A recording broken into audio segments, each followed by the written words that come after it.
skills, solutions, and sustainability. Imagine a world where education seamlessly meets industry needs.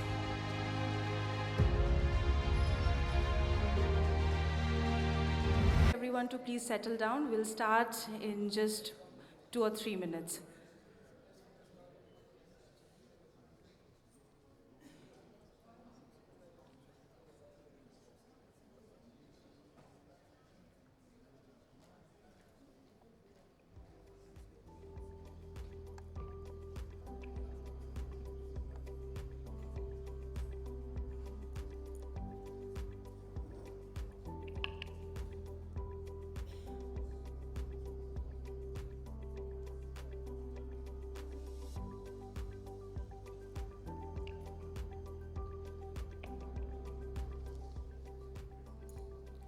Good morning, ladies and gentlemen. On behalf of the Bengal Chamber of Commerce and Industry, it's my privilege to welcome you all to the 8th edition of the Annual Education Conclave 2025, a platform where ideas meet inspiration.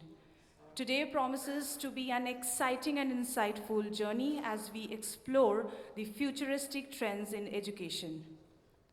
We truly appreciated your efforts in joining us today despite this inclement weather since yesterday.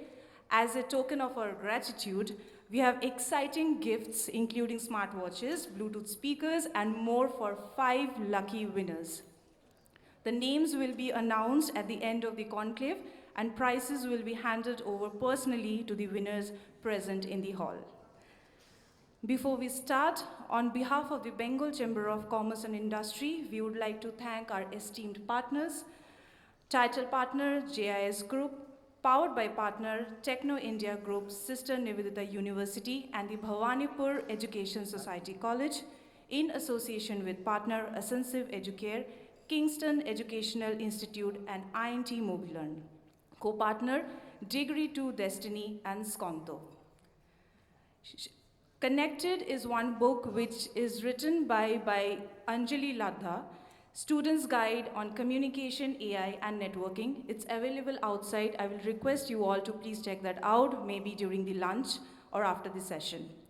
To begin with, I invite Mr. Simarprit Singh, Chairperson Education National Committee, the Bengal Chamber of Commerce and Industry, and Director JIS Group for the welcome address. Please, sir.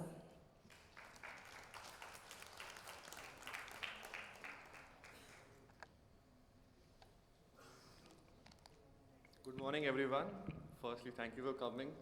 As we all know, Kolkata is a very pleasant spot today. Very difficult to come out of bed also. So I'm very thankful that all of you have taken out time and come on a special Friday also. And guests especially who come from outside city as well. Thank you so much. On behalf of Bengal Chamber of Commerce and Industry, it gives me immense pleasure to welcome all of you to our 8th edition of Annual Education Conclave. This year, our theme, Futuristic Trend in Education, captures the spirit of transformation that is shaping the world of learning and work. So when we had a meeting, about our committee meeting, about to discuss the theme of the conference, so we all discussed many points. So we finally realized that there's so many things happening in education, so many things happening in AI, technology, so many things. So let's have a broad theme, futuristic trend in education. It will cover a lot of options. So our panels, I include people like Mr. Atul Khosla, who's a pioneer in research and development. Dr. Shiv Kumar is the CEO of Anusartan National Research Foundation. He will give the perspective of government agencies, how research funding is happening. We have Mr. Kulkarni, who have sports infrastructure, sports education. And we have Mr. Sanku Bose, who will talk about AI. And many other people are there. So a lot of things are happening in education. The traditional education has changed. Modern concepts are coming. We went to our Bengal Chamber went to a delegation to Germany, where I personally learned about sound engineering. It was something new for me as well. So many things are happening. Mr. Kevin is there. He will share perspective of international education. So we are very hopeful that today's program will have a learning experience for all of you. And there are many points are there which I'm sure I don't want to speak because I want the panelists to speak. I want me to learn as well. So I will not read out all the points mentioned here. But I want to say we are in the right spot. India is evolving. AI is changing the world. When we have to educators evolve and include AI and other technology in our daily process to make the lives of our teachers and our students better. So with that, I want to welcome all of you and thank you for coming.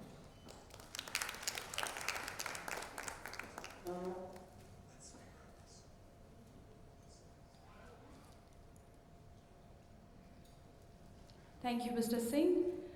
Our speakers today come with truly remarkable backgrounds, the kind of achievements that can't possibly be captured in just a few minutes of introduction. To do justice to their journeys, we will be showcasing their profiles on screen, giving you a chance to appreciate the depth and diversity of their experiences as they take the stage. May I now please welcome our opening keynote speaker, Professor Atul Khosla, Vice Chancellor, Solini University, to deliver the keynote address. Please, sir.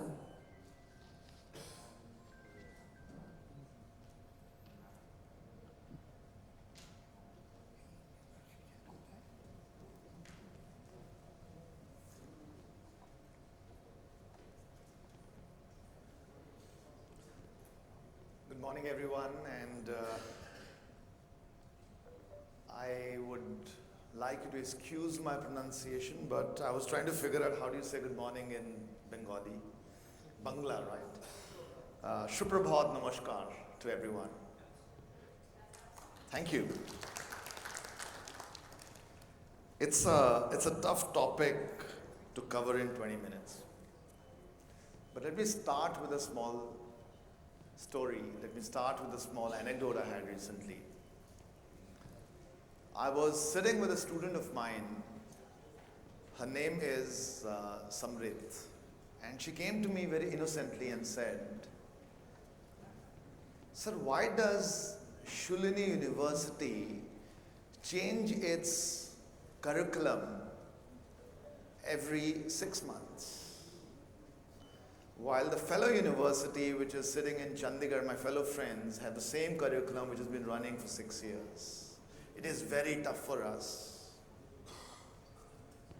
So I went back to her and said, "Tell me, how many times do you change your operating system on your phone?"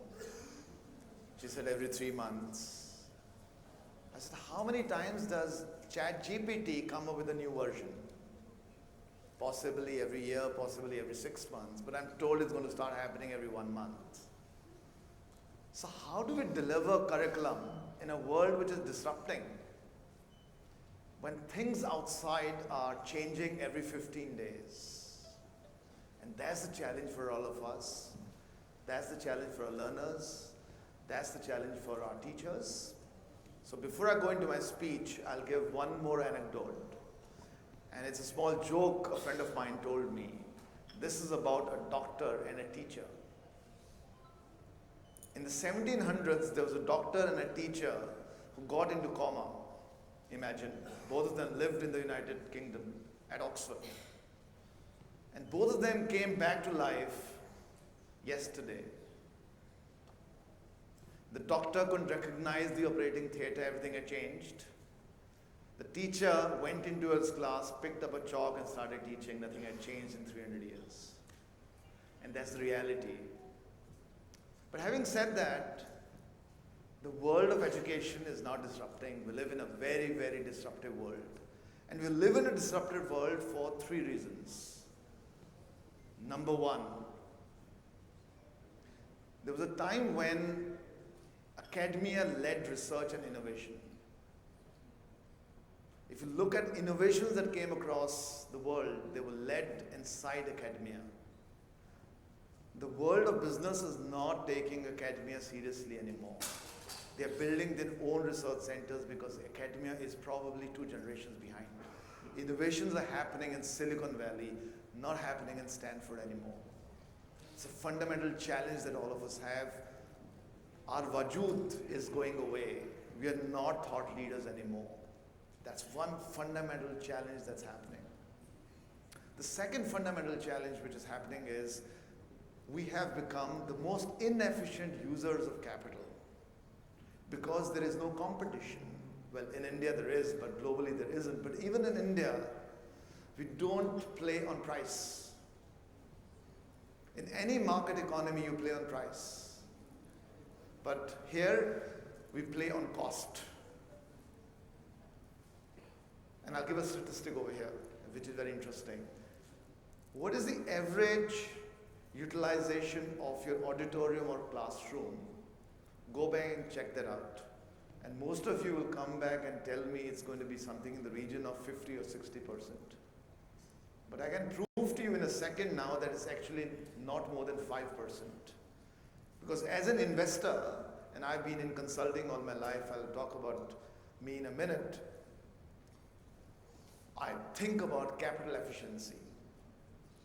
Capital efficiency is sweating capital 365 days, 24 hours. 4 months we don't work because we have chutti, and we'll operate 9 o'clock to 5 o'clock. So we anyway operate probably 15% of the total time available. And this is not us in India, it's everywhere in the world. And we think we are creating talent for the world in a cutting edge way. So let's first get the efficiencies right. Anyway, good morning everyone. My name is Atul Khosla. I am the founder and Vice Chancellor of Shillong University. We are located in Himachal. I'll welcome all of you to come because one of the things I try to push my team every day is innovation. And I believe that the world of education is disrupting and the future is disrupting, and it's very, very fast. If we don't change, then someone else will take the carpet below our feet. And these are going to be the Googles, the ChatGPTs of the world. There are new edtech companies which are coming in, and they will create the learners of the future if we don't change very fast. I'm going to talk about 5 stories today. I'm going to talk about 5 stories, and I think I'm a storyteller, which I believe are very relevant for you. And I would like to give you very practical advice through these 5 stories. So the first story is a very dear friend of mine. His name is Charlie Jeffrey. Professor Jeffrey is the Vice Chancellor of the University of York in the UK. It's a Russell Group University. I met Charlie 2 years ago, and I told him, why don't you think about a university in India? My meeting lasted 3 minutes. He chucked me out of the room saying, you don't understand how UK universities operate. We do not build campuses outside our main campus. Look at Harvard. Harvard does not have a campus outside Harvard. Oxford does not have a campus outside Oxford. Me being me, and Ujjwal knows me, I would have met him 5 times more with the same topic, saying, Charlie, why don't you think about education outside? And there's a reason for that. And the reason is very simple. 25% of the global workforce in the next 2 years is going to sit in India. I'll repeat. 25% of the global workforce of the world is going to sit in India in the next 2 years. The next 25% will sit in Africa. And the next 10% are going to sit in the other parts of the global south, which is South America and probably other parts of ASEAN. So what are we doing sitting in UK? I told Charlie, you have to go to your customer where he or she is. But you can't take your UK model there. You can't take your UK model because you're delivering at £16,000 per student. Academic inflation, which I spoke about. You have to deliver a model for India, for the global south. And unless you come to India, you won't understand what that model is. I understand each one of us sitting in this room, if we are higher education players, will be delivering anywhere between £1 lakh to £1.5 lakh or 2 lakhs per student of cost per year. Because we live in a world of innovation and foreign universities get it. So the first big trend that I see is globalization of education. I call it, from an Indian context, India's Maruti Suzuki event.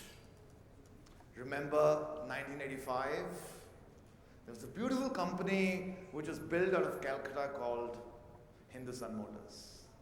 Does not exist anymore. You were all proud of those beautiful ambassador cars, which I think still exist possibly in some parts of Calcutta. But then Maruti Suzuki came and changed the way we drive. There were some car manufacturers that stepped up.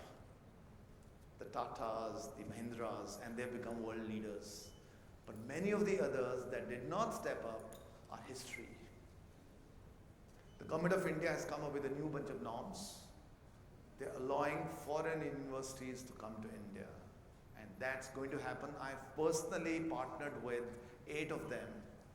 All of these are leading universities, including my dear friend Charlie, University of York. Expect serious competition. But the price points are going to be different. So an SNU or a JIS or a Shulani can step up and compete with them and start thinking about price points which today we don't operate in. It could be fundamentally disruptive for us. But for the others who do not change, it could mean history. So give that a thought. Think about partnerships. Think about working with these global universities. But more importantly, my second point, which I wanted to talk about, is another story of a very dear friend of mine. His name is Manish Mahan. Manish Mahan is my age, lives out of Dayton, Ohio.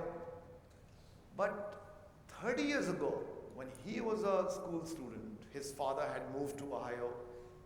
He has an American mom. He decided to study out of India. Very counterintuitive.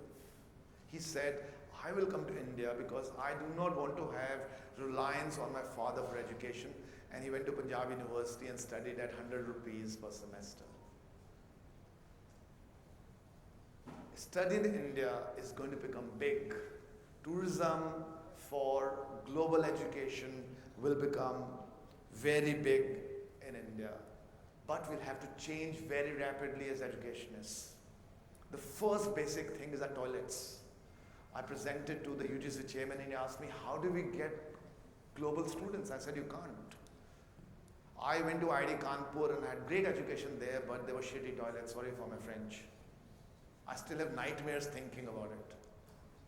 You're not going to get global students if you cannot give basic stuff of clean toilets and hygienic food, which is Western.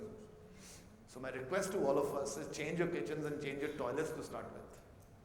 And if you can't do that, forget about getting global students.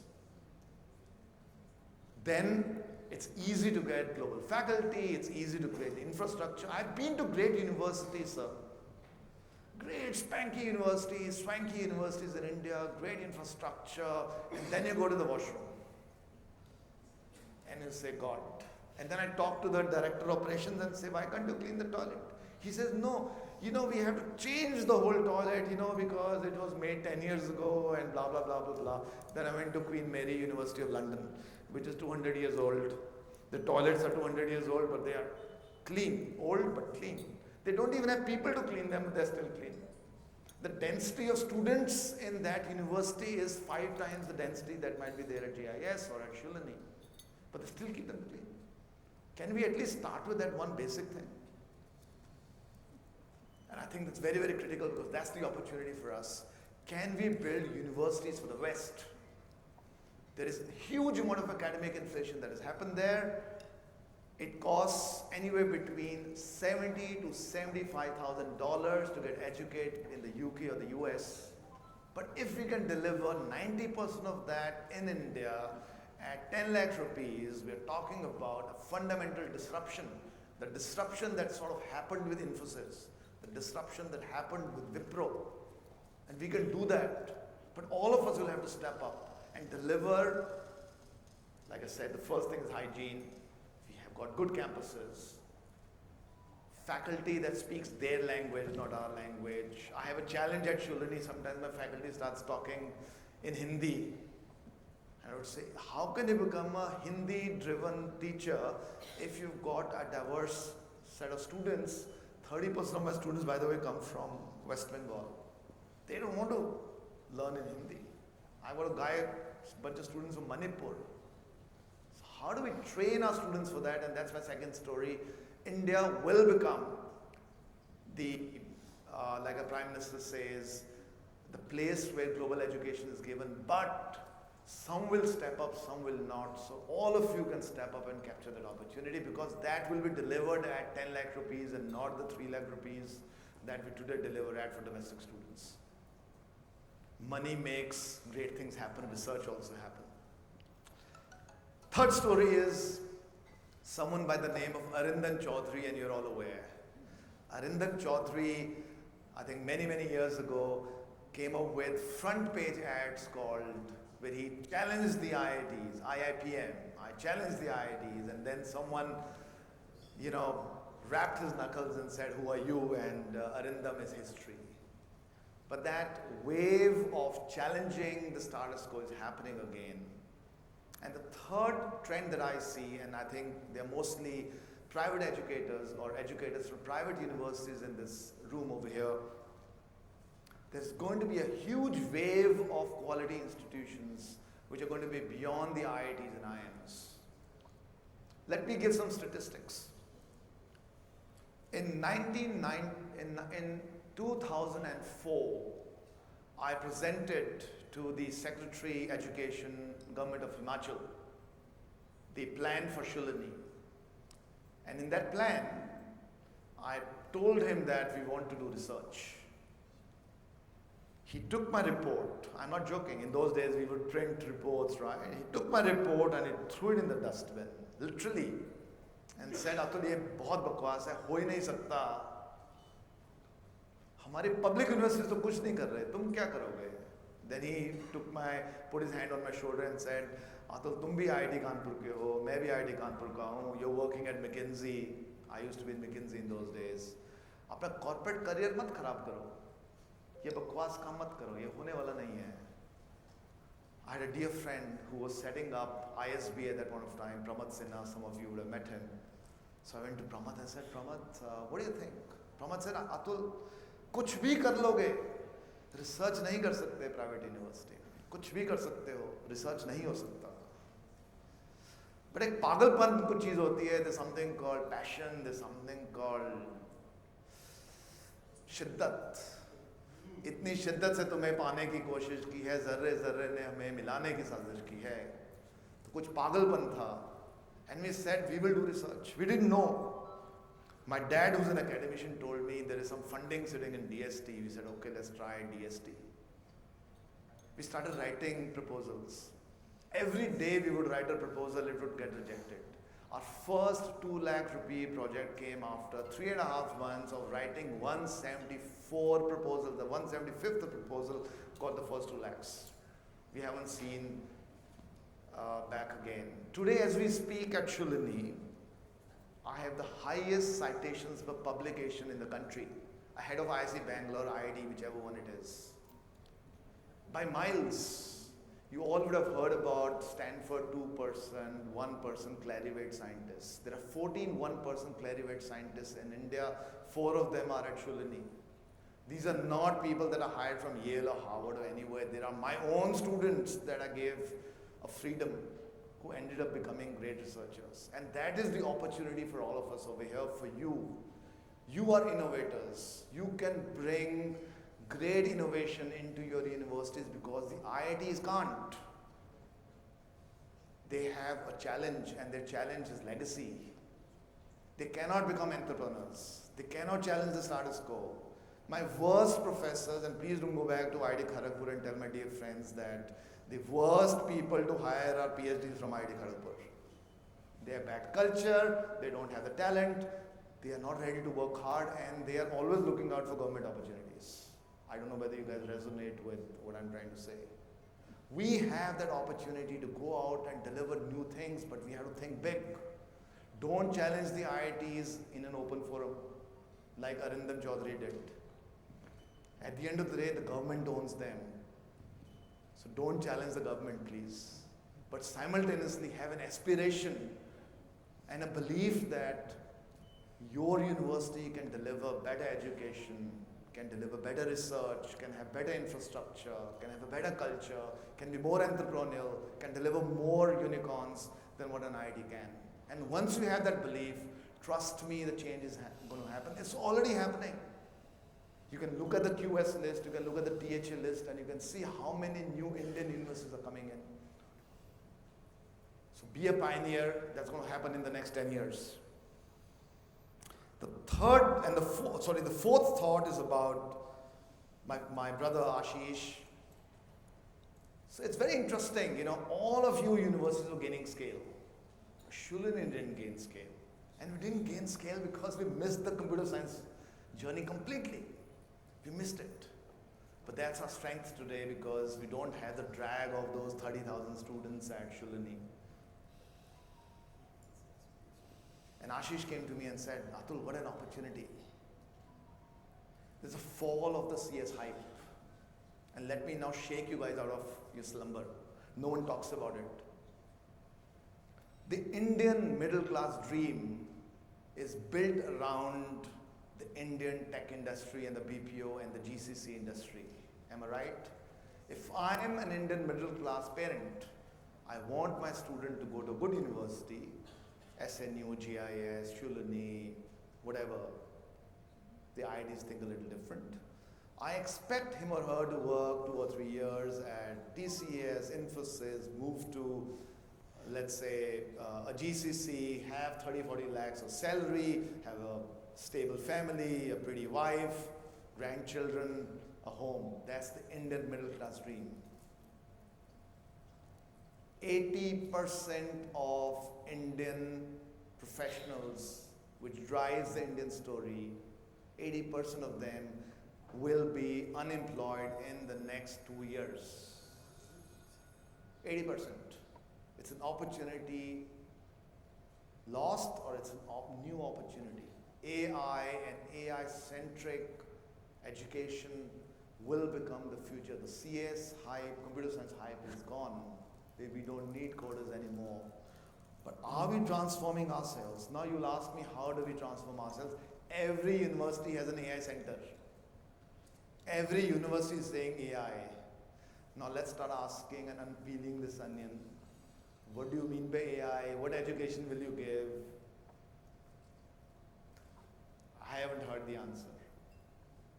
Go back and ask yourself. So for the Bengal Chamber of Commerce, I would request create a task force and have very specific stuff to say, what are the 10 things you're going to teach when you're thinking about AI? How does India become the AI source, manpower source for the world? How do we do that? We don't know. No one knows, but someone has to demystify it. Some people may be a little ahead of that. So rather than just create a nice, I went to this university, another private university in Delhi, the guy, very promoter, as smart as you, young, said, I want this great AI center. Lovely building he's made. I don't know, he probably spent 100 crores building that. Every front page advertisement, they show that. And say, I've got this AI center, but just don't know what to do in that AI center. We don't need buildings anymore, my friends. Someone will ask you, where's your incubation center? We don't need an incubation center. All you need is high-speed connectivity and a computer. You could be plugging anywhere, plug and play. You probably need more cafes in your campus where students want to sit and create unicorns. If you go to Silicon Valley, entrepreneurs and unicorns are not made out of incubation centers, they're made out of cafes. But how many cafes do you have of the quality of, or I have at the quality of Starbucks where students can sit and actually incubate new ideas? This is a question to be asked. So challenge the IITs and IIMs and think outside the box because they will never be able to do these things. You can. Because you're entrepreneurial, I'm entrepreneurial. And the last is a small little story about a friend of mine. His name is Ashwin Damera. I'm now partners with him to bring global universities into India. He's a billionaire. He runs a unicorn called Emeritus or Eruditus. Some of you might know about him. He came up with this idea 10 years ago that how do you take global universities online? How do you take Harvard online? So when you go to a Harvard program, it's powered by Emeritus. And I'll just take a couple of minutes more, if you allow me. So, the future of scaling up is not going to happen through large, big, fat universities, as I call them. The concept of big, fat universities is passé. The mass will be served by online. Onlines will become sexy. Increasingly, people are learning how to give one-on-one education using online. Yesterday, I had dinner with a guy called Akash Chaudhary of Akash Institutes, you might be aware. He sold Akash Institutes to Byju's, became a billionaire, and now he's thinking about education, and he's thinking about online education. He's thinking about saying, can I deliver one-to-one using AI bots? And that is going to change online. It's not going to be some boring lecture of the same professor who sits somewhere in an IIT delivering something on Swayam, which is very boring, by the way. Again, don't whisper that into Ministry of Education. He's thinking about inspiring stuff happening through online. So online is going to become big, it's going to have a deep impact, and online degrees will become elite. So either there's going to be online, or there's going to be universities with a great ecosystem, inspiring gardens, great architecture. Invest in that, please, if you have big campuses. Invest in plants. Don't invest in marble. Invest in gardens.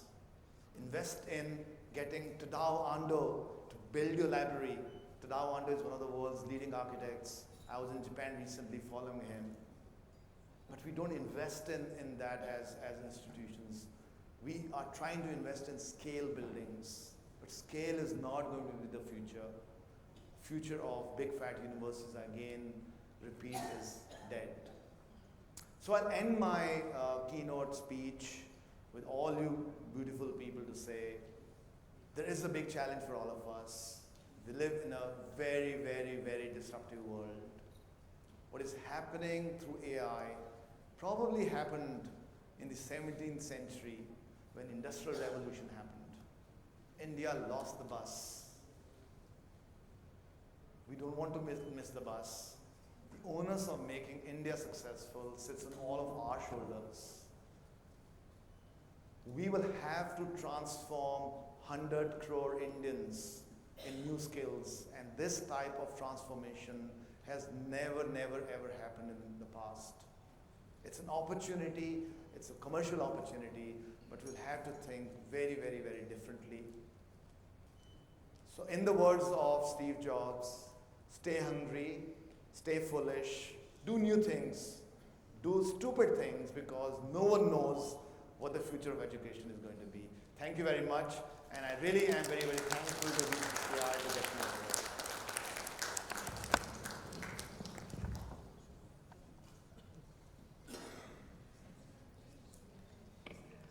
Thank you for this very enlightening session, sir. May I now request Mr. Simarpreet Singh, Chairperson, Education National Committee, the Bengal Chamber of Commerce and Industry, and Director, JIS Group, to please come on stage and hand over a small token of appreciation to Professor Khosla. Thank you, sir.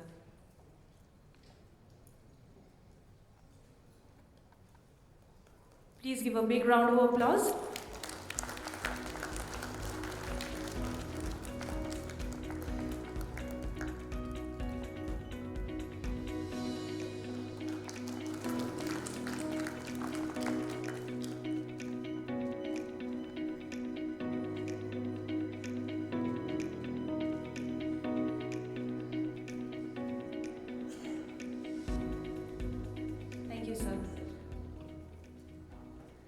Our next session is Futuristic Career Paths in AI, Robotics and Ethical Hacking, chaired by Dr. Arpan Paul, Chief Scientist at TCS Research. Joining him on stage, Professor Dr. Shankhu Bose, Group CEO, Techno India Group and Vice Chancellor, Sister Nivedita University, Mr. Sandeep Sengupta, Founder and Director, ISO-AH Data Science Securities Private Limited, Ms. Anjali Ladha, Founder and CEO, Degree to Destiny. Please give a big round of applause for them. Please welcome.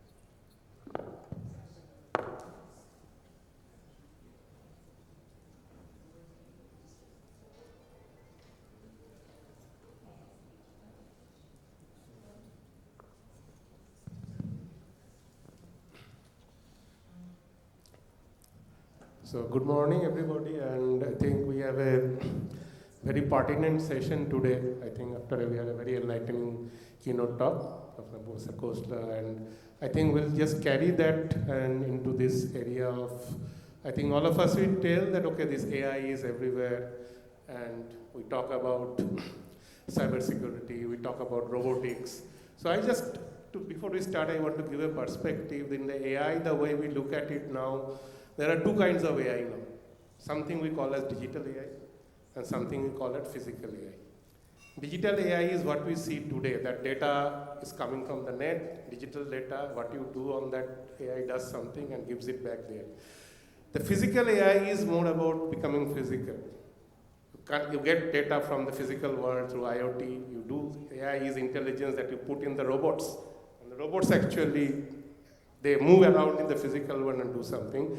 This is the next wave.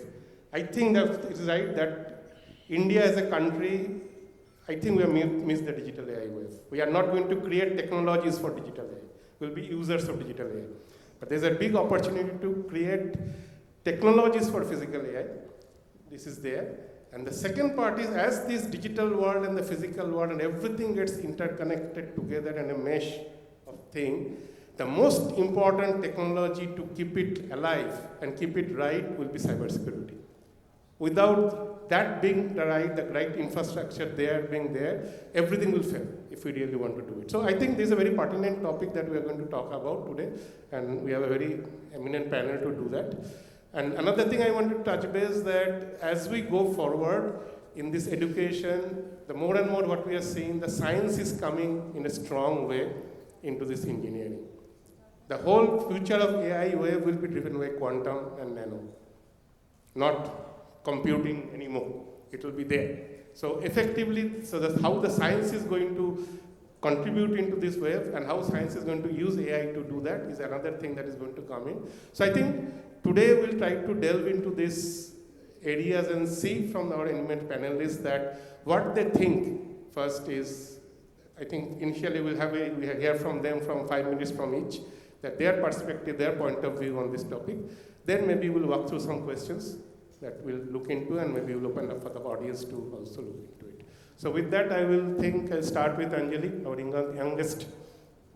So you'll start and just give your point of view, then we'll go to Professor Shanku, and then maybe Sandeep, and then we'll start with the questions. Okay? Okay, thank you so much. Can everyone hear me? Okay, hi, my name is Anjali. I am the AI girl, so to say. And in the last 1.5 years of running my company, I have impacted over 3,000 students, teaching them how to learn AI. And I'll dive into that in a second.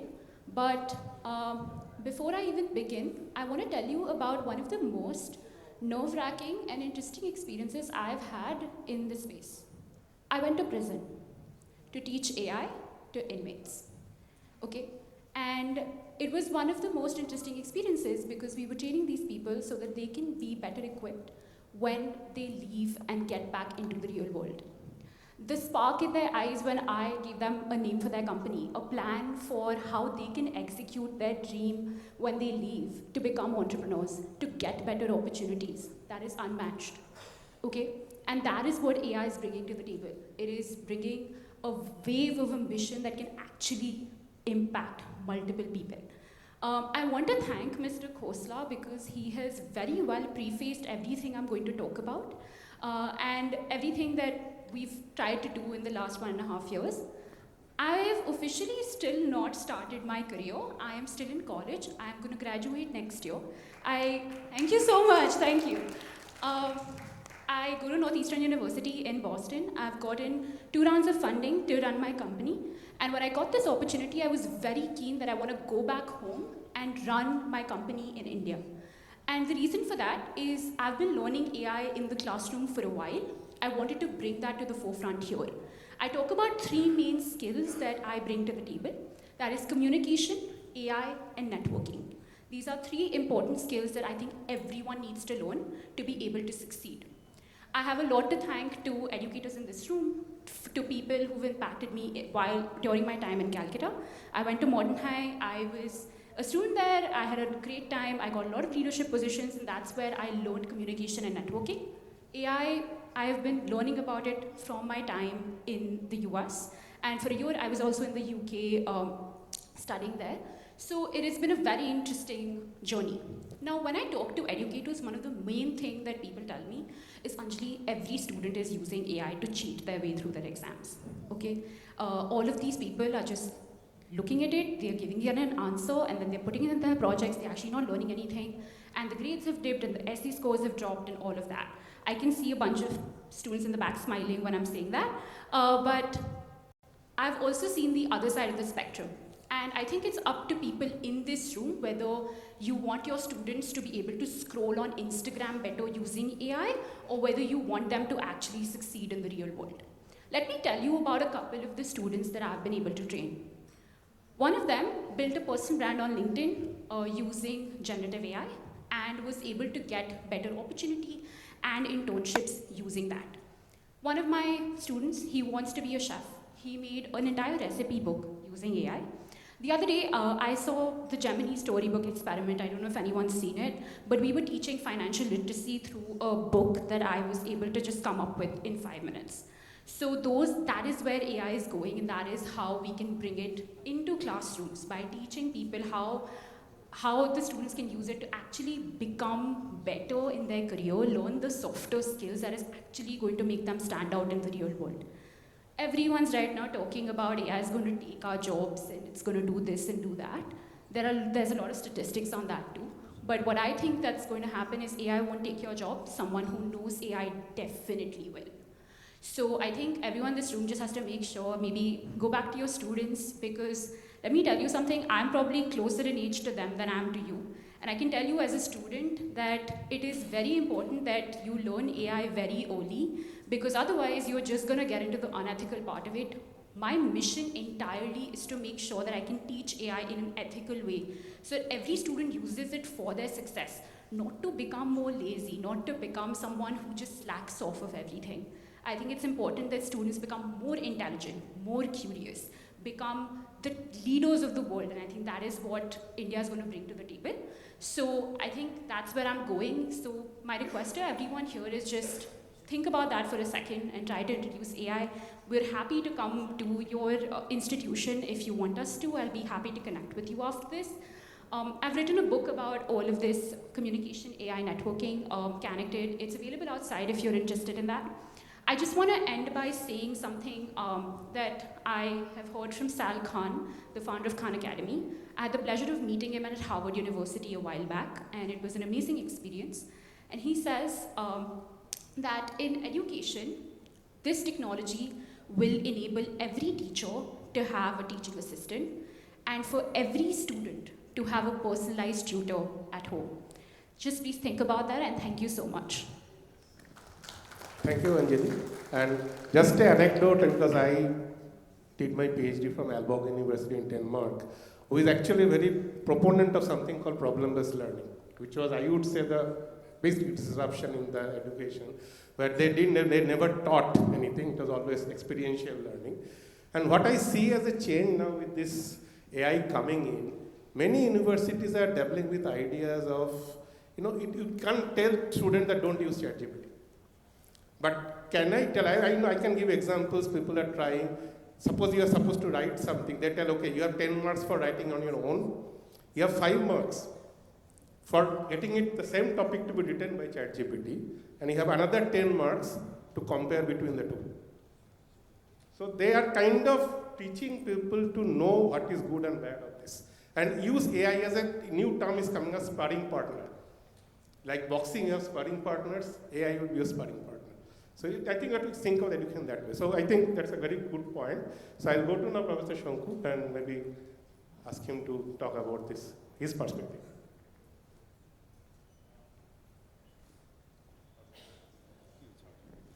Hello. Yeah. For me, it's a very difficult challenge, especially after Professor Khosala's kickoff. And I don't know how he read my mind. I was supposed to speak a lot of things what you already spoke. So I have nothing else to add here. And AI today is a word is use or abuse. Probably is most abused than the use. everybody talks about the AI, and how many people really know really the use of the AI and whatever this, then the AI also the different part and all. But to me, since I migrated, like I started my journey as an academician, then soon after I left, spent an entire year in corporate, then came back to academic. So what I found, when I left academics and when I came back after 3 decades, still same chalk and duster. This hasn't changed. Everything else has changed. Even the age-old jute industry in West Bengal got changed, but our teaching style hasn't changed. So, if in a computer line is called a finite automata, you know that. The machine, if you put a wrong input, what do you expect? The output will be the wrong. So, my fundamental things, what I feel that our teaching methodology need to be changed, and it's the term that I coined is based on called C3P. What is the C3P as a teacher or the classroom or the first C is nothing but the curiosity. The first few lectures to create and generate enough curiosity about the subject. Second C stands for the critical thinking, and what CBSE just introduced, that the next year onward, the class 9 onwards, it will be the open book exam. So it is a more burden on the teacher than the students. So teacher need to think what critical question he will put so that it will entice the brain. And the last C is the confidence. So that's called the C3. There are so many graduates. I've been in so many interviews. Even the students coming out with a nice, well-bounded PhD thesis can't explain what he has done. How sad. Either he's nervous, or probably he hasn't done the work. Probably his supervisor has just given he used the research scholar as a clerk. Supervisor says this, do this graph. That's why this is the situation. This is a real life outcome. I'm talking about, it's my experience of last 5.5 years. Is a higher education interview. I participated in until number of participants. And the last part, I think, the serious part, which I just wrote an article yesterday, how to pitch. We know probably a lot of things, but we never train our student how to articulate back, how to pitch. The pitch generates the creativity, thinking and all. So the AI, you know that the coding and this computer science has survived more than 2 decades. In my view, AI, the present AI will survive probably not more than another 5 years. Then what is going to do after that? The people have already started talking about the after AI. What is after AI?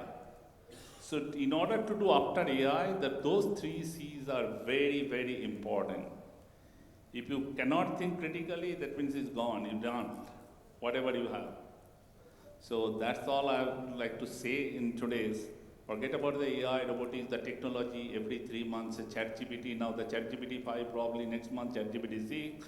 There are 200 tools and everything is meeting. Suppose if you have an AI tool, then automatically recorded everything, narrate and make an action items and all those things. So before getting into the technology is like, today's is a just usable calculator, but since this room full of an educator and we all own the responsibility to change our thought process, and with the AI and bot, this huge infrastructure is no use. Now it's a thinking, like I am also performing the dual role. There's a group chief executive officer holding the more than 100+ institute and also the vice chancellor. So I'm in a 2 role dual hat. So I've already started thinking that I have spent so many hundreds of crore of this big infrastructure. Already is hardly 10-15% of the use. As he said, the 4 months is a holiday, 3 months of these, then 9 to 5 and all. So what I'm going to do, and when the personalized bot has come, so I don't need really the teacher to teach. Then what will be how the investment will be capitalized. So this panel discussion is for thought-provoking, I believe. It's not that they're getting into the deep into the what AI. It's a ChatGPT gives any student type on a ChatGPT, it gives what are the career choices, what are the job openings, everything is there. But the most important thing is the critical thinking, and critical thinking. Thank you. Thank you. Very insightful. And Sandeep, can I have your word? Yeah, very good morning to all of you over here. So I was listening to all the speakers, and everybody is right in his own way. Now, I come from the corporate, I come from cybersecurity. I also have an institute which has trained more than 40,000 people in cybersecurity over the last, I believe, 15 years. What I have understood over the changing time, and this is true because we have a lot of people out sitting over here who are decision makers in different university college. Over the coming days, and in fact it started right now, I believe knowledge is already free. It is the certificate which is expensive. So why do these students go to the college and university? The day TCS or Infosys or any of these companies will say, I don't care what certificate you have, I only care what knowledge you have, nobody will go to college and university. I mean, across India. Because the only value of the certificate is to get the first job. After that, it's all knowledge, skill, and experience. Now, the ease of getting knowledge over how much we mock WhatsApp University and all this, if you dig a little bit into the surface web and into the deep web, and practically, I don't know how many of you over here have gone into deep web, just go to any student now, everybody is on Tor, everybody is searching deep web. So deep web is 96% of the internet. If you have not gone to deep web, you have only limited to 4% of the internet using your normal browsers. So using deep web, the knowledge that is available to the students, I have examples, a student who is an arts graduate, maybe a political science or an English honors, they are better knowledge in technology than any engineering student. I can give you hundreds of examples because I'm in this industry for the last 27 years. I can get people out here who has good knowledge of IoT. I don't know how many of you know about IoT. Everybody is talking about IT. But this OT and IoT will be something which will be very big in the coming days. IT will take the backseat. These guys are too good, and the entire home automation has been done by a guy. I was talking to one of the guy last week. I asked him whether you are from an engineering background. He said, no, I am a political science graduate. And he has done an entire house automation using OT and IoT. So if you really want to learn, then you have the chance to become a geek. Now the question is, not every student is a genius. There are 20% of the students who will lead. They are the scientists. They are the inventors. 80% of the students will be somebody who are consumers. They will follow. How do I train these students? Because with 80% students jobless over the coming 5 years, it will be a very bad for our economy. We cannot survive for only 20% of the students. These 80% of the students need to be trained in the college university somehow, because they still don't know how the conventional knowledge can be get. We can get the good knowledge. Now, who will teach? The faculties. Unfortunately, 80% of the faculties has no clue what is coming. So only 20% of the faculties are aware what is coming. 80% of the faculties are still mentoring the students with old technology and not emerging technology. Now what has to be done? These faculties, in fact in many of the events they told me that students should be taken to for internship, industry visit. Start with the faculties, not the students. Because there might be millions of students but maybe thousands of faculties. It is easy to take the faculties for industry visit, and these faculties then need to pass on the knowledge to the students. If this is not happening, then the entire concept of college university will die within another 5 years. And with the foreign universities coming, and they are very adaptive, it will be a very tough time for all these college university decision makers who are sitting over there, including I believe a lot of faculties are sitting over there. So you need to unskill and reskill, and a part of the industry can help you out. And let's see how it goes. But at this moment, everything is in a mess, and you have no clue what is coming in another 5 years. I will come to the cybersecurity part a little bit later. Thanks.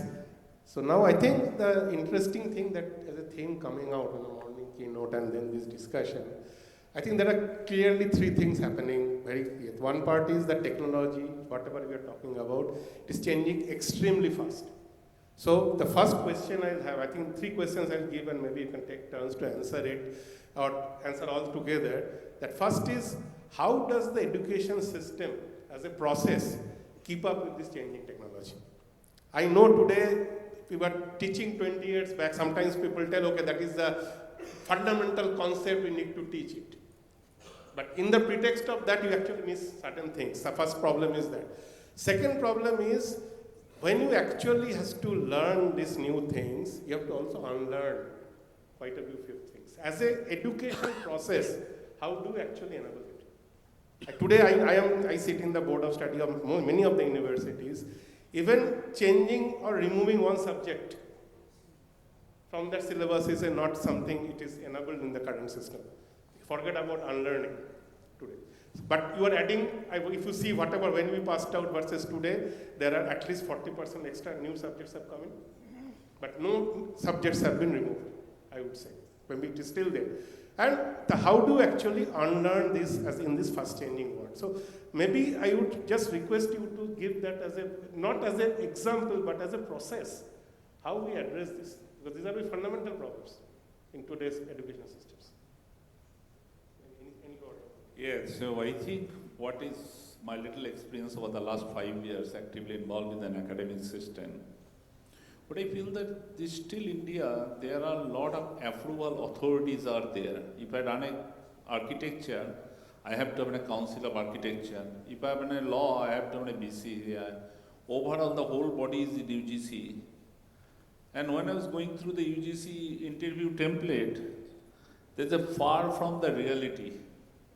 So the first thing, what just Mr. Sen said that, is it really true? The teacher first has to go for the industry training.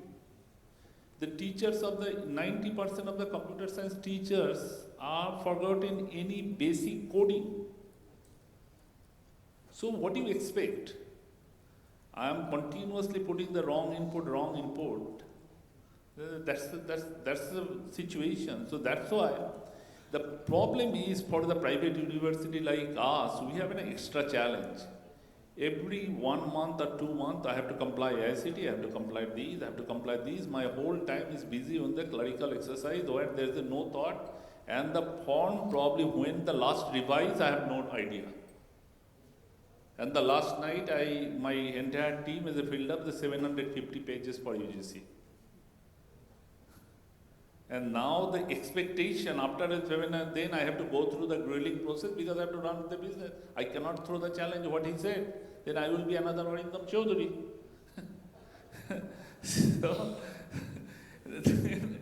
So I think there should be different kind of this kind of a forum that the people who are the decision maker, who are the policy maker, they should hear rather than because this whole full of the room, very few people have that kind of influence to make the changes. Until unless we make the changes, things will not going to fly.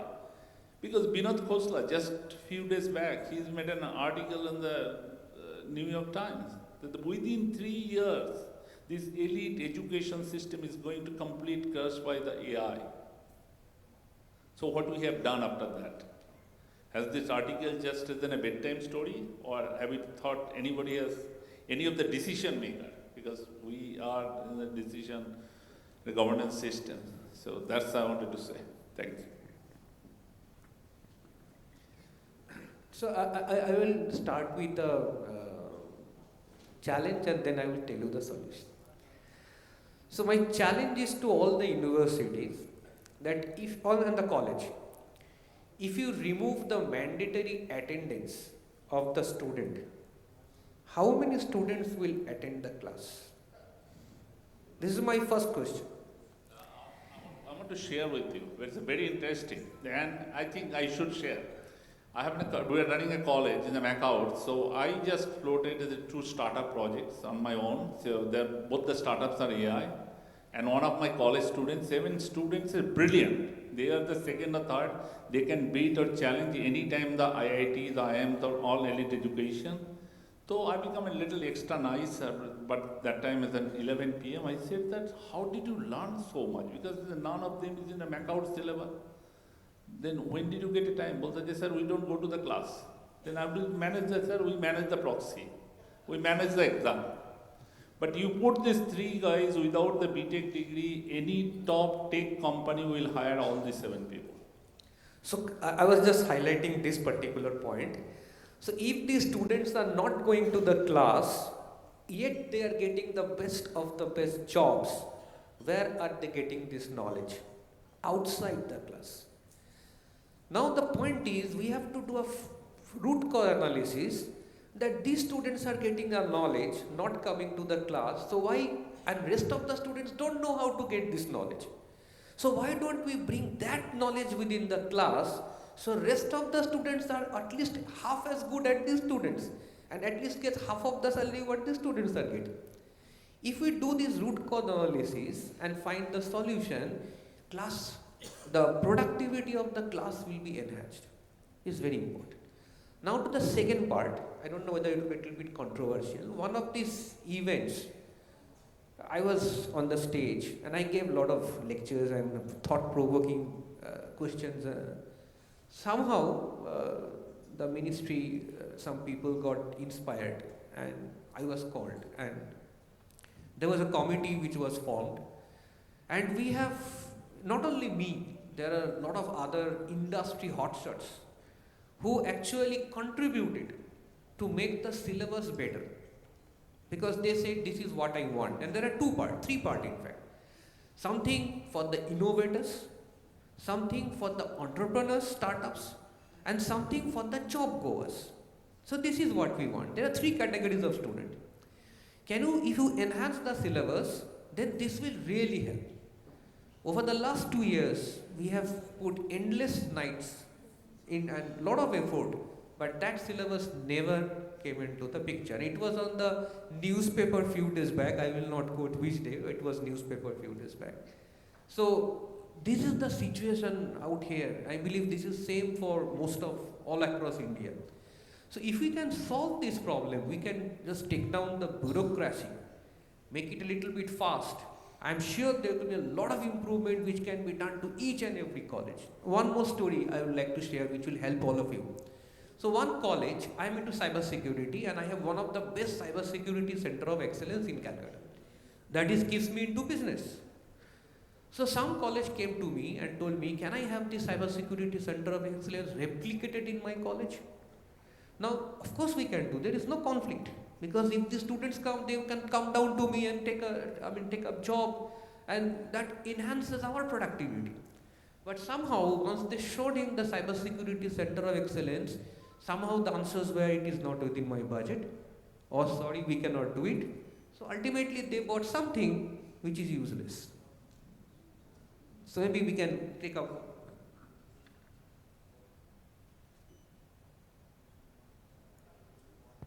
Okay, I'm not an expert in this matter, but definitely agree with the other speakers. I just want to bring to the forefront like 2 concepts that I think are important. So firstly, all of my classes are usually flipped. So it's like you come with reading, and it's always the class that leads the discussion, and all of the students just talk to each other, and that's how it's led. The teacher more is just like a mentor or a guide. There's an experiment happening in the US called the Alpha School, and what they're doing is they are basically building an AI-powered education tool, but it meets the student where they are already. So for example, if I'm in 10th grade, I could be doing 12th grade math and 9th grade science, and be doing like 10th grade English, 11th grade physics, I don't know, but basically it's like varied according to where the student is at, and that's how the education happens. It only takes 2 hours a day for them to be in class. The rest of the time, they do other things. So a couple days ago, I was seeing something that they were doing. They sent their students out in the neighborhood, and they were like, go and ask for free things from the local suppliers. You cannot give them money in any way. You can offer them a service if you want to. But they should be able to give you their product for free. This is exposing children to basically like rejection therapy. I've gotten rejected at some stages a couple of times, and I've taken it pretty hard, okay? And I think if I had exposure to that when I was in college and in high school, I would probably not take it as seriously and move on in life quickly.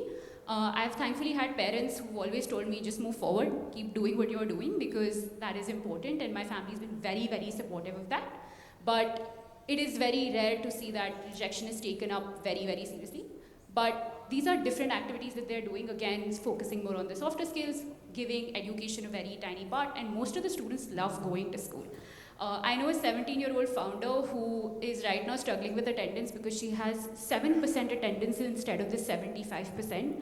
And it's sad for her sometimes, and she's like, I would rather just go work on my company than go to college. So that's saying something. That's saying something to you. Thank you. Thank you. I think some insights, I think the problems are known. I think the solutions and approaches, I think once we understand these are problems, I think once we have to recognize that these are problems, most probably solutions will come. But it's important for us to actually accept that these problems are existing. So my next thing, I think just slightly shift gear, and I think morning also talked about research. So up till now, we just talked about education as we educate students. But as we understand, we are kind of coming out that education is anyway going to happen. I would say, without being this education system being as part. People are learning that anyway. The other part can happen is that how this education system now become a top research system. So that is another way actually you can work together. And is the concept of research universities were earlier there. Teaching university research, I think those things are going to blur now. So my next question again is to see that how the university should look at research. Should they look at research only as something that you do at a PhD? Maybe no. Why can't a BTech student do research and do something that can work and solve something? And in that journey, if we want to do, how do we go about it?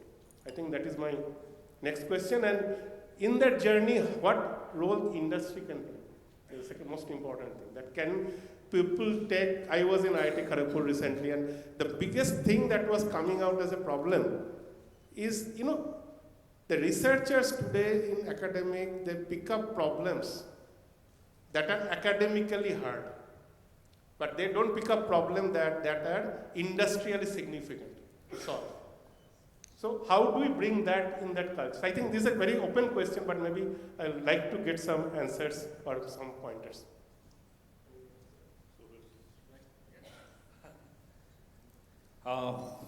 It's a very good question. So again, it's not the research for, let's say, the university of 10,000 students, okay? I don't expect that all the 10,000 students or 5,000 or 500 faculties all will get into the research.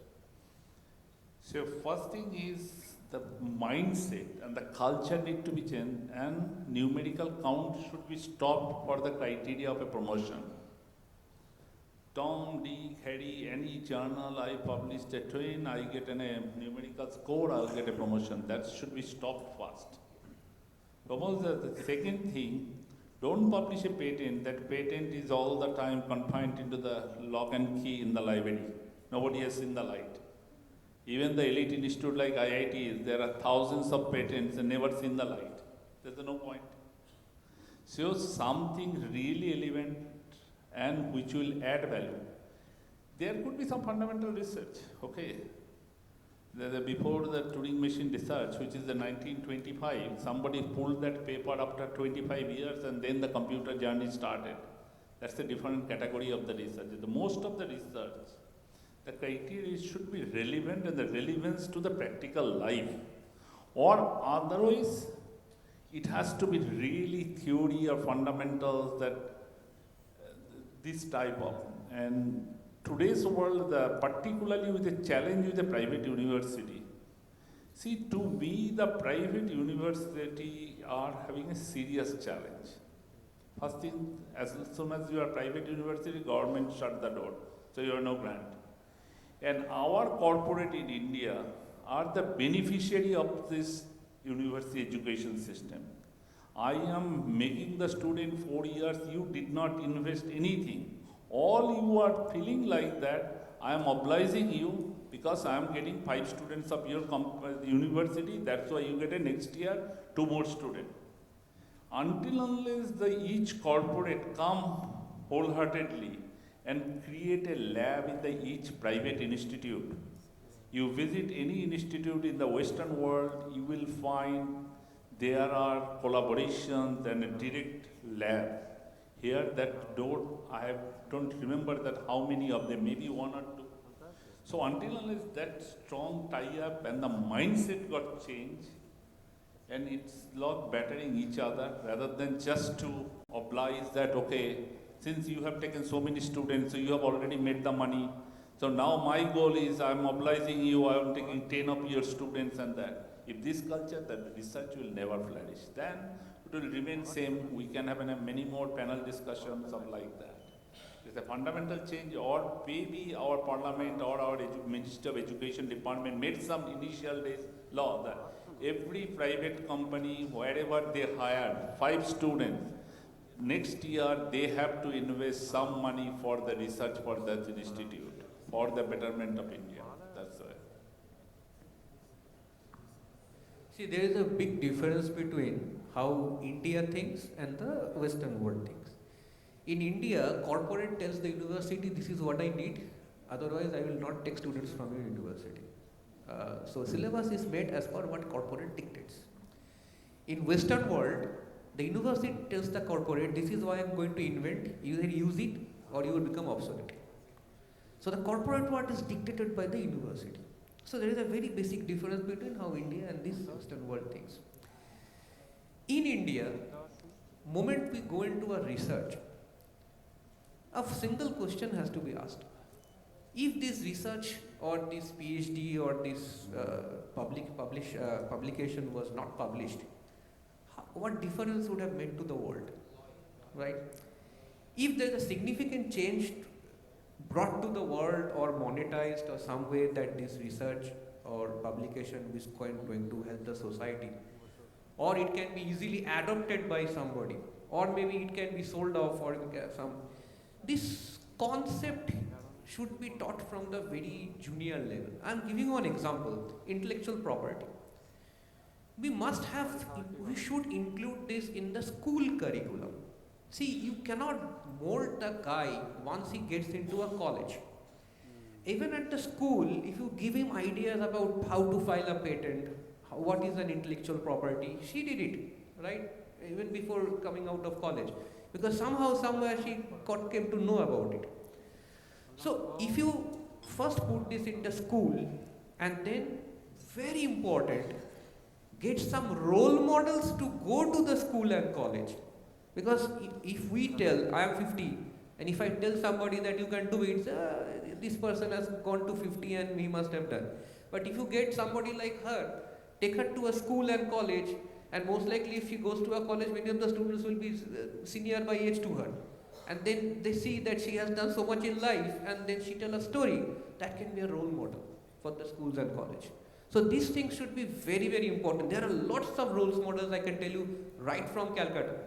I can give you a lot of names who are already on the way of becoming a unicorn. And these role models should be exposed to the college so they know how they have built the intellectual property of business. They did the research, filed a patent, and this story should be told to the world. I think in research, like I used to think before going to college that research was only for people who were in STEM.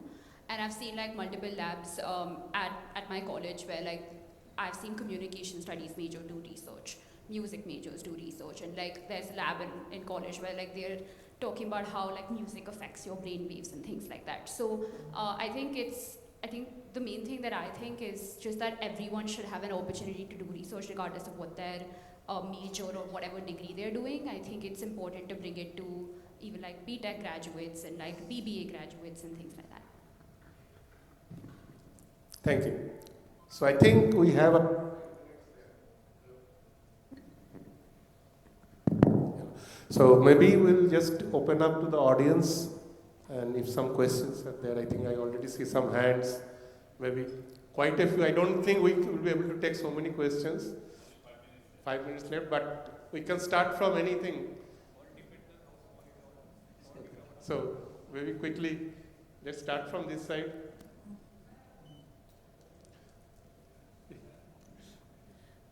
Morning. It's a very important conversation that's going on. I'm the principal of Birla Bharati School. We have 2,000 students, K-12 part of the education committee. And I was listening to the conversation of this panel and the keynote speaker before that. And what this young lady is speaking over there, I would like to bring that across. Because, you know, when we are thinking, are we equipping our students right? At this moment, we are actually thinking, are we giving them the right skills which machines cannot replicate? Because the time has come that we admit that we are living one of the biggest transformational technological revolutions after the Industrial Revolution. We have to accept it. And change is there. So I'll just tell you a small, it's not a story, an experience which I faced. It was a school in Denmark, you know. I'm talking about 5-6 years back when AI was not so strongly entrenched into the curriculum, into the system. So these students of high school, they were given a project, a real life project to find out how you can reduce food wastage in the canteen. Very simple, real life. They did not have AI, but what they had was teamwork. They had the ability to question assumptions, and they had a lot of curiosity. So these students, they surveyed their peers, they looked at their eating habits, they went to the canteen, studied the menu and how they are, what type of portions of food they are giving, and then they came up with a simple solution which was low-tech but very effective. And the solution was, number one, you serve smaller portions of food, and number two should be sharing of food amongst peers for the uneaten meals. Very simple, very low-tech. And this was so effective, it was also taken up by other schools in Denmark. So, question is, cannot AI do this? Yes, AI can also do this. But the touch of human empathy and understanding that was brought on the table cannot be brought in by artificial intelligence. I will just take one. See, there's a very big difference. AI, have you heard about AI painting? AI painting? Yes. AI can paint. Yes, I know. AI can paint. Yes. But AI cannot enjoy the painting. Right. Right? So the emotions are not there. The emotions are not there. So when you have the artist, Correct. they can make good art, but they will not become the artist. Right?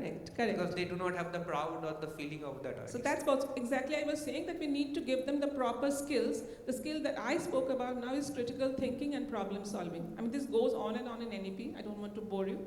But I feel this is the crux of the matter. In schools at least, give them the proper skills and give them the proper introduction to AI. As the panelist said, the ethical part is very, very important. Should I? Can I? That's the right question. Thank you. I think you have a comment? I would just like to make one point over here, because this whole thought about critical thinking has been coming up. My belief is that in the next 3 years, AI will be doing critical thinking. So I think we are overhyping critical thinking, and I'm going to give you an example about photography and art, because art came up in a dialogue. If you remember, artists would make portraits. So over centuries, artists would make portraits. And then suddenly photography came in. And their existence became, they were threatened by existence.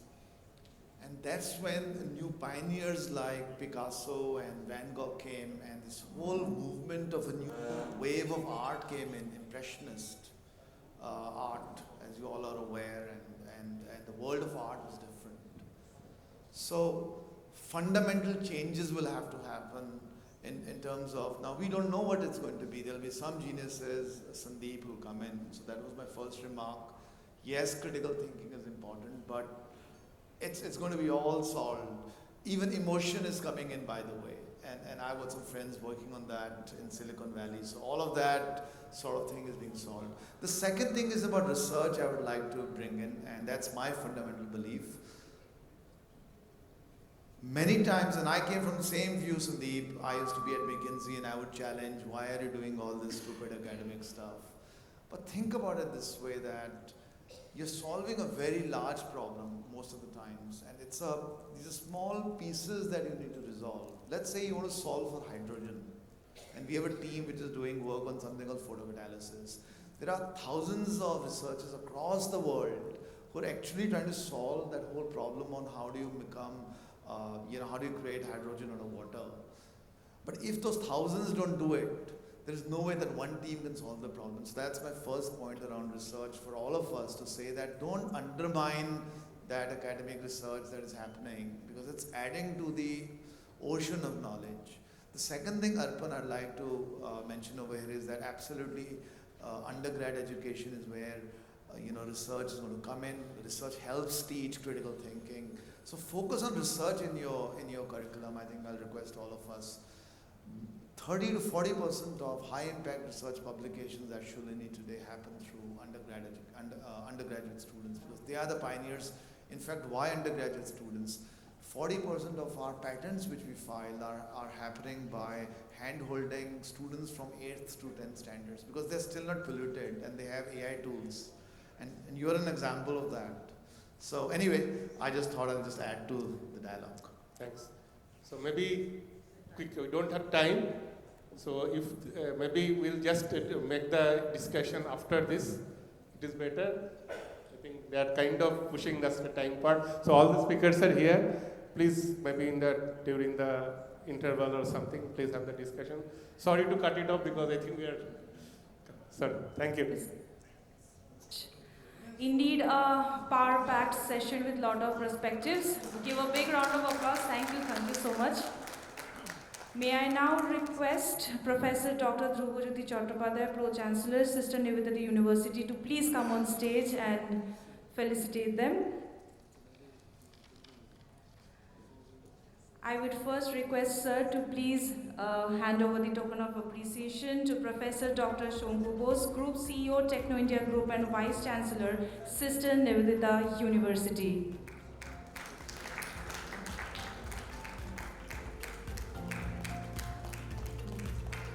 Going forward to Mr. Sandeep Sen Gupta, Founder and Director, ISOAH Data Securities Private Limited.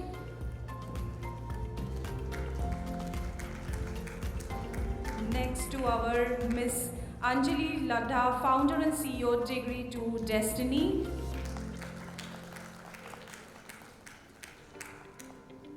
And to our session chair, it was wonderful, sir. Thank you so much. To Dr. Orpon Paul, Chief Scientist at TCS Research. A big round of applause for them.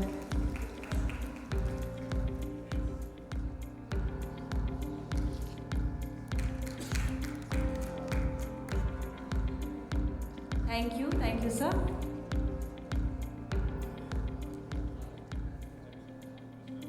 Now I have the privilege to welcome our expert keynote speaker, Dr. Shiv Kumar Kalyana Raman, CEO, Anusandhyan National Research Foundation, Ministry of Science and Technology, Government of India, and he would be joining us online. Thank you.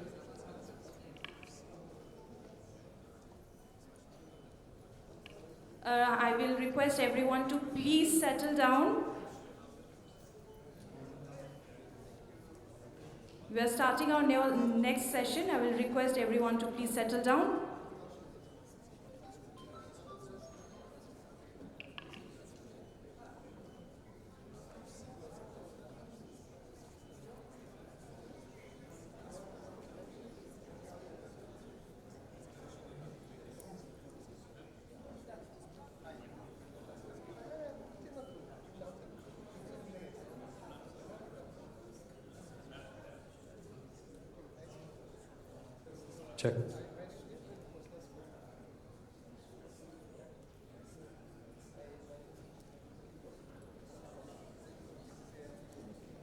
Check.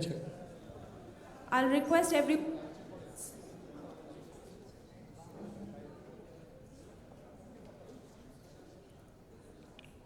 Ladies and gentlemen, I'll request you all to please settle down.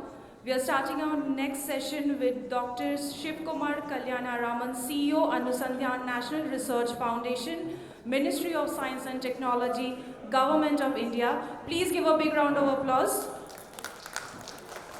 Over to you, sir. Okay, can you hear me? Just want to check. Somebody can let me know. Yes, sir, you're audible. Yes, sir. Okay, fantastic. Thank you. And is my presentation being shared on the screen?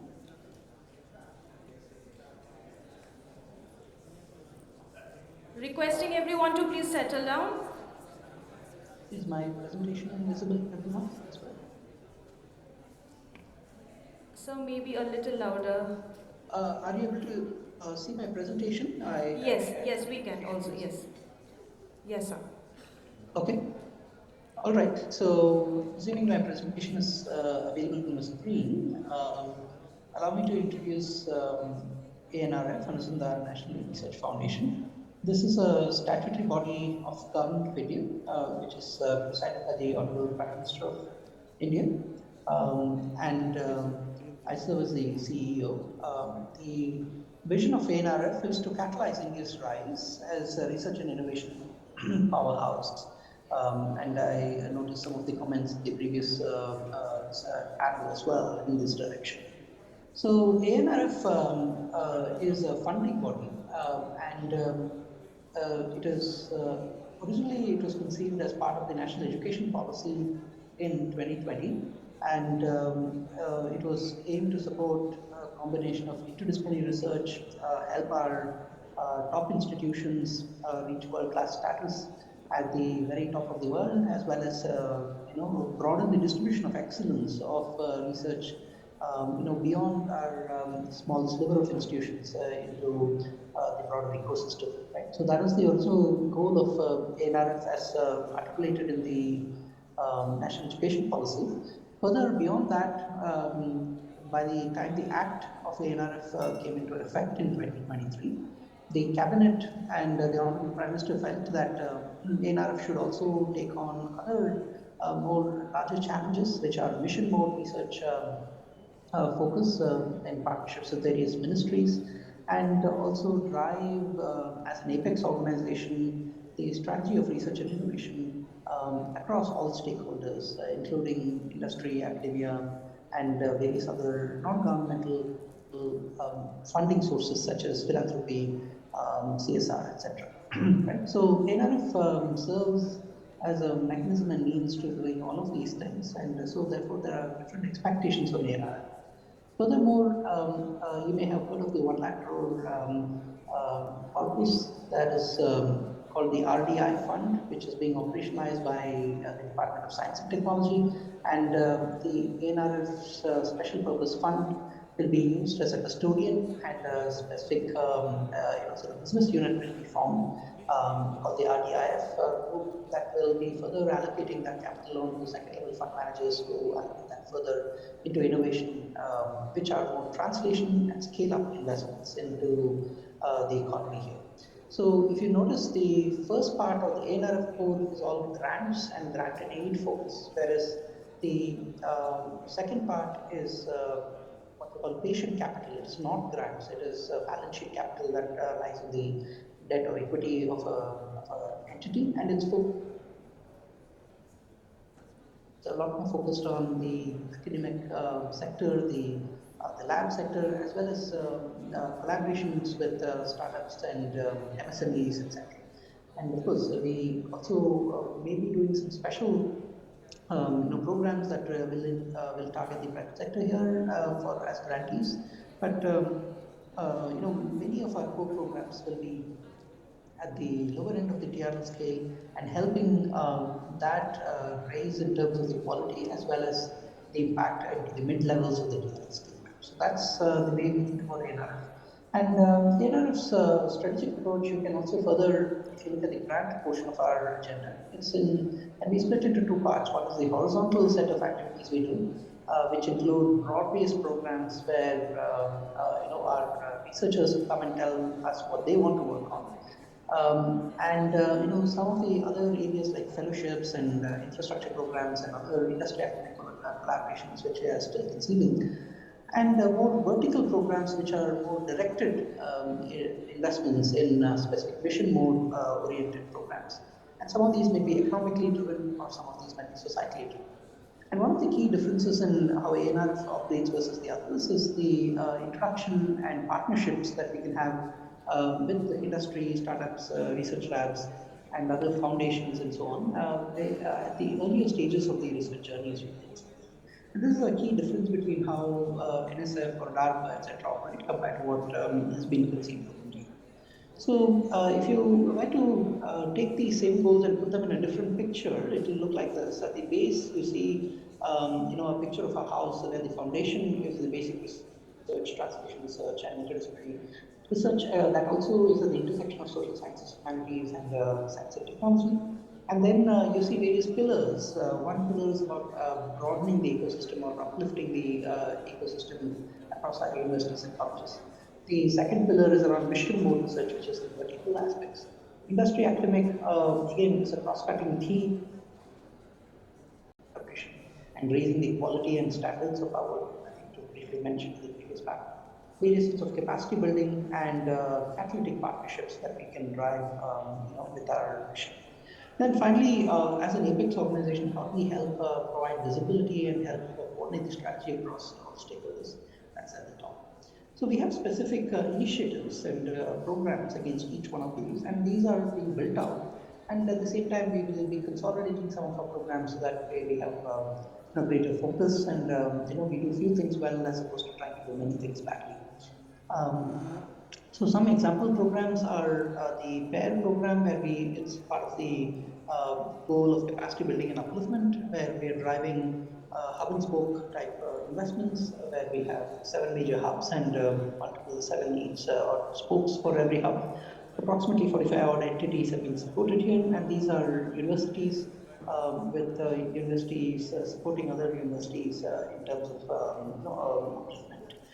The Early Career Research Grant Program is supporting many young researchers, and we made 718 grantees in the last cycle.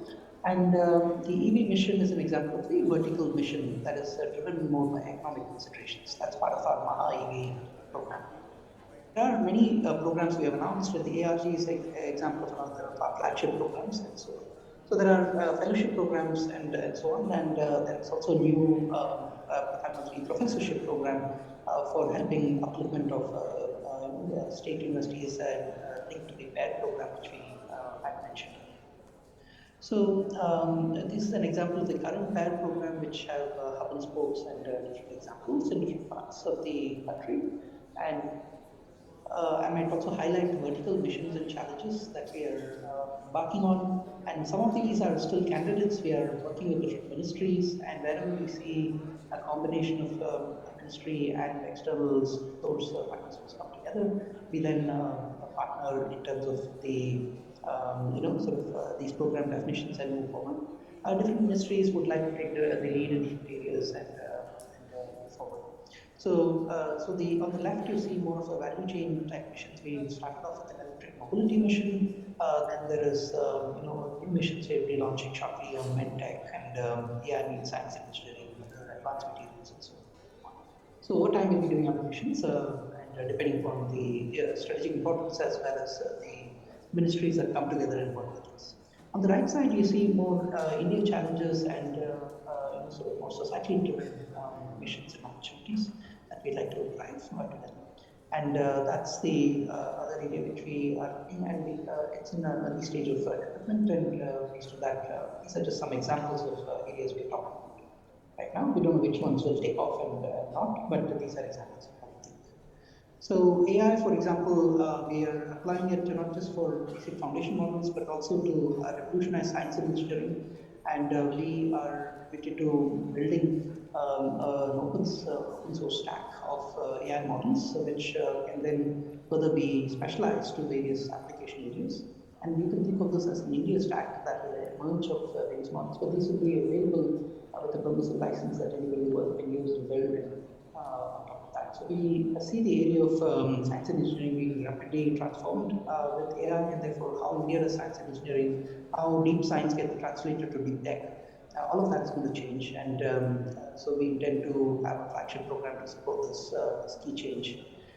So we have also been signing up some partnerships of co-investing in our programs, and some of these foundations and partnerships are of that nature. But we'll hope to do many more of these. But the general pattern of these partnerships is NRF defines flagship programs, and we invite partnerships in these programs, and we are talking to these potential partners to work with us. But our intent is to be able to define and control these programs and the nature of what we do on behalf of the nation. In a way to drive technical dissemination. Social media has been often thought of as a way to build influencer networks and publicity and PR and other sorts of things. But we think its time has come for it to be considered as a first-class dissemination medium for technical advancement as well as diffusion of technology as well. So we are creating channels for each of our programs. We are encouraging participation by all our researchers. In fact, we also have requirement in our research grants now for encouraging social media activity. And those social media activity could be a talk that you record of your research, or you demystify some of your research and make it available to a broader audience. This is part of also our goal to democratize research. And also, if you come up with an innovation and you're looking to make a startup, or if some other startups would like to partner with you, the ability of someone to discover your work can also be accelerated through this medium. So to help this, one of the tools and techniques that we are supporting is this is a program called Saral, which we are working with like Hyderabad and other volunteers on. So this is taking papers and converting them into essentially videos in this particular case of presentation. It's done automatically, it is done in multiple languages, and we are currently working on doing this for patents. We are looking at converting this into posters and various other sorts of things, as well as helping the entire process of research and making it much more accessible. So this way, if you are good at writing papers, you focus on writing papers and then press a button, and this will create the social media content for you, which you can then post into various media forums. So this is part of a larger set of ideas we have of creating a science publishing platform or a community platform that helps define problems and connects industry, academia, mentors, mentees, etc. So this is part of a journey that we try to make. So we're also working with social media on engaging our stakeholders in various ways and driving ease of science. And this has helped a little bit, and then we hope to continue on this journey. We'll be doing other master platforms and so on, which helps get our ecosystem together, much more discoverability of what's going on in different areas. Okay, with that, let me stop here. If there are any questions, we have to answer. Jay.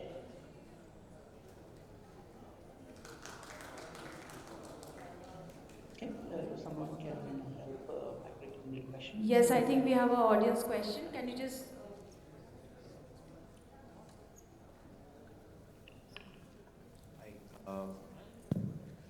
I'm Saurav, and I'm an associate partner at Fox & Mandal, and I specialize in the education sector, and in the past I'd advised multiple foreign universities and school groups on restructuring their investments in India.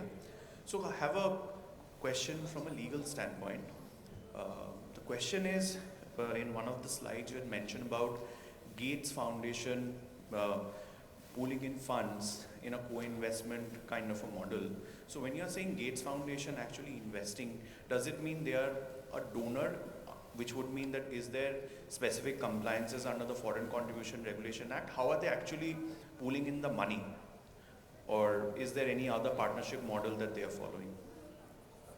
See, we provide first, any foundation that we partner with, right? We are very careful in doing our due diligence, and they can only make investments in India in FCRA compliant. Exactly. Recipients, right? So yes. So there is two ways. One is either they can pool it into our innovation fund, or they can send directly to grantees who are FCRA compliant, right? So those are the general patterns in which we can drive those investments. So currently we are, for simplicity, we are having sort of agreements with them where we decide the projects that could receive funding, and if the party that can receive funding is FCRA compliant, then we may decide to invest, or when I say invest, if there's a project is say 1 crore, they may fund 50 lakhs. Absolutely, this is very helpful. So this would effectively mean that the entities which would receive the grant would need to have prior permission or registration under the FCRA. So we need to do specific due diligence on this. Yes, exactly. Correct. Where we have a partnership. Right. Thank you so much. Right.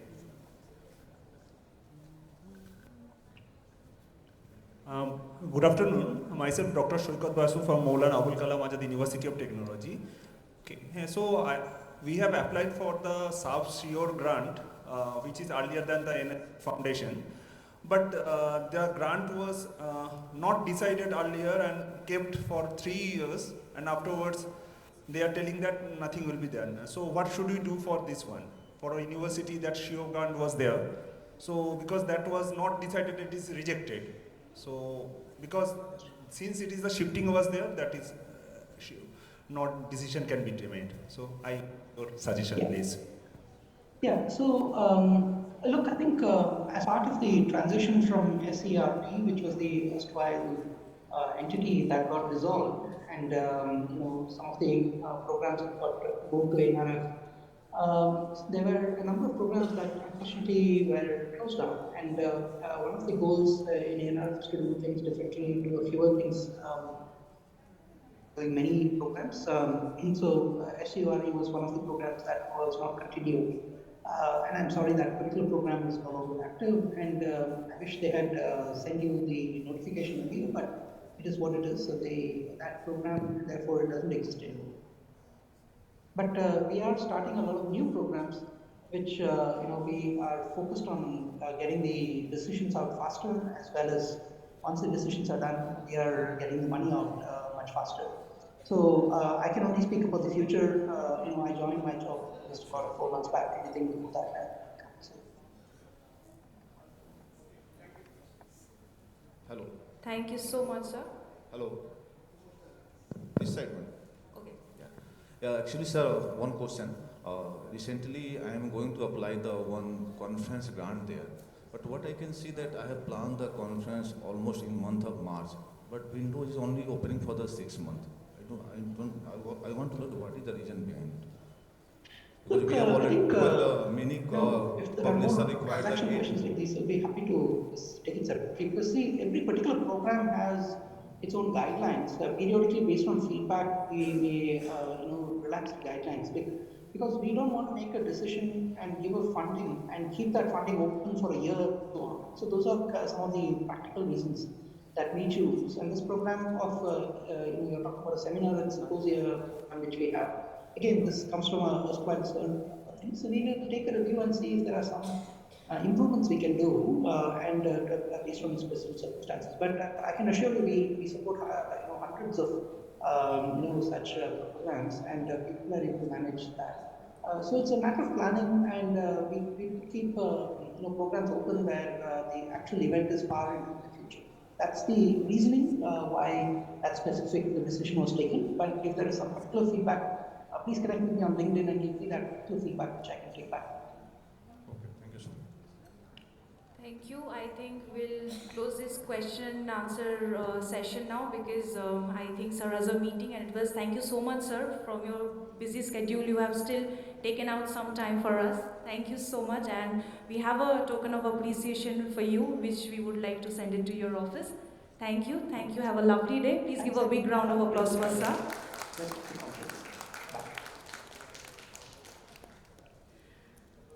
We now move on into our fireside chat on Indo-Australian Educational Exchange.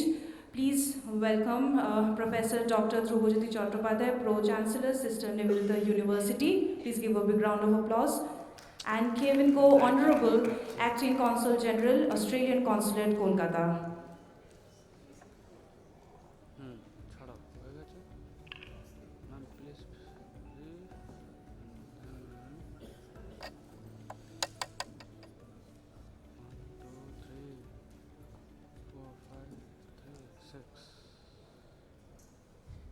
Hello. So I'm sure that from the morning we are having some very interesting programs and very interesting talk, panel discussions and others, which are actually helping me to frame the questions to my friend Kevin, because this Australian education and how this Australian education can be actually how we look at it from the Indo-Australian exchange programs also. There are certain specific features of Australian education which many of us don't know actually, but who actually gone to Australia and visited their universities, they will have certain ideas. But you know that when you are talking about from the morning that about the futuristic education. Now, this futuristic education, we could find it out, that people used to mention about, it's a creative thinking, how we are looking at it from the point of view of, I think it's a philosophical question also. And what I just want to get it from you, Kevin, that how actually you look to this particular concept of futuristic education.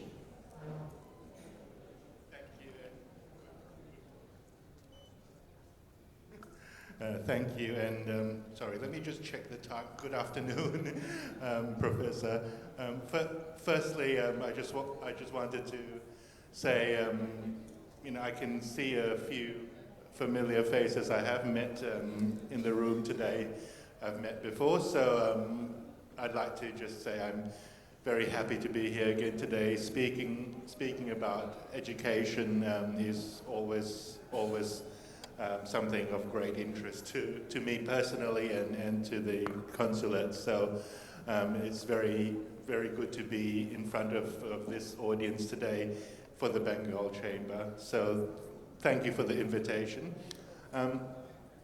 I think what you've mentioned just then yourself is very much what I was also thinking, listening to some of the previous presenters who's already spoke today.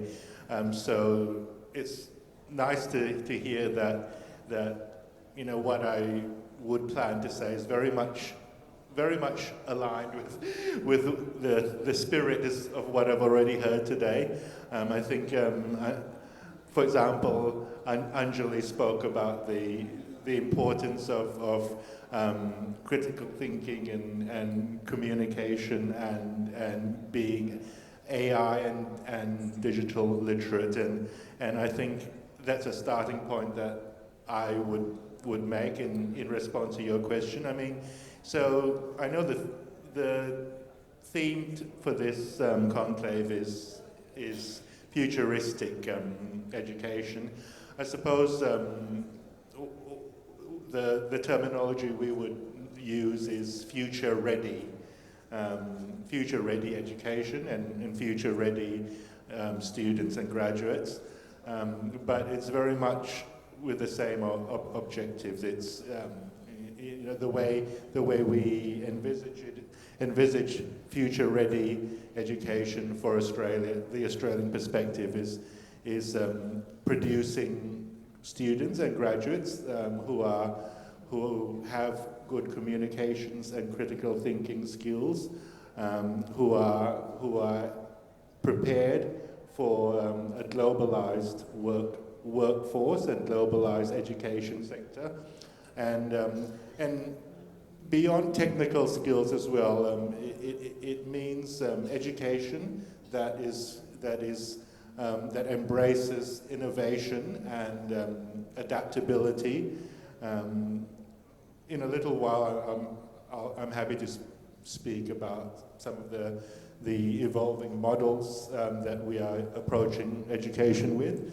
But at this point, I'll just say that for us, future-proof or future-ready education is about recognizing that students and countries and institutions all have different circumstances, and the world is changing very rapidly, and what's necessary is for education to prepare students to be able to function effectively within this changing and diverse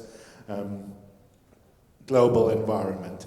So, and last but not least, together with things like critical thinking and digital and AI literacy, for us, the future is very much also about cross-cultural awareness. What's important is preparing graduates and students to be able to function effectively in the workplace of the future, which is going to be diverse. It already is, but it will become more so, more diverse, including multicultural colleagues and workplaces, and by that we don't just mean in a national sense or cultural background, but being truly prepared to draw on the skills and competencies of all people who make up the modern society.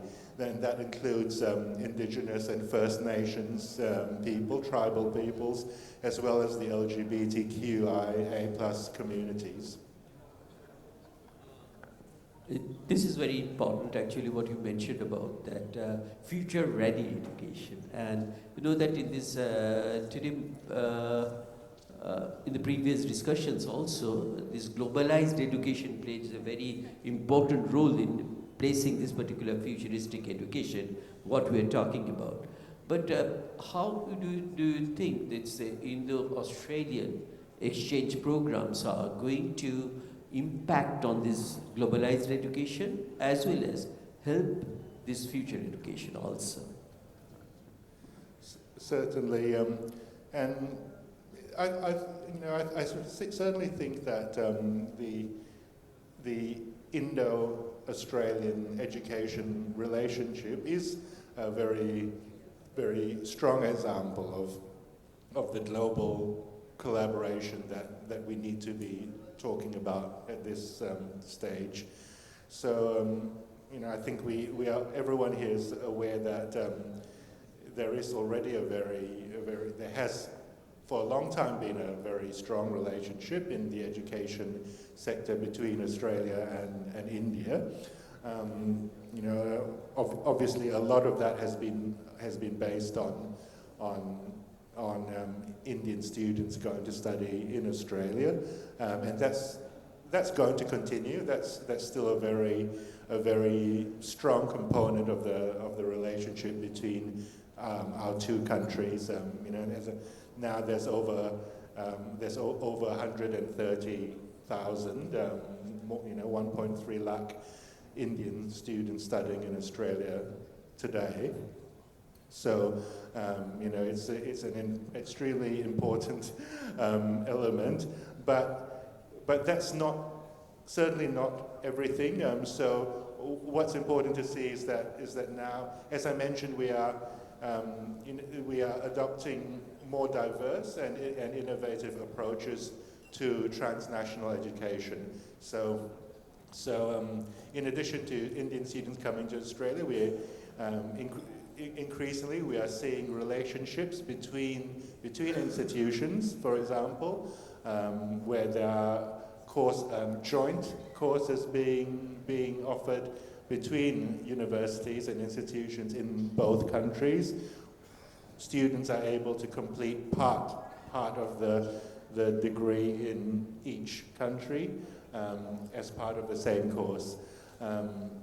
As well as that, we are seeing more, and this is a very exciting development, we are seeing more Australian universities opening up branch campuses in Australia, which has now become possible thanks to UGC University Grants Commission recent guidelines which make this feasible. So we're Australia is one of the fast movers in this space, Australian universities. So we've got a number of very well-known Australian universities. Deakin University and Wollongong University were the first, and we've now got others coming on board, including a group of 8 universities as well. Very recently, I'm very happy that my own former university, the University of Western Australia, was recently announced that it will be opening two branch campuses in India, and just recently, Monash University has announced it will be opening a teaching academy in India. So we're confident more Australian universities will be taking on this model as well. But even that's not everything. So there are many other collaborations that we are starting to see, really taking hold.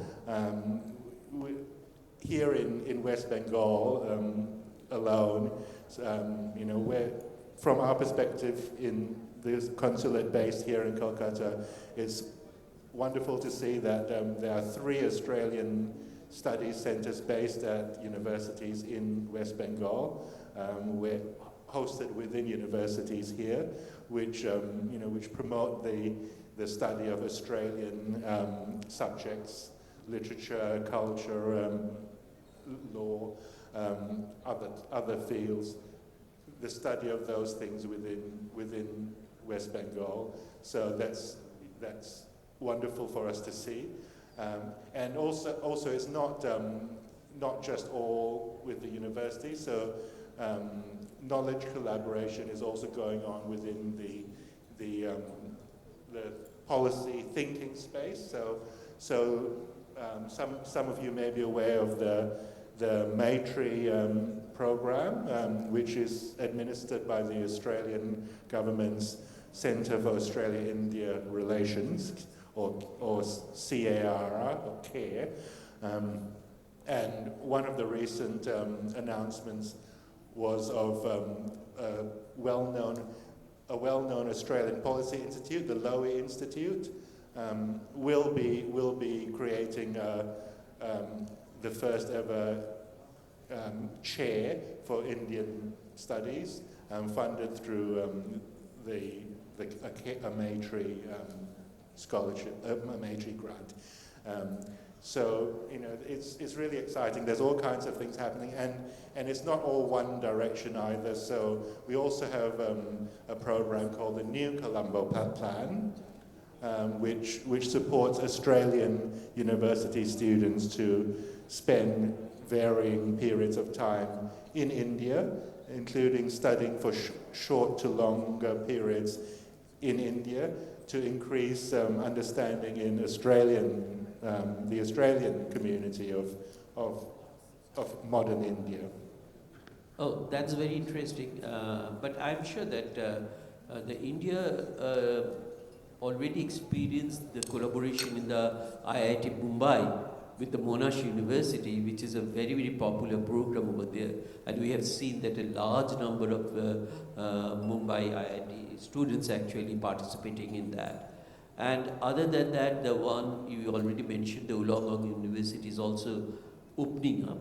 But the most important thing what you mentioned about this joint degree programs like this, that they can have a couple of years in India, a couple of years back in Australia. So in that respect, I just wanted to know that, so generally that's a part of the Global Pathway program. And in this Global Pathway program, if we can get some more idea about it, that what are the facilities the students are going to get it, how the students are going to be,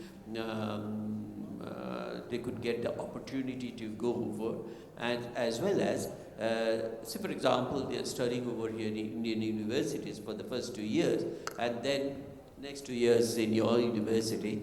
Then the question comes about the work opportunities, internship opportunities and other things in Australia itself. So if you can just let us know about these particular opportunities which the students may get it.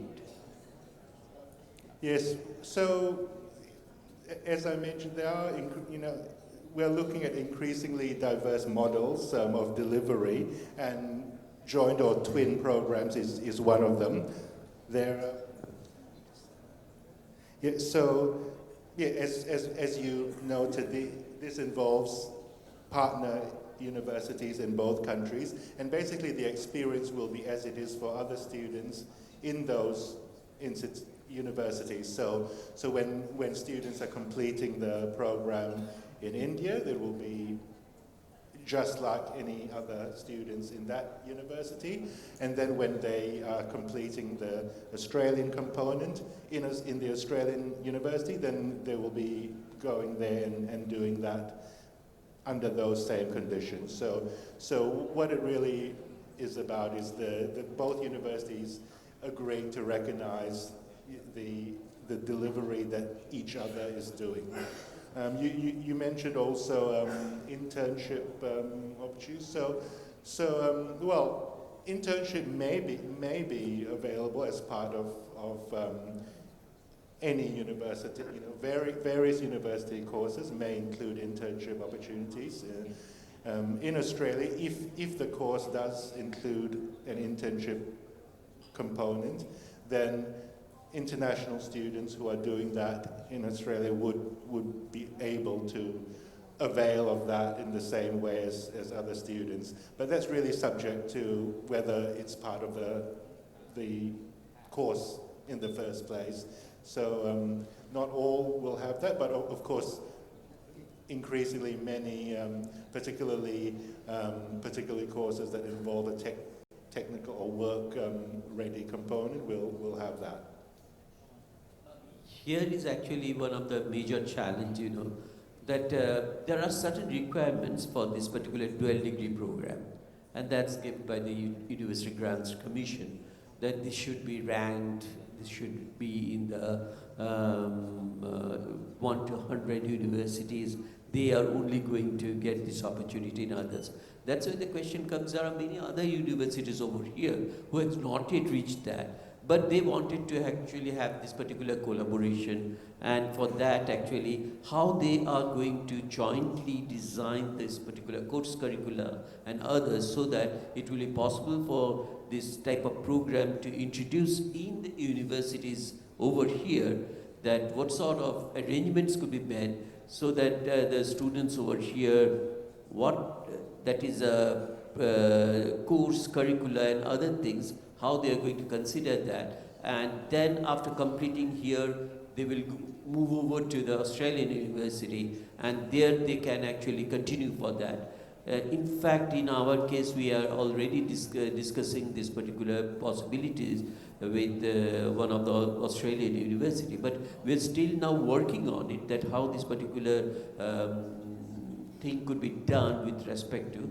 And then the question comes about the job opportunities, because there are certain requirements in Australia to get the job over there, how long they have to study in Australia, and then they will be eligible for getting the job and others. So if we can get to know about this, so that many of the universities over here who are interested to start some sort of joint program with Australian universities can actually participate in that program. Well, thank you. As you've said, this is generally really driven between the universities themselves. In this sector, from our perspective, there's not much G to G. Governments set the overall frameworks and legal requirements and so forth, but it then falls to the universities to find partners that they are interested in working with, and that involves finding potential universities who, for example, they feel align with their approach, their focus. So just like in India, as you would know, as you mentioned, you've already been involved in some discussions. Just as in India, in Australia, different universities have different focuses. Some of them are research focused. Some of them they refer to themselves as, the technological universities. So there are different focus areas, and it really means that and either side can make an approach. So it really means that if an Indian institution has an interest, then you can approach an Australian university and see if there is interest there. Of course, there are more Indian universities than there are Australian universities, just because of the scale of India and the education sector here. But there is certainly a lot of interest on our side in the universities to find models. As I say, many different models are now being looked at. Not all will suit every university, but the important thing is finding an approach that meets what their focus is. Thank you for number of informations you have already communicated to us. Because of the time constraint, we have to close our discussion. But I'm sure that there may be a lot of other questions in the among the audiences, and we can get to interact during the lunch time, and because that's how we can keep this particular program on time. Okay. Thank you very much. Professor. And I will just finish by saying that it's an indication of a good fireside discussion that I didn't even notice this ticking counter over there, despite the very big letters. So thank you for your time. Thank you very much. Let's give a big hand to our. Thank you so much, sir. Thank you for this insightful and informative session. May I now request Mr. Abhishek Rungta, founder and CEO in Indusnet Technologies, and Professor Dr. Sonku Bose, Group CEO, Techno India Group and Vice Chancellor, Sister Nivedita University, to please come on stage to felicitate them. Please.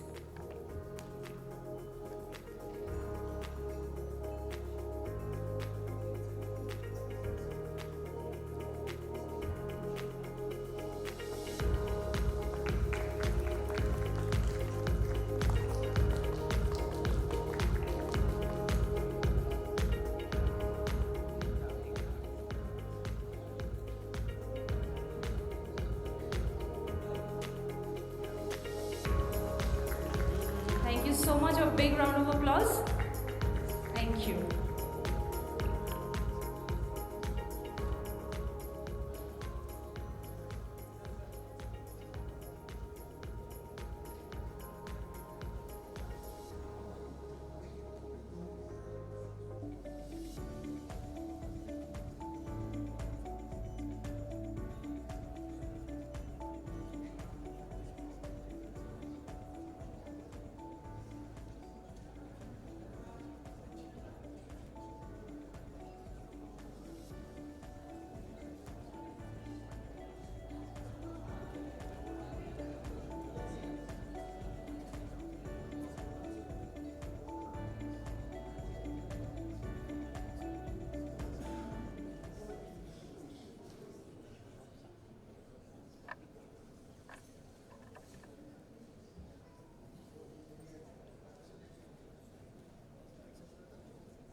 Requesting all to be please seated.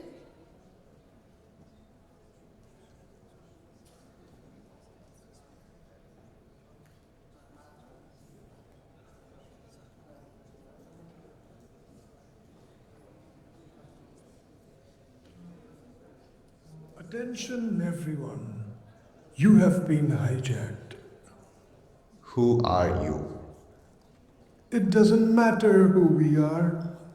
The only thing that matters is our plan.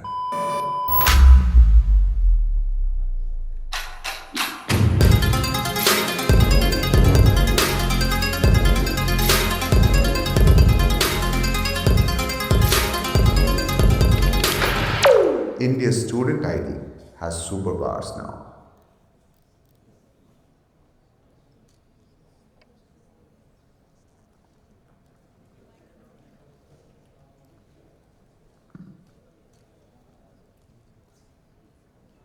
So you all might have been shocked because you're hijacked. But this hijack is for a good reason. This is to give our Indian students the superpower. So what we realized, being a student in the West is a superpower which our country, our education system in the East currently lacks. So I present to you Skonto, the student supercard which ensures that your student status becomes a superpower. All you can do from your transaction, from your commute, to identifying your status, verifying your status, all can be done with this one card called the Skonto card. Thank you so much. Our team is here. They are distributing out the cards and would be happy to chat with you about what it can do for your university, your institutions, and happy to have a chat. Thank you so much.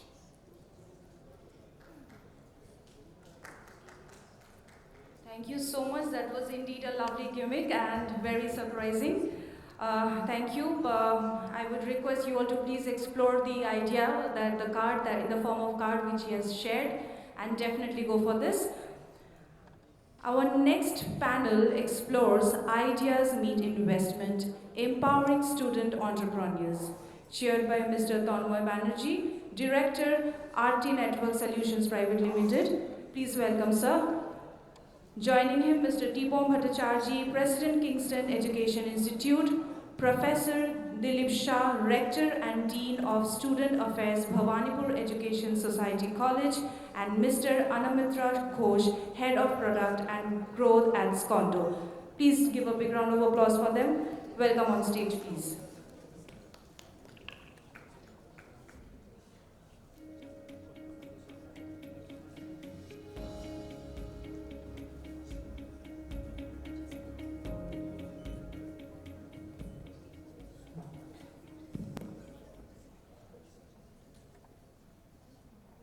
Good afternoon, ladies and gentlemen. It's indeed a pleasure to be here today in the Education Conclave done by Bengal Chamber of Commerce and Industries. Since morning, we have heard elite speakers speaking on different topics. As we all know today, education is going through a big churn, and AI and critical thinking, that's what we have been hearing since morning. And the way education is going to change over the years, and how students and industries both need to align so that the future is ready. But what I would like to tell you is, we've heard all these critical thinking, we've heard about education policy changes. When you play a game of football, we need to understand you might play really well, you might have a lot of skills, you might have made hundreds of attacks, but at the end of the day, it's the scoreline that matters. Whether you have scored the goal, whether you have won or not. So today what we are going to discuss in this panel today is the students can have critical thinking, they can do a lot of research work, but how many of them can get into the entrepreneurial journey, form a company, make it big in life, employ others. So that's what we're going to talk about today, ideas to investment. How a student can have an idea and then turn it into an investment model, into a company, and make it big. I have a fantastic team of speakers today with me. I have Anamitra with me, who is the head of product and strategy of Skonto. We just got hijacked by that some time back. It was fantastic. I have Professor Dilip Shah with me, who's, as I was talking to him, has been interacting with students for more than 43 years, which is a huge thing. So he understands the psyche of students and the way they think and how things have been changing over the years. And I have with me Tipom from Kingston Institute, which is one of the most premier institutes of Bengal today, and I'm sure one day it's going to go national and then global. Now the topic on which we are talking today, I think the floodgates of this opened back in 2004. There was a student in Harvard, 18 years old. He suddenly came up with an idea, we require a social networking site which can combine people. It was a very simple thought. People used to talk to each other, people used to interact with each other, mainly in colleges, because he was in college at that time, he was in Harvard at that time. So this idea came to him, why don't we have a social networking site where everybody can talk to each other, everybody can upload photos, pictures, not always professional, but whatever they talk to each other when they meet, why can't they just do that? And with this thought, he started framing something, and when he first put it into Harvard, as I understand, within 10 to 12 hours, there were more than 1,200 people who registered, and they were all hooked to this. With time, this got into most of the Ivy colleges in the United States. At that time, this company that he had formed was called thefacebook.com. And it got an investment of approximately 500,000 USD as its initial stage from a person called Peter Thiel, who was the co-founder of PayPal. So this is an example where, an idea turned into an investment, and rest is history. We all know how Facebook is doing today and where we are. So with this, my first question I would like to direct to Professor Dilip Shah, who's been interacting with students for so many years now. So what I would like to ask you is, you have been seeing children for the last 40 years, as you were saying. So back in 1990 also you used to see students, and today in 2020 you're seeing students. And Bhawanipur College, being one of the most premier institutions of Eastern India for a long time, if you can share with us how you have seen this entire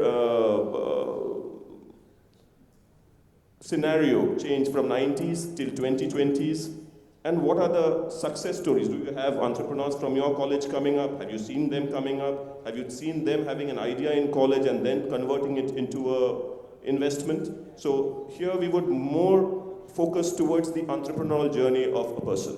If you can please enlighten us. Well, friends, thank you for asking that question. I have been watching it for so many years, as you just said. I think in the earlier part, like 90s, as you were asking, I think entrepreneurship happened not as a matter of choice, but as a matter of desperation. People didn't do very well academically, and everybody wanted to get to a good job, but that didn't happen, and therefore they knew that we'll have to get on our own and we'll have to start something. But I can tell you that even that time until now, and that's the reason why we have the morning section of commerce, which is over at about 10 o'clock.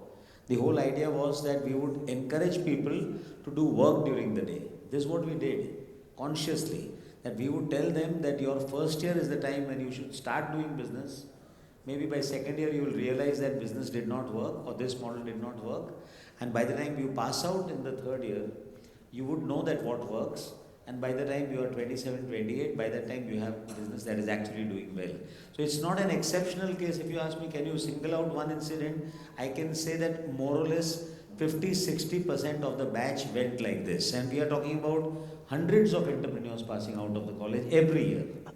So if you ask me that can I talk about somebody who has made it really big that the entire audience will connect with, then well, I can talk about Dilip Sanghvi and people like that, Sun Pharma and all. These are the products of the college. I might have seen them in my classroom. A very, very unassuming personality at that time. And today, if you ask me, I have students who are sitting here in front of me. They are already entrepreneurs. They are in second year and they are here with us. They are already business people.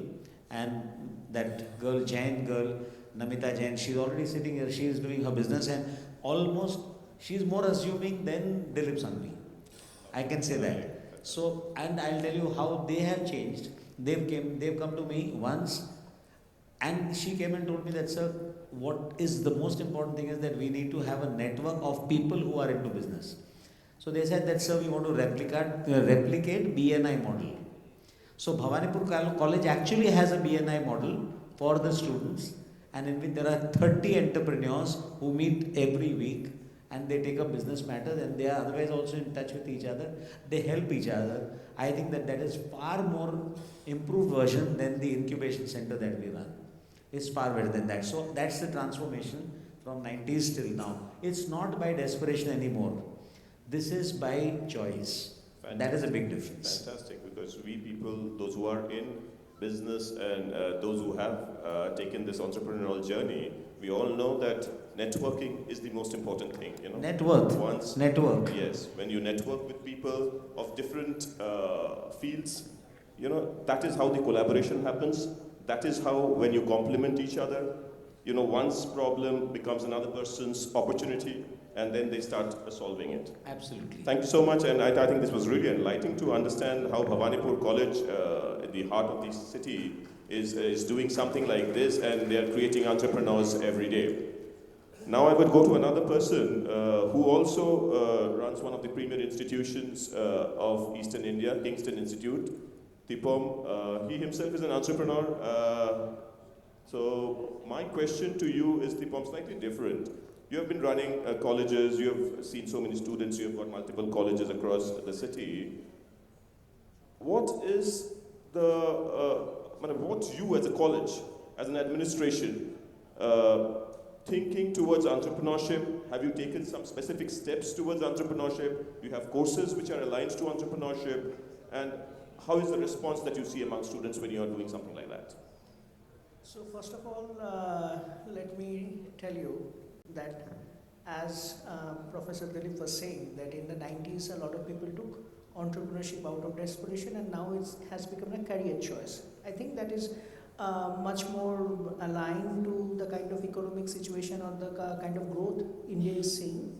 And by aligning to that, Kingston Education Institute, what we have done is that we have established an MSME incubation center, when we help students to start their small businesses, help them get loans, help them get their company incubated, help them get network with other, I would say, business people, and get them the kind of connectivity that is required to start a business. So right now we have more than 9 government-funded startups in our campus, which includes, from climate-conscious startups, like we are creating a sanitary napkin made out of, pineapple and banana leaf. We are working on women's safety equipment, and all of these are, what we did was that we had, for instance, 5,000 students sitting all together. We started giving them entrepreneurship workshop. What is entrepreneurship, how to do business, and all those things. Out of those people who were really interested, got them, intrigued about entrepreneurship. We selected those students and told them that, you plan something, do something, give them the open space and open hand to, think of projects. And then we actually, submitted those to the MSME ministry, and that got selected, and, that got funded. So that's how we are actually nurturing entrepreneurship in our campus for our students. Fantastic. So, what Tipam was saying, he pointed out towards quite a few pointers which are all important for new companies, new entrepreneurs, new startups. He spoke about, they are arranging in collaboration with the MSME industry, because every startup, when they think of an idea and they want to form a company, the first thing which they think about is, how do I get the money? From where do I get the money? How am I going to do this? How will I take this call? So nowadays, as he rightly said, there are a lot of opportunities which the government has come up with, but a lot of students are not aware. So what they are doing as an institute, connecting the students with the government departments and letting them know about the funding opportunities from where they can get funds, as well as giving them a platform, which is very, very important, which was not there back in the 1990s. However, today when we are sitting in 2025, I think This is a reality, and we have an opportunity, because I think the way forward is entrepreneurship. Because if one entrepreneur opens a company, it can be small, medium, large, whatever it is, he employs a minimum of 10 people. And if it's like this and you have 1 lakh such ventures, then you're talking about 10 lakh employment. So we have an employment problem which can get sorted like this. So I think a lot of more students. So my other question to you, which was, how do you see the response? These platforms that you're doing, these workshops that you're doing, if I just ask you for a rough percentage, say out of 100 students, how many students do you see are interested to take up entrepreneurship in their future lives rather than looking for a stable job? See, I would like to answer this a bit differently. I would say that even in a job, you require a certain amount of skill set. You need to be, very much skilled, or else no company is going to pick you up for a job. Simultaneously, an entrepreneur also needs the same skills like finance, accounts, marketing, HR. You have to understand a bit of everything. But the only difference I see among the students is that a little bit of push is required so that they can take that leap of faith, that a bit of, I would say that, appetite for risk, that fun thing that, you don't know what is going to happen tomorrow, but at the same point of time, it is also fun to, venture out and see how it all plays out. Absolutely. So that is where it is. These institutes, the colleges, I think they play a very, very important role. As Dipam said, that push is required so that they understand that this is really an exciting journey. It's a very interesting fact I was hearing someday. At the end of the day, what does everyone want to do? They want to become rich. They want to be successful in life. So statistics say that 75% of the people who have money are entrepreneurs, which is a big, big number. So that is what you got to look into. With this, I will come to Onamitro. We just saw Skonto, and I was absolutely mesmerized to see the type of impacts that they created and when the lights went off. So to him, I would, I was just hearing their story. I would request Onamitro to speak about that, because you are people, those who thought of an idea when you were in college. You saw an idea, you saw an opportunity, and then you started working towards it. And today you have a product in hand which you want to grow. So if you can just tell your entrepreneurship journey from idea till investment. First of all, thank you so much for having me here, and I feel really privileged to be sitting with you all today.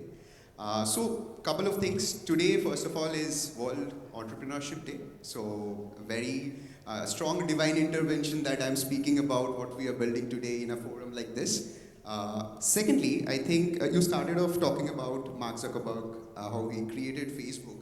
And I think it starts from there. It starts from one itch. It starts from one obsession. The primary thing that is needed in entrepreneurship today is obsession. You would have to be really, really obsessed with what you're building. Unless you have that obsession, it's not going to see the day of light. Because today, when I'm building something, there can be 10, 20, hundreds of people coming and telling me, why are you doing this? Go and get a job. Or what does this mean actually? Oh, this is a simple thing that you have built.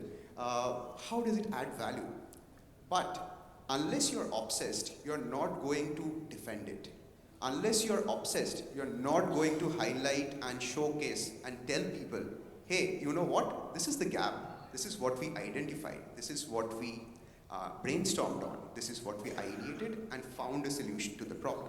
So again, as we all know, I would even take a step back. 2015, when I was in college, I was a part of this internship hunt contest, where one of the topics that I prepared for my group discussion was India needs more entrepreneurs than managers.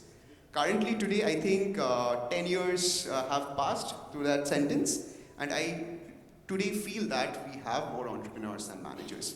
And I think Tipam was mentioning that we also need to be entrepreneurs. We need to be acting as entrepreneurs within an organization, taking ownership of what we are going to build and the conviction in the product. So that is how the journey started, finding and spotting those gaps, then talking to the target group. When we started off, we started talking to Gen Z students because they are the end users who are going to use it. Today I can think about 1,000 things, my team can think about 1,000 things, but what matters is how it's adding value to them, what is the challenge that they're solving. And parallelly, we started talking to academicians like yourself to understand what are the engagement level troubles that are there that is still going to be solved. Because we're at this very interesting time where all our offline interactions, transactions are becoming online. And I think the biggest companies today, for example, Facebook again, what was a social adda or a place to connect to people at various hotspots is now online. You have Facebook, you have different other social media platforms based on the kind of interest, the niche that you need to bring in place to make that happen.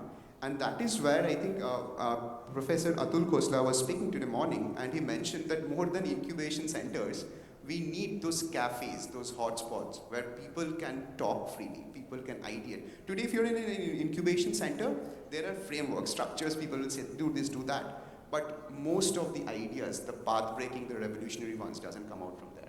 It comes out from that dorm room, it comes out from that cafe, or that moment at night when you are standing in a terrace talking about a problem and you're like, hey, we can solve this like this.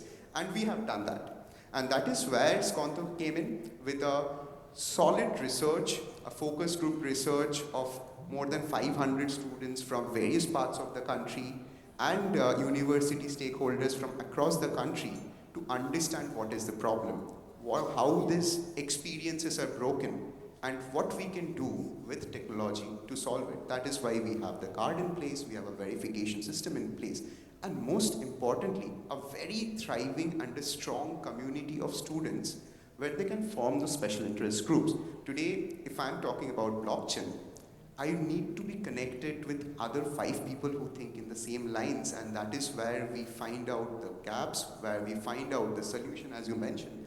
Network is the net worth, and that is what we are trying to build, a thriving student community which is empowered, because I think we are the youngest population in the world, and I think Mr. Costa also talked about how 25% of the global workforce is going to be in India in the next 5-10 years. And that is why this ecosystem needs to be empowered, and our complete mission and vision is to empower them so that our country rises and the students are empowered to get to those stages of entrepreneurship, get to the stages of making a difference and leading the economy. Fantastic, Anamit. So it's always good to hear an entrepreneur speaking and speaking out his mind. What he was mentioning is, as rightly he said, an entrepreneur is the guy who is all alone. At the end of the day, Deepam was saying he has to do everything. Actually, he's the peon of the company and he's the managing director of the company. So he has to do the entire job from 0 till 100. People always say the other side of the grass is green, but actually a person who is an entrepreneur, people only see the success part of it when he's actually successful, but they don't see the midnight oils, they don't see the problems that they go through, they don't see the hundreds of rejections that an entrepreneur has to go through. But that is what he was saying is the exciting part of it. You have to be excited. If you have to make something big in life, you have to have that passion and you have to go for it. You have to work for it. You will fail 100 times, but the 101th time you are going to be on that successful chair. So now, Professor, I would like to go back to you once again. As we were discussing, students is what we have to empower now, because ideas have to come up. We have a huge young generation sitting, and if at least 10% of them take the entrepreneurial journey, I think a lot of the country's employability problem will get solved. So my next question to you is, you being one of the most premier institutions and so many students coming and studying in your place, what type of entrepreneurial atmosphere are you creating in your college? What are your thoughts on this, and what other colleges also, since you have been interacting with students so far and you see that this is the way forward, what is your thought on this? Well, thank you for asking once again. I invite everybody present over here to come and see Bhawanipur College. It's an invitation. And you will see how the atmosphere can be built. Please come to my office And when you come to my office, that's a dean's office, you will find students, at least 25 students, 30 students working inside my office. And for any problem, they can reach out to me without anybody intervening. They just open my door and say, can I come in? It's like that. And they can start by asking, and that's how I inspire them, that the first question all of you all should be asking me is, Bhawanipur is a financial success story. True or false? Do we all agree, yes or no? Bhawanipur financially successful? Financially, yes or no? Hello? Audience, clap for that, yeah, come on. Let's celebrate financial success. They haven't seen the audit sheet, you must be knowing Now, that. So everybody knows it, the whole city knows it. If we are acquiring colleges like corporates acquire another corporate, then we are obviously a financial success story, no doubt. Now the question is, I initiate this discussion. I ask the students that before you learn about any other business model, you should learn about the Bhawanipur model itself. We charge less fees than our counterparts. We have much more qualified professionals than anybody else. Without any doubt, if we are teaching commerce, then you will find half our faculties are chartered accountants. One such faculty is present over here. He is also a chartered accountant. Nikhil, he is one of our faculty, he is also a chartered accountant. So that means that we have to automatically take care of such faculty. So we charge less, we pay more. The campus is in the middle of the city in Elgin Road. So that's obviously a premier property, without any doubt. And yet we make ends meet and we do better and better. When I took over as the dean, I remember we had around 4,500 students. Today we are talking in terms of a family of 20,000 students. And that's not more than 12 years. So I tell the students that boys and girls, first thing that you should know is, how does the Bhawanipur model work? And in that you can ask me a question about my own salary. You can ask me, sir, what is your salary? Like that. Let's understand it threadbare, because if you don't understand the place where you work, you will not understand any other business model. It's not possible. And that is how you inspire transparency. We don't preach. Let's do it. It's like that. And believe me, ideas are with the younger generation without any doubt. We just need to handhold them and we need to connect. What is an incubation center? Like you was just mentioning. Boys have problems and you have structured system to solve problems. Doesn't work like that. A guy comes to me, sir, this is my idea and how do I solve it? So I say, I am on the committee of BCCI and I will put you in touch with the corresponding businessman who is a member of BCCI, and I'll call that person up, you go and meet him straight. And there is a successful businessman who holds his hand and tells him, beta, you do like this. That makes far more sense than academicians who have been into teaching the subject. Entrepreneurship development is the subject. They've been teaching, but they've not done entrepreneurship. Arey bhaiya, an entrepreneur does not write books. An entrepreneur does not come to college to teach. An entrepreneur does entrepreneurship. So he will be in BCCI. He will be in Merchant Chamber. He will be in CII. And I am in the committee of all of them only for one reason, that I should be able to connect my boy to the right guy. And that's about all. And after that, it's hand-holding. And after that, he doesn't turn back. He just comes back, and like the gentleman from Fox and Mondal just told me, that somebody met him, he said that there's one man whose touch made me what I am. And he just remembered that name. And the boy said that, sir, you just sent him to the right contact and his life is made. So this is basically what we do. We need to replicate this model everywhere. I think we have arrived at a stage, and all the government schemes, how funding is available, we know it all. It's pinned up in my office, that these are the schemes you can get money. What is called DIC, District Industries Commissioner. He comes and meets the students. And he says, come on guys, make a project report like this, I am behind you.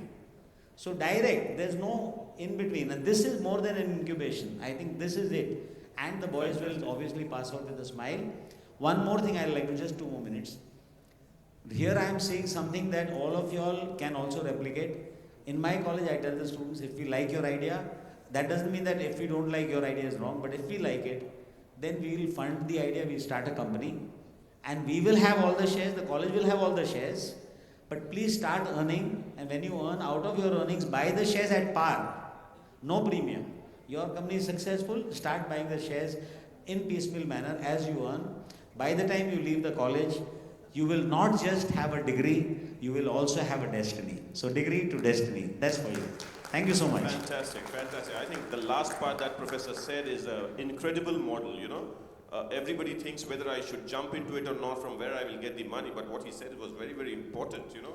If you have an idea, the college is going to invest in it. You have your company, maybe the shares remain with the college, and when you earn, you take it not at a premium but at the base price. I think that was absolutely fantastic. And the other part also, as you rightly said, rather than preaching, we need to actually hit a solution. We have to give a solution.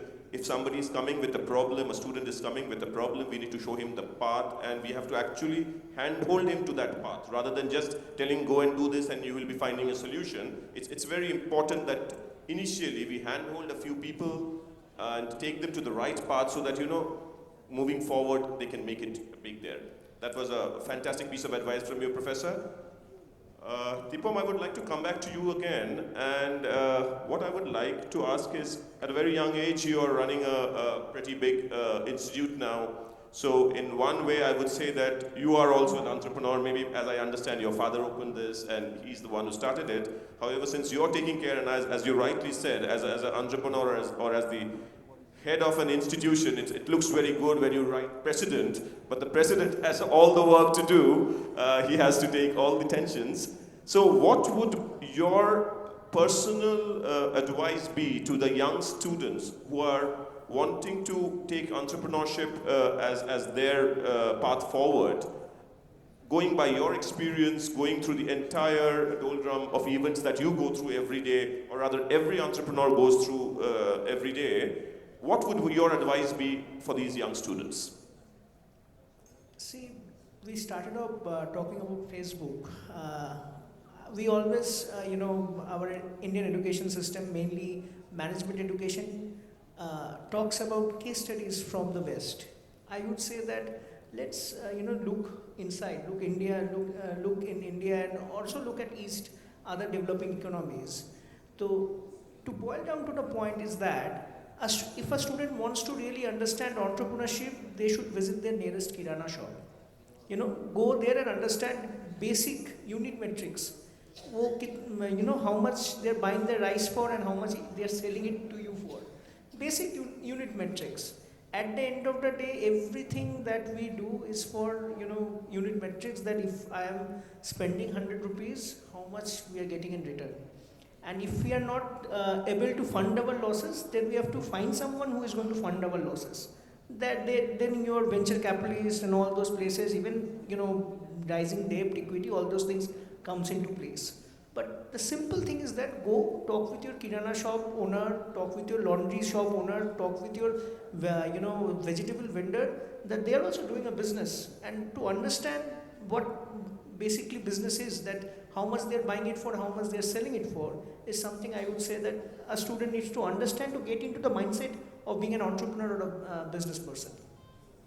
Absolutely. So it's just very interesting always to hear entrepreneurs speak. You can hear a lot of other people talk about a lot of things, policies, X, Y, Z. But when an entrepreneur speaks, he speaks right to the point. We heard Ona Mitra speaking. We heard Deepam speaking, all from the heart. You have to have the basics right, the practical problem. How much are you earning? How much are you spending? Are you making profit or are you making loss?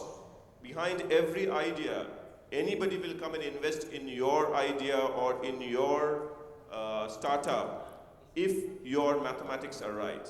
It has to be right. That is one of the most important things that every entrepreneur, whoever is planning to get into this line, has to think about. What problem am I solving? Whether it is expandable or not, whether I can increase that globally one day or not, and today's state, how technology can help it grow. That is very, very important. I'll again come back to Anamitra now. Anamitra, as a last part of our question, you have done a startup, you have made a product. I think now the initial phase of getting into business, starting something is done. But however, the journey starts just now. I'm sure you're facing a lot of problems.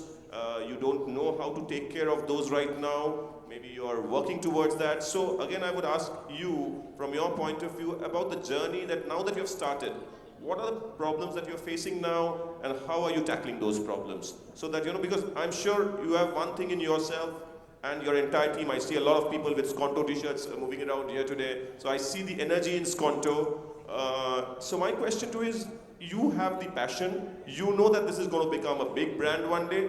But today, the teething problems that you are facing in your company, how are you taking care of that? Thank you for asking that. And I think as with any startup, we have multiple problems. Every day, the team you see, we are troubleshooting on a minute basis, not on an hour basis. That this is not done, that is not done. We are late, that is supposed to be launched.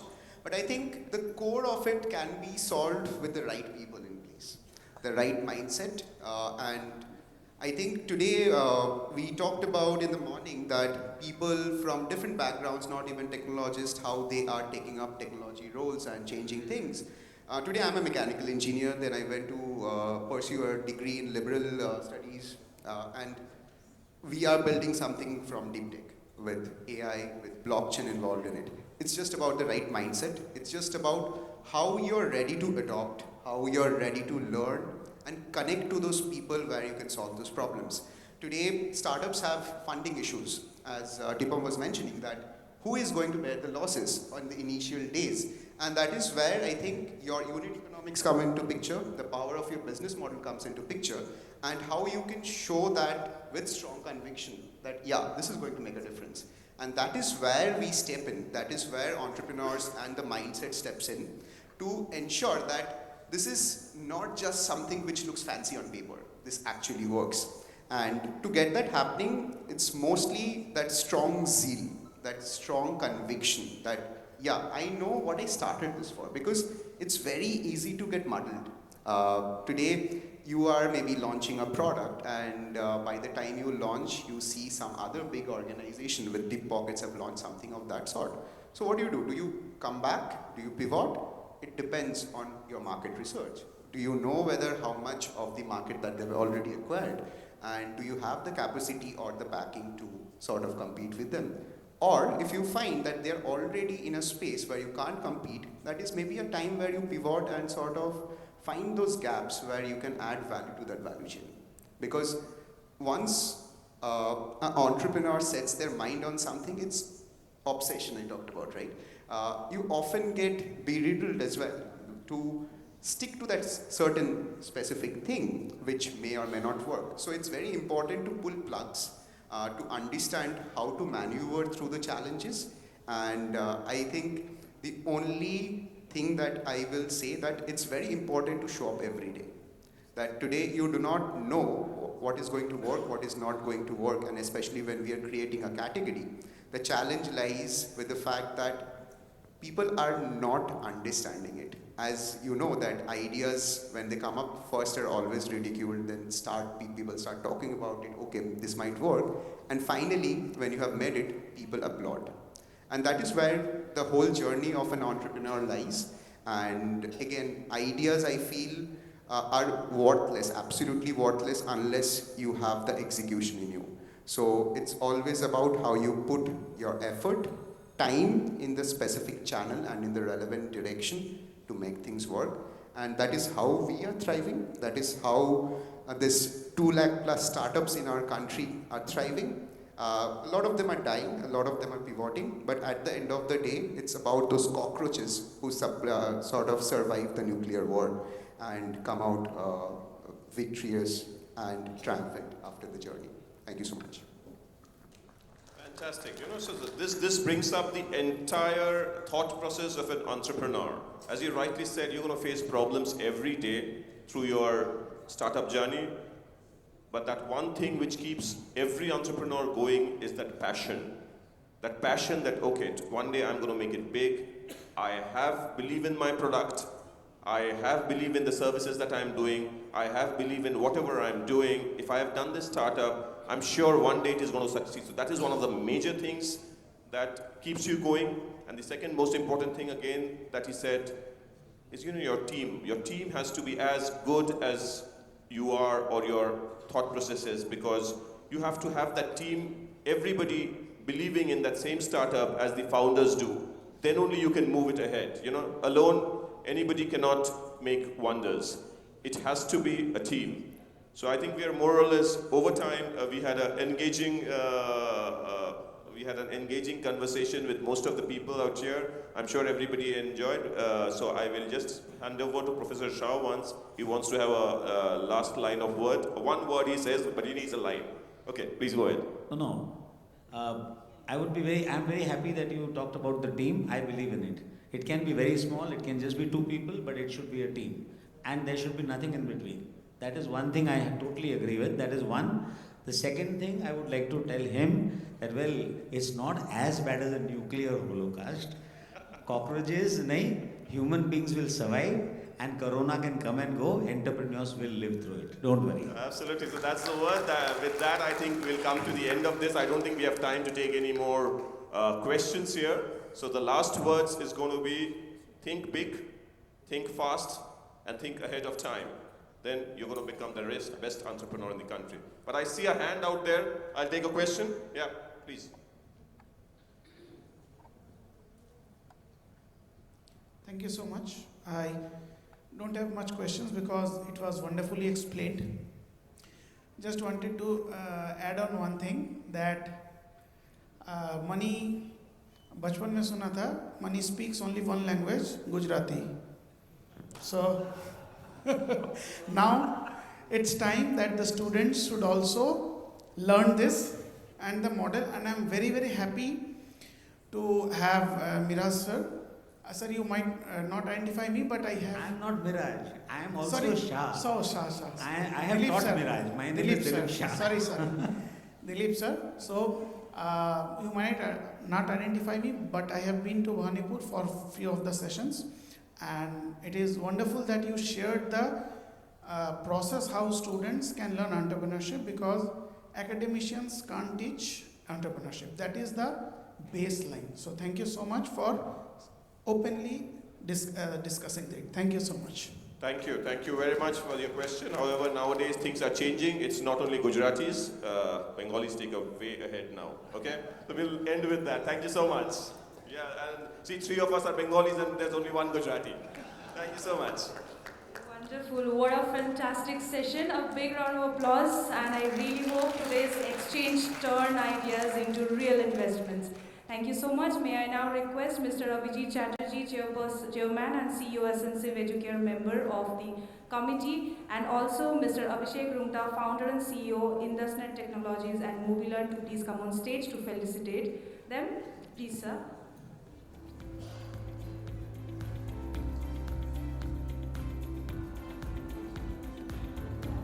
I will first request Mr. Chatterjee to please felicitate Mr. Anamitra Ghosh, Head of Product and Growth at Skonto.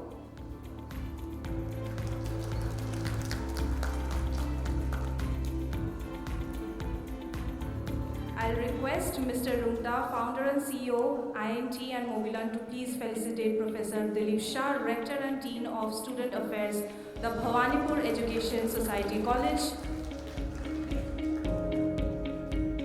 Requesting Mr. Chatterjee to please felicitate Mr. T. Pom Bhattacharjee, President, Kingston Education Institute.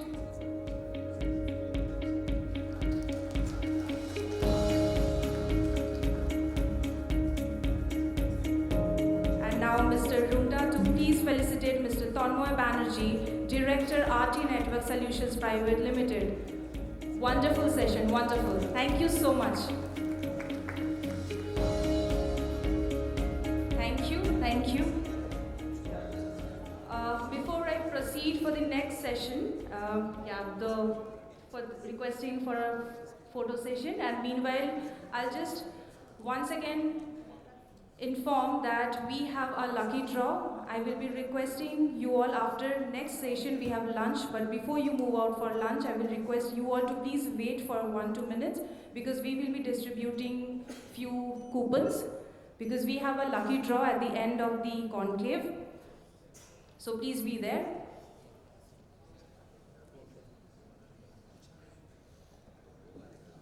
We now invite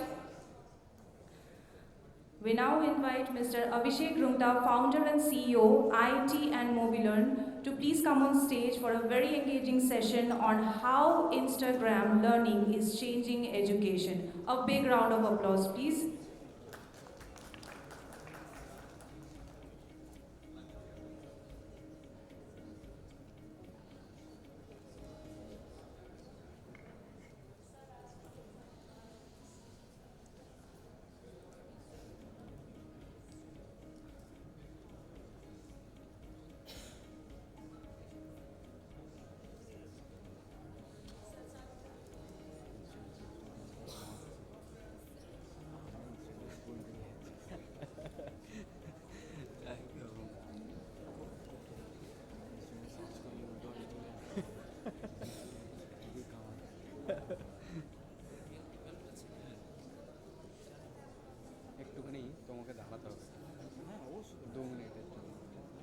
যাব টুক করে ছেড়ে চলে আসবো একটু zoom করে কিছু করতে পারবো না। এখানে একটা আছে এখানে একটা আছে Good afternoon, ladies and gentlemen. I am Abhishek Rungta.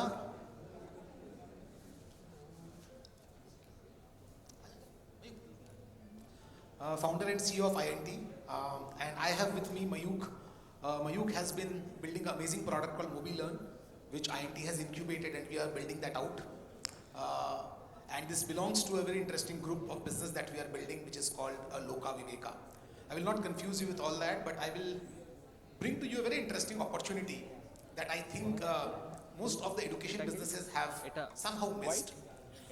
We all know in recent times edtech is synonymous to scam, and edtech is edtech. No problem.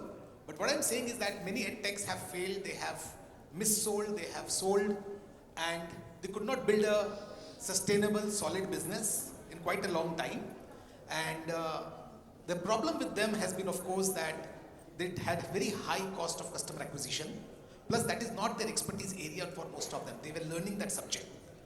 So, why not educational institutions which are already there, why not they start edtechs? How can they build a education technology business? And that is where our opportunity comes in. So, the challenge that we see all the time is, so we have built a platform called MobiLearn. And recently we have been approached by educational institutions who want to, use MobiLearn to provide education to their students. The most interesting opportunity that came was, can we offer continued education through MobiLearn? And that has worked out extremely well. And then we took a step back and we said, can normal education be delivered through MobiLearn? And can that be an additional revenue channel for educational institutions? And that is something that really excited us, because I strongly feel that the traditional learning management systems which is in the market has got serious problems. And we are going to talk about some of those problems for you. So the major gaps that we see in the current LMS systems or educational systems which are online, 3. Number 1 is attention deficit. Right? Today kids have very, very little attention span, right? You start talking to them and they get bored and they go out of the door, right? So you can't teach them if they have no attention span. Right? Second problem that we see is that the format that we are used to, which is open a learning system on a laptop and then they click next and then they read a text and then they click next and then they answer a few questions, it's outdated. These people are not used to this format. We are, including me, we are old people. We are all used to this format and we were very happy with that. But the young generation is born in Instagram age, right? And they love to swipe up. Or if they are planning to date, they will swipe left or right, right? So most of the time they are using on Instagram. So that is problem number 2, is that the current interface is not intuitive enough for the kids. The third challenge that we see is that people don't engage. They start a course or they start learning and then they forget and they stop. There is no way to motivate them to complete the course. Even if it's a 20-minute course, people don't complete it. And we are seeing it. And when we launched the product for corporates, we saw we are blaming kids, but even people in corporates, and where it is a compulsory education because it is compliance related education, people find it extremely difficult to even consume content for 20 minutes a day. That is the state where we are in, right? Because it's very boring, as I said. Those problems are also with us, right? So I still remember, the elders in the house used to first scold kids. You can't be on mobile all the time. But now if you go at your own home, you will see all the elders are also on mobile all the time, right? And that is kind of become the behavior. And last but not the least, how do you really validate if the person have learned or not? It is very important to validate, continuously validate and understand what their journey is all about, and then make sure that we are giving them the right nudge at the right time so that they can learn. So we created a continuous learning solution which can be used as an edtech product for any educational institution. This can be a totally new revenue channel which you may or may not have explored in past. So you have got the strength of educators, this means teachers. You have the strength of students and the people who who are related to them, who is in that age group. This means your cost to acquire a student for your course is almost minimal. Educators are there, so cost of creating a course is quite nominal compared to any other new company getting into education business. And last but not the least, you can also monitor and administer the entire training process. You have the backend to do that.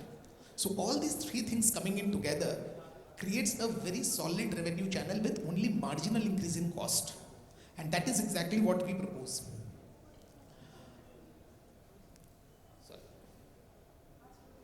So these are some of the screens of the product that you can have a look. We are more than happy to show the demo. My co-founder Mayuk will be around. I have a couple of other colleagues, Shantanu, who can show you the product's interface, how it works, what it does, and you can explore that. So you can actually, technically it's one of the finest product. I mean, I have been an entrepreneur all my life. This is the first time I went into product design again after 20 years. And I did a ground up design. This means I have not seen any other LMS in the market before I designed this. And I designed it in a way that my team can use it. So we already use it at INT. And we have already improved the software to make sure that our people have fun learning. So it's all experiential first principle thinking which has been applied to build this product. And that is why you will see that it's not comparable to other products in its interface, in its style. Because people like to start from where they left last. They want to see points being accrued literally every 10 seconds. Today's kids, they need to see numbers adding up every few seconds while they are interacting. If they get a quiz, when they get the quiz right, they should get points. They should get, so they are all entitled today, right? So you need to show them entitlement again and again and again, that you have done great, you are doing right, you are doing amazing. So this is exactly what it does. And it also sends nudge if a person has started a particular course and he has not opened that course in the next 2 days. It creates exciting content using Gen AI to reignite the interest in that particular course that he has left in the middle. So these are, you can see how long the course is, how many points they can earn from it, what are the different courses out there. They can see the path just like a game. So if you all play mobile games, you will see these are the kind of interfaces you see, where you can see stage 1, stage 2, stage 3. Stage 2 opens only after you close stage 1. So think of it like a game. That's exactly how it has been designed. When you give a correct answer or a wrong answer, it teaches you something. So there is a very interesting use case that we are doing where the company wants to teach everyone only through question answer. So what they are doing is they are giving 100 questions and there is no education, there is no training into it. There are only question answers. And when you answer a question, if you are wrong, it tells you what is the right answer. Right? Which is more about, what we can call is learning by inquiry. So you are basically getting curiosity, you are asking the person to answer a question, and if the person is giving a right answer, it tells them a little bit more about that particular context. If he gives a wrong answer, it tells us the right answer and then give a little bit of a context. So the learning becomes more fun because they are going through a quiz. And we did this because we understood that quiz interests people more than plain simple learning. So even if you go in a classroom, you start a quiz, people will get more hooked to it and more interested in it. So this is the same principle which has been applied on this. And then of course they see their points, they feel that they are winning. We can get the leaderboard, we can make competition among team members in a department, in a company, in an institute, in a classroom.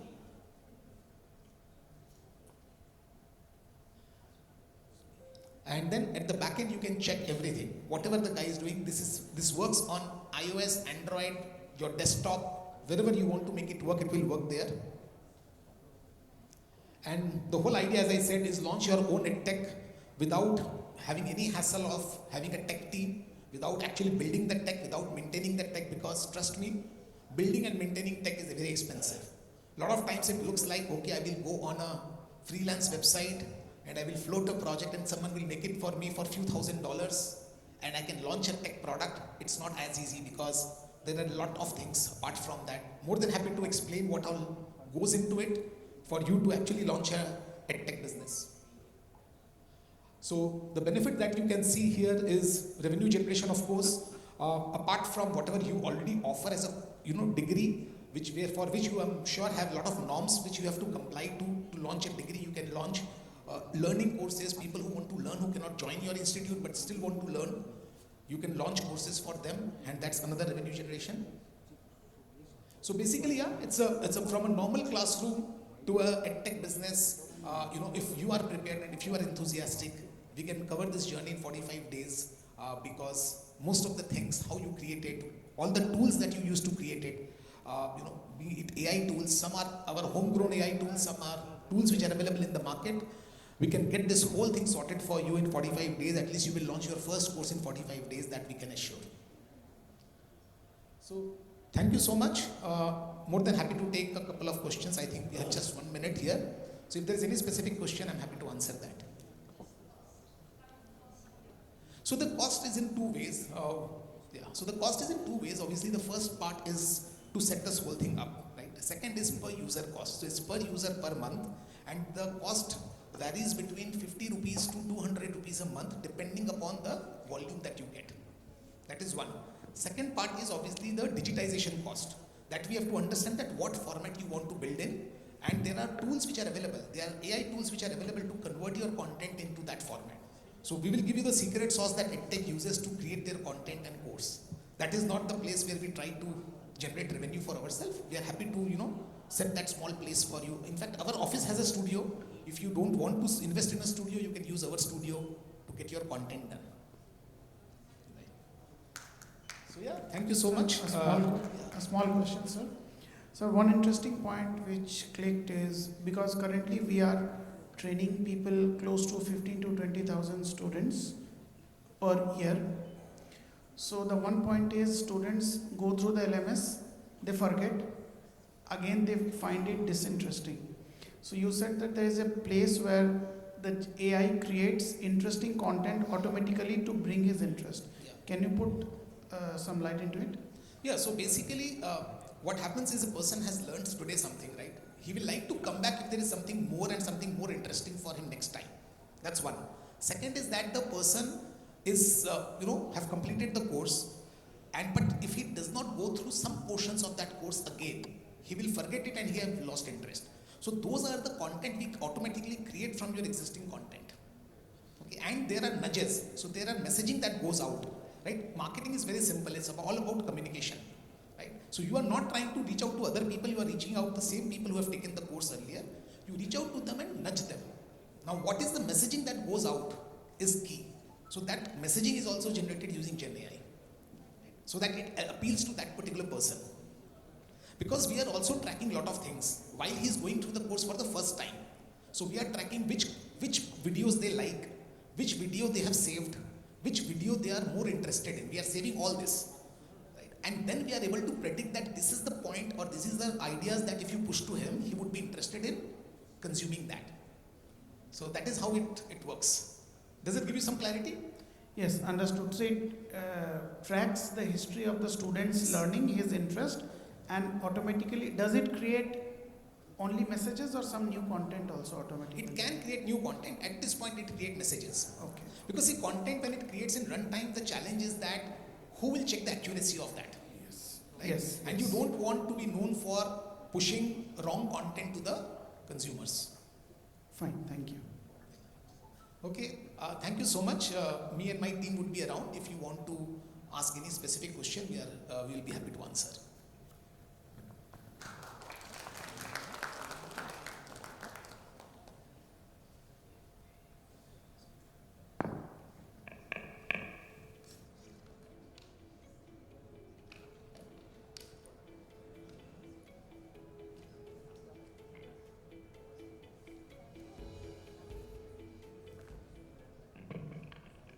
Thank you so much, sir. Indeed, this is something which is the need of the hour, and that too also when in a platform where we talk about futuristic trends in education. Thank you so much. They will be around. If you have any other questions, I will request you all to please read them separately. Also, before we proceed for lunch, I would like to request Ms. Akula Dotto, Principal, Birla Bharati School, member of the committee, to come on stage and hand over a small token of appreciation to Mr. Runda. Please, ma'am. A big round of applause, please.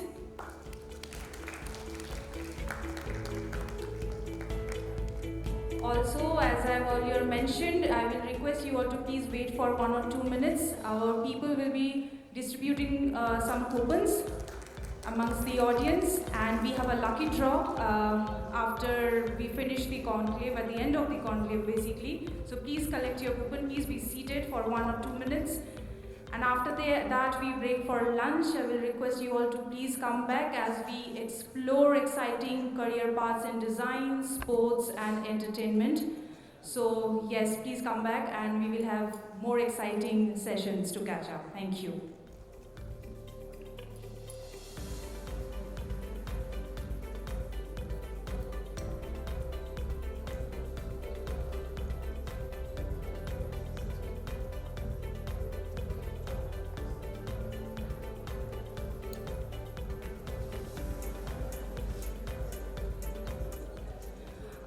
Audience will request you all to please, after lunch, to please come back in 30 minutes. We have 2 more exciting sessions and too many things to discuss and explore. Please collect your coupons and please break for lunch and come back after 30 minutes, please. Thank you.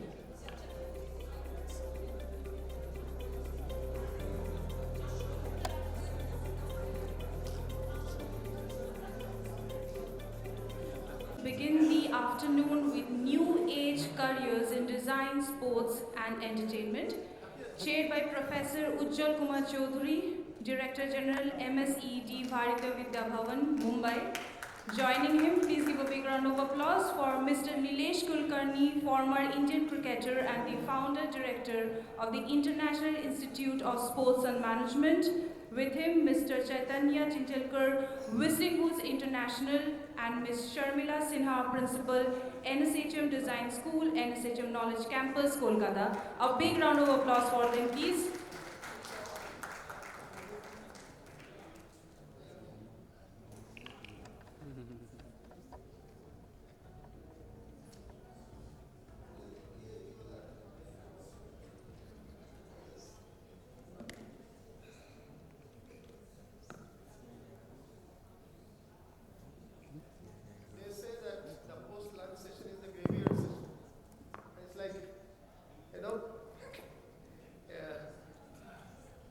It's a challenge to speak after the lunch, and then that too when the session is starting 30 minutes late.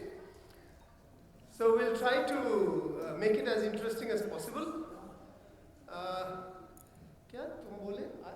क्या बोले? जब तुम बोले तब Sholay. Okay. So let's have, if we can have some fireworks here. In the morning half, everyone has been speaking largely about the left side of the brain. Left side of the brain, which is more rational, logical, scientific, talking about money and packages and all that. Now we'll be on the right side of the brain. Right side of the brain, which is more passionate, aesthetic. You know, I remember in childhood, any child who can sing well or dance well, whenever a guest comes, even in the school, the principal will call, at home the mother will call, hey, just come and at a gaan sunao to, uncle is chill. You know, all those things will happen as if the end of life and end of fame is a dance or a song. The moment the child comes to class 10, everything is being asked to forget. I remember my guitar was taken away by my school principal in class 10. Ekhon porashonaয় মন বসাতে হবে board exam. Yes, I'm thankful to Ramakrishna Mission for doing that in a way, but it's a challenge as well. Why should creative things be considered as just a hobby? Why should sports be considered just a fun or just like that? So this session will actually put before you that anything to do with design, song, music, art, photography, sports, games are equally rewarding careers, equally rewarding lives there can be. They are not, ami eta kori shathe kheli is not the purpose. Ami eta kori shathe gan gai is not the purpose. So we'll have it. I'll introduce the 3 speakers very quickly. I'll put forth 2 or 3 points in 1 or 2 more minutes. So we have focus on 3 areas: design, sports, entertainment. Design. You know, UX UI design, everyone has heard of it. It's now the front door of any digital business. You cannot have a digital product facing the consumer unless UX UI design is integrated. I'm only talking about the industry, careers they will talk. 600% surge in UX UI designs from 2019 till now. obviously pandemic has also a role to do that. Immersive and experiential design. Event industry has crossed 50,000 crores. 2024 is in the history of independent India has been the highest income in experiential marketing or events. And every event has a huge experiential design in that. Indian animation and VFX industry crossed 4 billion. Very fast growth and new type of careers, and I'm looking forward to Chaitanya to speak on that. Sustainable and ethical designs, good looks, also good deeds. 70% urban consumers, study shows, are ready to pay a premium for sustainability. The sustainability as an element of design has come in. We know about Fab India, we know about Good Art, we know about Forest Essentials and all. Looking at sports, we have the man who has started the India's only sports management institute, he will speak about it. There is a virtual IPLification of almost all types of known Indian sports, Pro Kabaddi, ISL football, Rugby League. My good friend Rahul Bose is so passionate in one of the programs in Bombay. A few days earlier he spoke about how passionately he has brought in 22 sponsors for Rugby India, the annual league of rugby. India's Moneyball moment in sports we are seeing because sports analytics have become very critical business. So it's a blend of IT in a way with sports management. Business of fandom, we are talking over lunch on this whole concept of fandom. Monetizing sports loyalty. From 2021 to 2024, there is 100% growth in sports sponsorship in India. That's post-pandemic.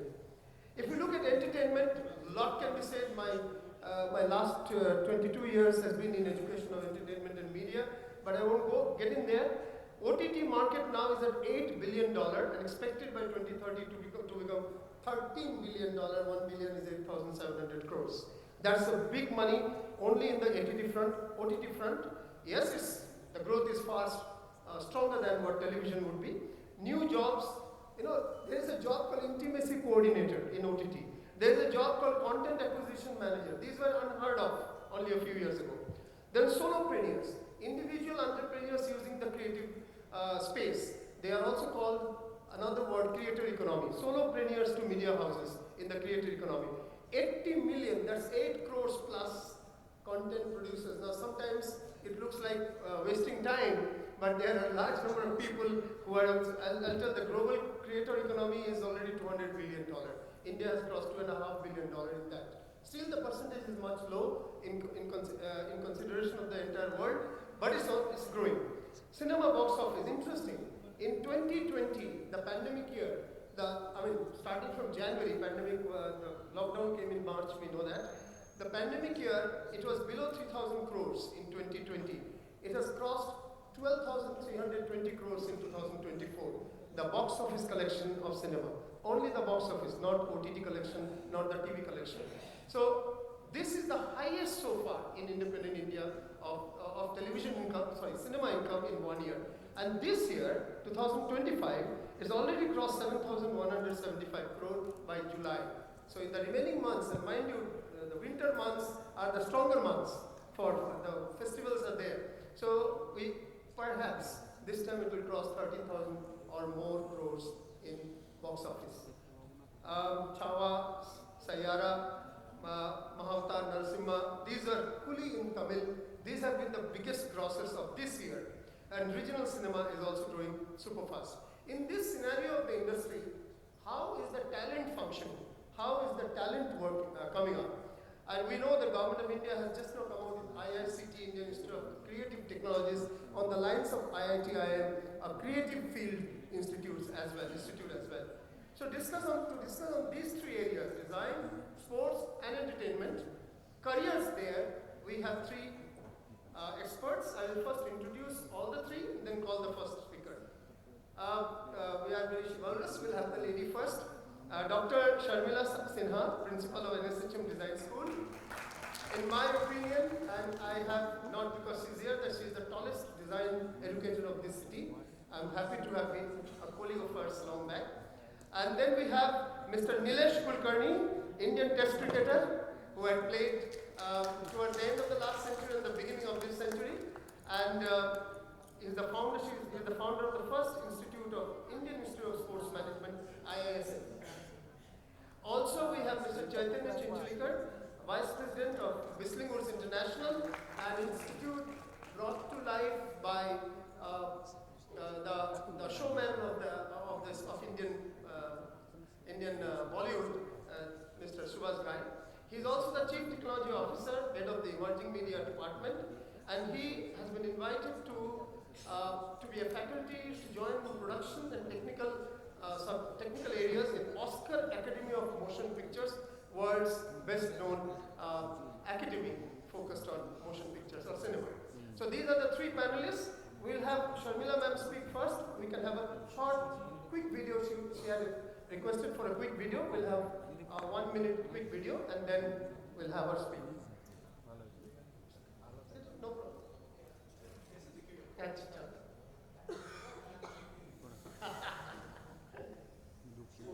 40 of you.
Back to back, that's what they requested. So let's have the second film, which is on Indian Institute of Sports Management, IISM.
excellence, destined for greatness,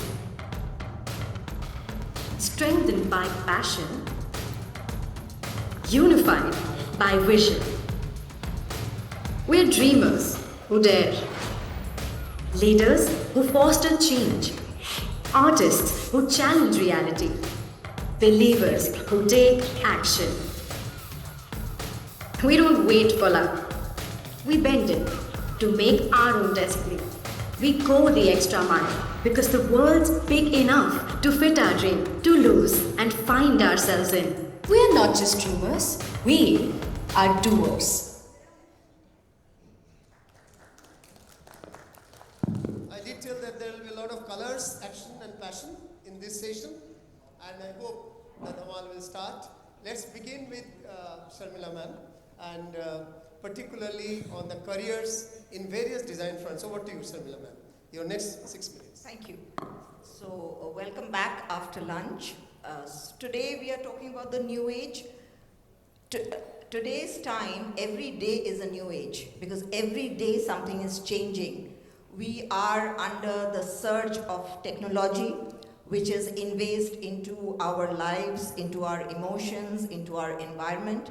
Yes, there are challenges, but there are immense number of opportunities that have opened up. And this is where design comes in, because design is in everything. Can you think of anything that you do through the day where design isn't there?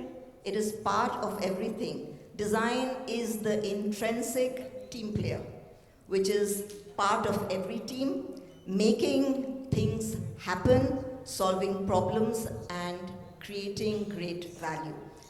So in this scenario where the economy is driven by creativity, because that is the only differentiator, and all of you have come across design thinking in a big way in this century, where what is the crux of driving that creativity towards innovation, and that is what the field of design has explored, implemented, and created experiences from. Today, design is no longer just about creating a product. It's about fulfilling desires, giving experiences, and that is what the touch point is.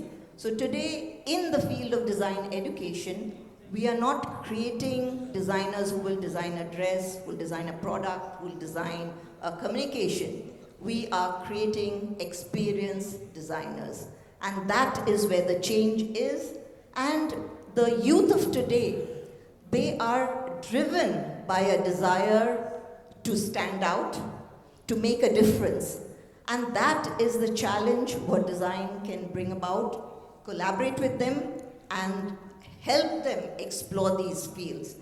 So today we look at design in the field which is collaborative. You have retail design and merchandising, where fashion design students can work in retail design, interior design students can work in retail design, product design students can work in retail design, communication design students can work in retail design, that is creating the retail experience. You have branding, which is across, so today we all experience brands, and that is why all fields of design come in and collaborate in design. The biggest challenge today is not just designing, because in India we have been designing based on the set pattern of foreign invasion. But we have a great legacy of Indian content, Indian knowledge systems, which we can use to create an identity of India itself.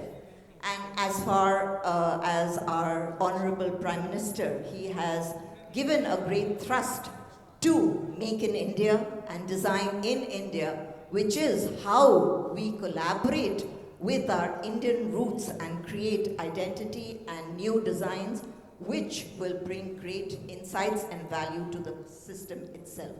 So here it is, we are in a time when there is a wave that we are riding. It is a great time to be on that ride on that wave, because otherwise it will be an opportunity missed. So in the case of school level, it is very important, like when the professional higher design education is collaborating with industry, trying to find out what is the need of the industry, because the industry is one which is connecting with the people. And design is not art, it is not for self-gratification, it is for a purpose. So therefore, the industry connect is coming into the way design education is changing today. Similarly, in the level of school, the collaboration between higher design education and schools can bring about a difference of teaching the students, giving them a choice so that they can understand what is good for them, which will drive their passion and allow them to become the change makers of tomorrow. So on this scale, I would like to say that today we are here with multiple design opportunities. You have branding design, you have systems design. So there's a lot of design which is not just a physical point, but it is designing a system. You have game design, you have experience and space design, you have design research, which is an upcoming area, because unless you understand people and their emotions, how will you connect and create experiences for them? So there is a huge scope of design today, and each person can take their niche and really become successful and drive their passion towards it. Thank you. A very good opening on the design front. Thank you very much. Very important lines to say, design is that intrinsic team player in everything and anything that you do. There's a word which she has already explained without telling that expression, design thinking. Design thinking is finding a solution to a problem, but in an aesthetic manner, in a manner which evolves the person to the next level. So great to have. When I remember first time when I was Dean of the Faculty of Media and Design in Symbiosis, 80% of students were for fashion. They came for fashion specialization. It's like today engineering colleges will have 85% CSE students, computer science, 15% are the rest. It was almost like that. But when I came to Pearl, that time it was very different. I mean, it gradually started being different. But now I find that the students in gaming, UI, UX, and animation, this area of design, which is IT-enabled design services or design careers, there is much more demand now. Comparatively, the fashion has gone down or others. Very interestingly, evolution is happening in India, and I think we'll have more insight to that. But from design, let's move to another area of very passion. And that passion is about games and sports. So Nilesh, who has been a test cricketer, one-day player of Indian cricket, whose colleagues and whose captain was Saurabh, by the way. Saurabh, our own Saurabh Ganguly, and Sachin and others were colleagues. And he set up, and that's very interesting. I would like to also ask him, why did he set up International Institute? Wrongly I said Indian Institute. International Institute of Sports Management, which is India's only dedicated. And just guess how many number of students? Many of our engineering faculties may not have 1,000 students. He has crossed 1,000 students in a sports management school with sports science, sports management, and physical education, all three things together. So over to Nilesh Kulkarni to talk on sports careers. Good afternoon, everyone. I'm an accidental person in education. And I say that I'm an accidental person because many people decide to carve a path, and I call myself a failed cricketer because I had a potential to play longer cricket. I could not do it. So using this analogy to be here amongst the top-notch educationists who are doing wonderful job with high-quality degrees, research papers, and everything else, I am an accidental educationist. But the trigger for me to start this was one small activity. Again, I got rejected a contract in IPL. I did not get an IPL contract, and that's how I actually ended up introducing IISM. So I'll give you a very small introductory thought of why sport and how sport. According to me, Indian sport industry is only 18-year-old industry. Because worldwide, when we compare the credibility and the establishment, it revolves around sports annual properties. In India, by form of IPL, India got its first sports annual property through which everybody started thinking, oh, here's an opportunity for business of sport, media, science, entertainment, infrastructure, marketing, management, broadcasting, content writing, event management, sales, ambush marketing, international marketing, all these various streams got introduced to India in a structured form as an opportunity through media broadcasting, through event management, through franchise sale, through sponsorship sales across all verticals. So that's how I feel. Post the introduction of IPL, India has seen the surge, significant growth of being introduced 16 to 18 national leagues in different sports. Adding to that, across all states, we've seen introduction of not only cricket, but hockey, football, so much so wrestling championships, table tennis, badminton, tennis, 2 wrestling championships. So almost 16 to 18 introduction of this. Government of India obviously introduced Khelo India initiatives. Government of India introduced national games and Khelo games, Khelo youth games, Khelo university games, Khelo school games, Khelo winter games, Khelo beach games. Now it is growing at a phenomenal speed as an opportunity. That creates a very good, strong base for aspiring people who want to make a career in sport in their liked and loved profession. This can become a start point for them, including science, sports psychology, sports nutrition, biomechanics, kinesiology, health and wellness, exercise science.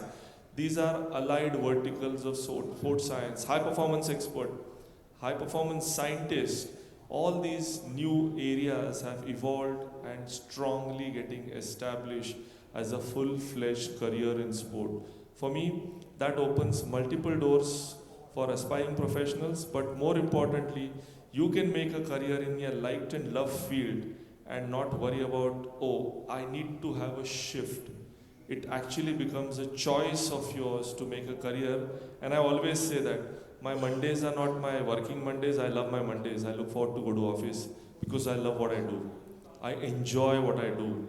And that's a comfort which we all live in to aspire to make a career in a liked and loved field. And according to me, sport for me is an oxygen. Cricket was my oxygen, is my oxygen, and sport will remain like that. Because when India wishes to host 2030 Commonwealth Games and 2036 Olympic Games, there are data which is published on our website and I'll share it to everybody. India requires more than 2.5 million manpower by 2036. And for me, that's a significant opportunity for anybody to start aspiring to make a career. It should only start by all of you who are principals and heads to start introducing that at a school level to make a career in sport. Because 5 grace marks of playing sport are gone are the days.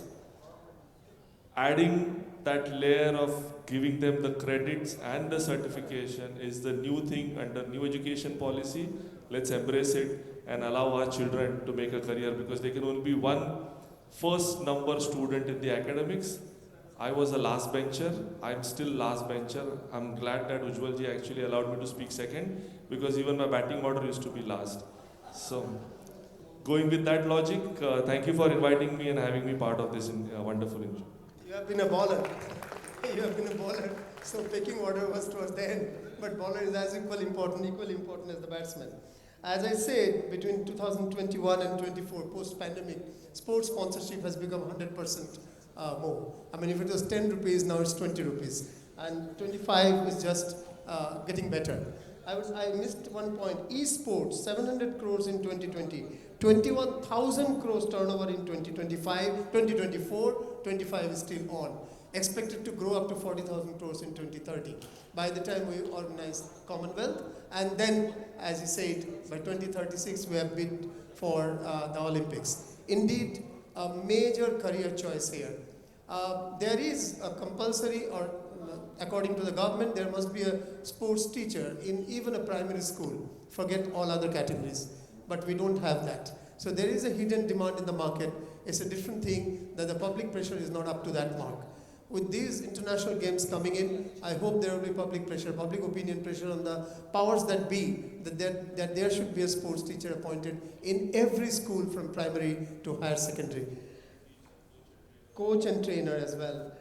We move to the next big area, entertainment.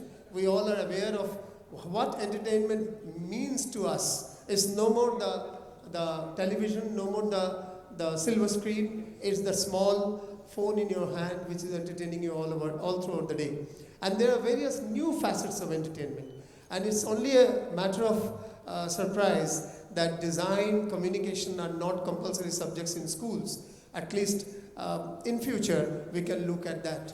There has been a piloting by CBSE schools on bringing communication as a compulsory subject, or at least an elective, optional elective in the school education as well. So over to you, Chaitanya, who has been riding this tide of the rise of communication, entertainment, design, education.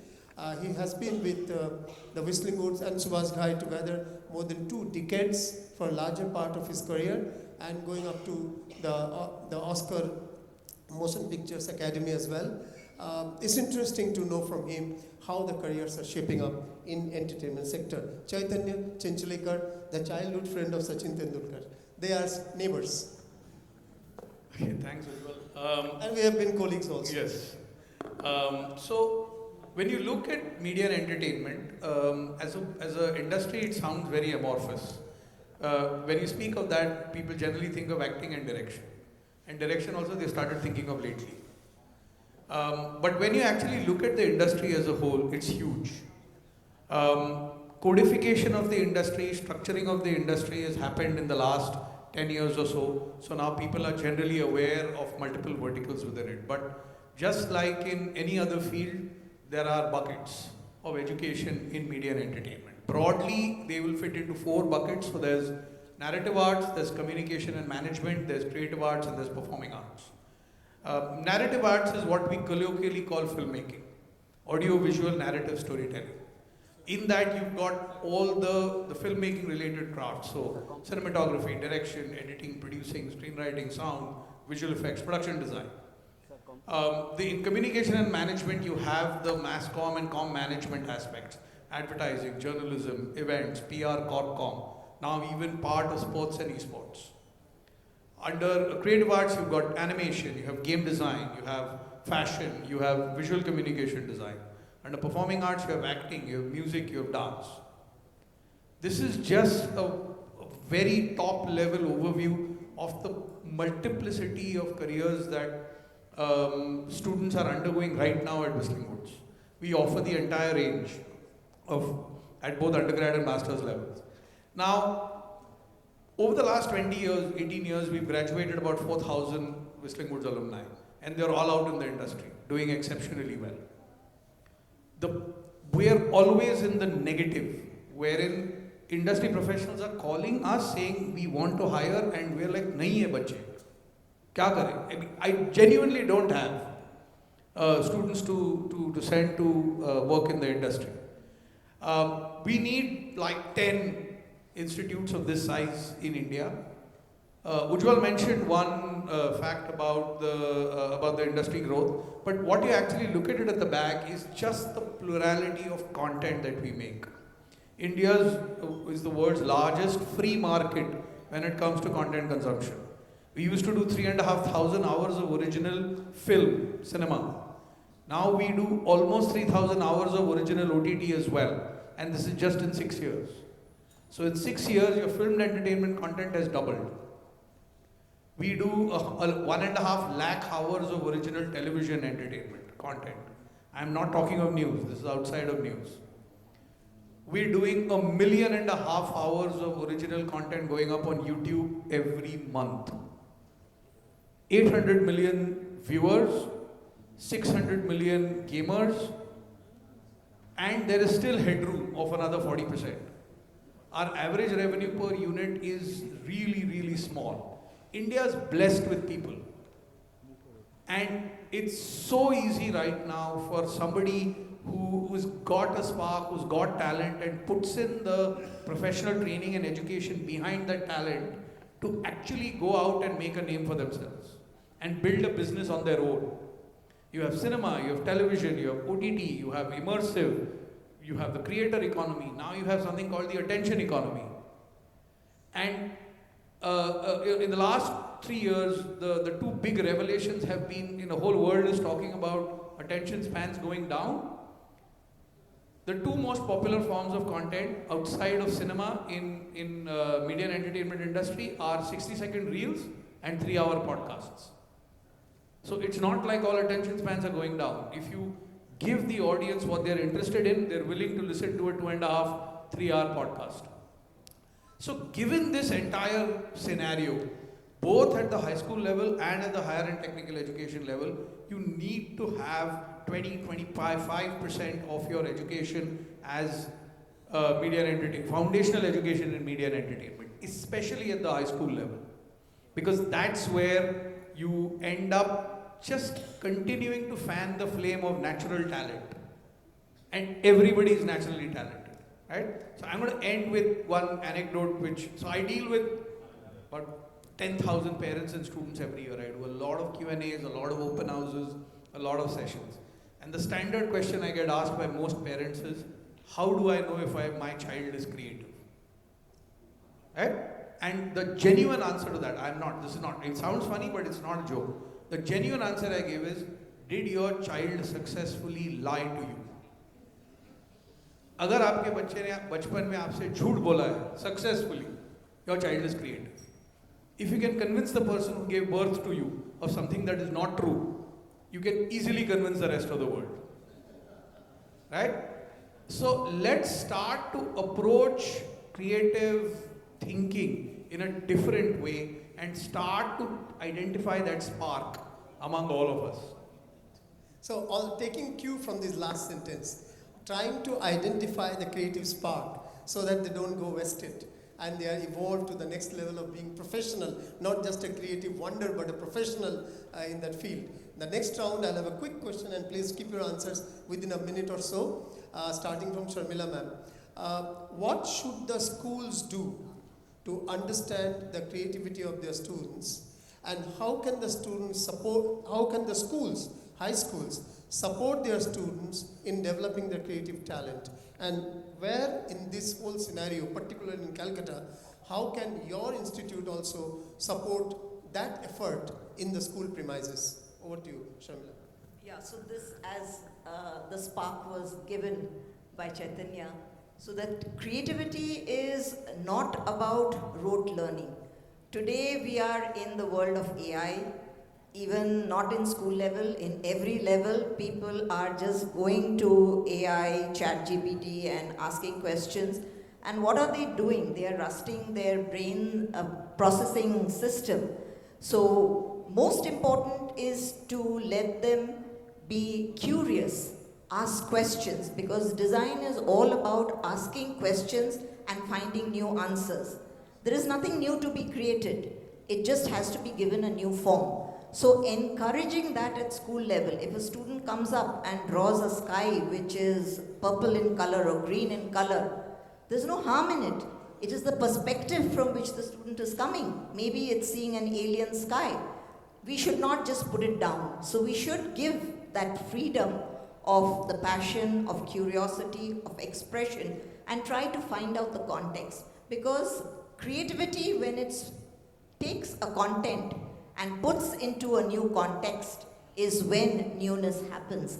And this is what schools should allow, and not regiment them into putting that, yes, the house has to be straight like this, and the sky has to be blue, and the water has to be blue reflection, and the plants have to be green. So why not red plants? Why not fluorescent pink sceneries? So everything can add to the imagination. So we should not curb imagination. So one word I would say, do not adulterate the minds of the students. Well said. We should not curb imagination. As he was telling it, a small anecdote comes to my mind. I run a small school in Sundarban of the children of the fishermen. And the art teacher, I really adore him. He is just a 27, 28-year-old boy, young boy, graduate in fine arts. He says to the students, আজ রাতে বাড়ি যাও, স্বপ্ন দেখো কিছু একটা, কাল সকালে এসে ওটা আঁকো. You dream something in the night, come in the morning and put it up on your paper. And one boy has drawn a picture in which there is the face of a Royal Bengal tiger, half body of a man is inside the mouth of the tiger, half body is outside. There is a hut there, a woman is sitting and a child is standing, and the man is putting something in the mouth of the child. And when he was asked, what is this? Amar baba ke baghe kheye niyeche. And baba ke baghe ei jonno kheye niyeche karon ki amader jonno khabar jogad korte baba jongole gechilo. Think of this experience, the impact in his mind that he did that. And we had, to save time, I'm not giving more examples, 30, 40 such examples. Then they were developed, colored and everything, and we put up a art exhibition on 20th September in Taj, Bengal. And the hotel was kind enough to give it free. So the point I'm trying to say, there is immense imagination, we kill it at the childhood. With respect to sports, now everyone knows that there is a physical education period that happens in the schools. But how can we really formalize and properly develop the sports culture? It's not about winning tournaments and challenges, but creating a sporting culture, as we see in many of the European nations. Sports is a part of life, just like food is. How can we develop that? Yes, some of them will go to win prizes, but even otherwise. So if you could talk on creating sporting culture in a nation of 1.5 billion people. Very simple. Don't judge them only on the academic marks. Start inculcating habit of encouraging them. When they play sport, there is a career for you. In management, in science, in any other stream. The moment we stop judging them that you have to get 98.5 as your cutoff, the pressure from them gets reduced and the focus gets shifted what he or she likes more, what parent wants to encourage them to make a career more, allow that child to grow into their liked and loved field. Very simple. Competition is extremely important because I always say that the books which cannot teach anything, which is handling a failure and learning from a failure, that only sport teaches you in your life.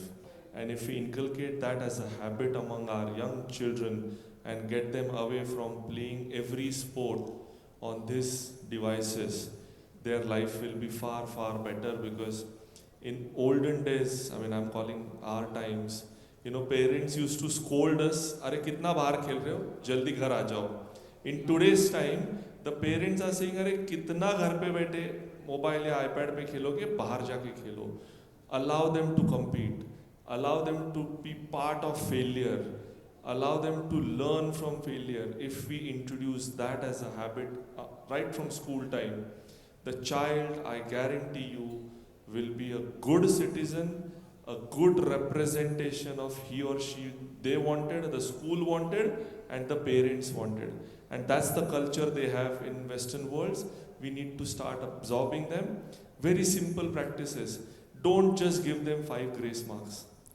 Introduce management, science, physical education, skill-based programs as part of your elective certification, or go up to credit points and then allow them to grow into that.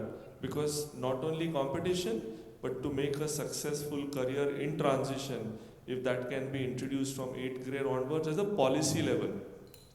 Once that policy gets accepted and absorbed, the rest of the things automatically follow, because now they can see a career in their liked and loved field, and that's how they can think of growing and making a successful career. And it could be in art, it could be in marketing, it could be in any other field which he or she likes. We need to start this practice of getting rid of 5 grace marks of playing and allowing them to have a certification, marks, credit point, options for their career, which can carve a path for themselves right from school days. Very well said, indeed. There is this, one of the critical part of life is to face failures, because if you are successful 10 times, you will be failing actually more than 20 times. So rejection therapy comes very well through sports, Because most of the times, you may not be succeeding in certain goals in your sports. But then... Sorry, I'll just add one more thing. At armed forces, the people always select a candidate on the basis of number of failures they have encountered and the number of sport they have played. The selection criteria is well defined over and above their academic inclination. Is what they see in their CV is how many times he or she has failed and how many sports have they played.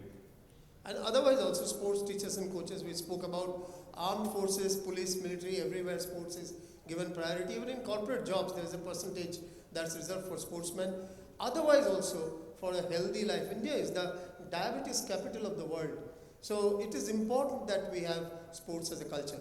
With our very limited time, so I'll go to Chaitanya to suggest how we can bring learning of communication entertainment from the school level. How can we encourage that, and what can Whistling Woods do? Sure, thanks. So we're already doing this.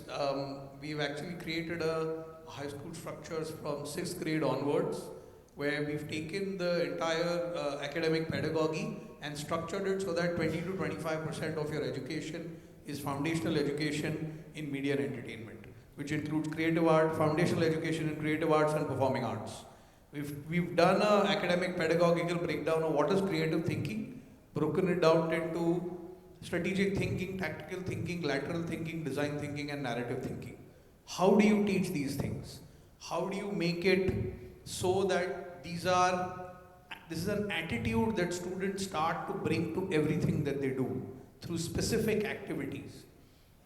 We have a pilot that's currently going on in 5 schools in Delhi, and the results are outstanding, where students are studying foundational education in media and entertainment in 9th, 10th, 11th, 12th. Essentially what you need to do, and NEP allows this by the way, you need to take your science and maths curriculum and break it up into functional science and functional maths and advanced science and advanced maths. And only those students who are keen to pursue STEM careers take up advanced science and advanced maths. That period, those periods, which is about an hour and a half a day, can actually be given off in order to do foundational education in other subjects. So that 60%, 70% of your curriculum is foundational education, and then you've got 30%, 20 to 30% left in order for you to pursue all these things. So the structure is done, it's under the NEP, it's working absolutely fine. We're now looking at rolling it out on a larger scale. Happy to help any school that wants to roll it out because the structure is in place.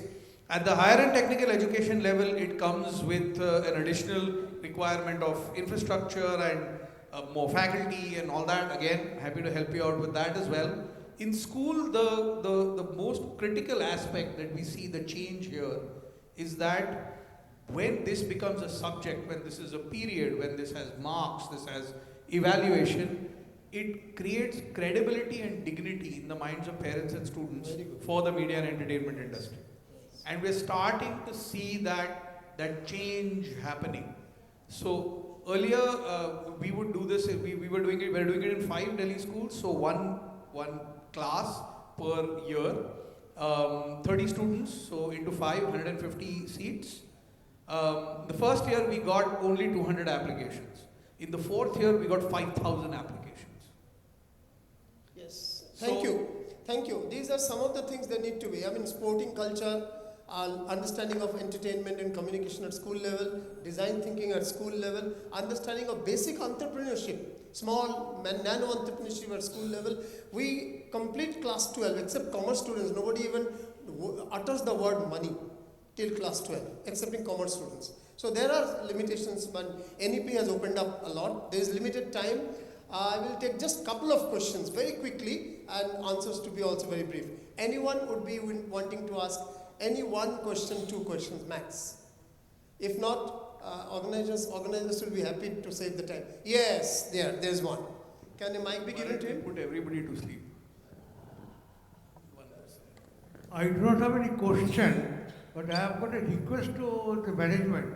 So whatever has been discussed today by different speakers, if they can sum up and give it to us so that we can enrich ourselves. See, many things they have said the gentleman has said, we cannot remember the statistics. Understood. Yes. So these things should be handed Swandali over to all of us. Swandali ma'am has already nodded the head. That means you can expect it in But future. let them assure in your presence. Let them assure that He wants you to promise. Yes. Yes. No, not the question. I am not having any question. I made only statement so that whatever they have discussed, you just copy it to and say, please inform us by email. Okay, thank you very much. Take the mic. She has given. Thank you very much, sir. It's very well noted. We'll have the entire videos put up on social media. We'll share the links with you. Just kindly get in touch with us. The entire thing would be on social media. Hope that helps. Right, so we'll take that offline. So I'll send you the link for an AI platform. Yes. Just put the social media link. The AI will summarize it. So that I was going to tell the AI will do that. Right. Yes. So we'll do that. Computer ko kaam karne do. So, Chaitanya sir, question for you. Very obviously, as I was discussing, my son wants to do film studies, and very rightly said, the curriculum currently, like you said, you're doing a pilot with 5 schools and all. In West Bengal, I don't think it's happening. So, last week in the PTM, the teacher asked as to what you want to pursue, and he said film studies, and she said that, okay, so these subjects will not help you there. So, is there any particular way to prepare for film studies after he does class 12? That's for all children who want to do. And secondly is, what are the possibilities of, as you said, NEP has got this vocational education has been put there. So what are the chances that, the CBSE schools and the ICC schools also have media and entertainment as a subject to study? Let me answer your second question first. Yesterday I was with the Secretary, Central Government School Education at an IC3 at a councillors conference in Mumbai where this thing was discussed. The day before I was with Himanshu Gupta, who's the CBSE secretary. It'll take a little bit of time. Hopefully, touch wood, by 2026, you should start to see some of this coming in. Problem with CBSE, it's a very, very large structure, so it's kind of hard to roll it out, but it's happening, right? That flame has been lit. They're seeing this happen, whether in IB schools, ISC, ICSE schools, Cambridge, and now some of these pilot projects that we are doing, right? So CBSE is realizing that they are behind the curve. It's going to happen, for sure. Now, the first question is, what do they do? So, very simple, 2-3 things. A, watch all kinds of content. Forget about good or bad. Do not go by what critics say.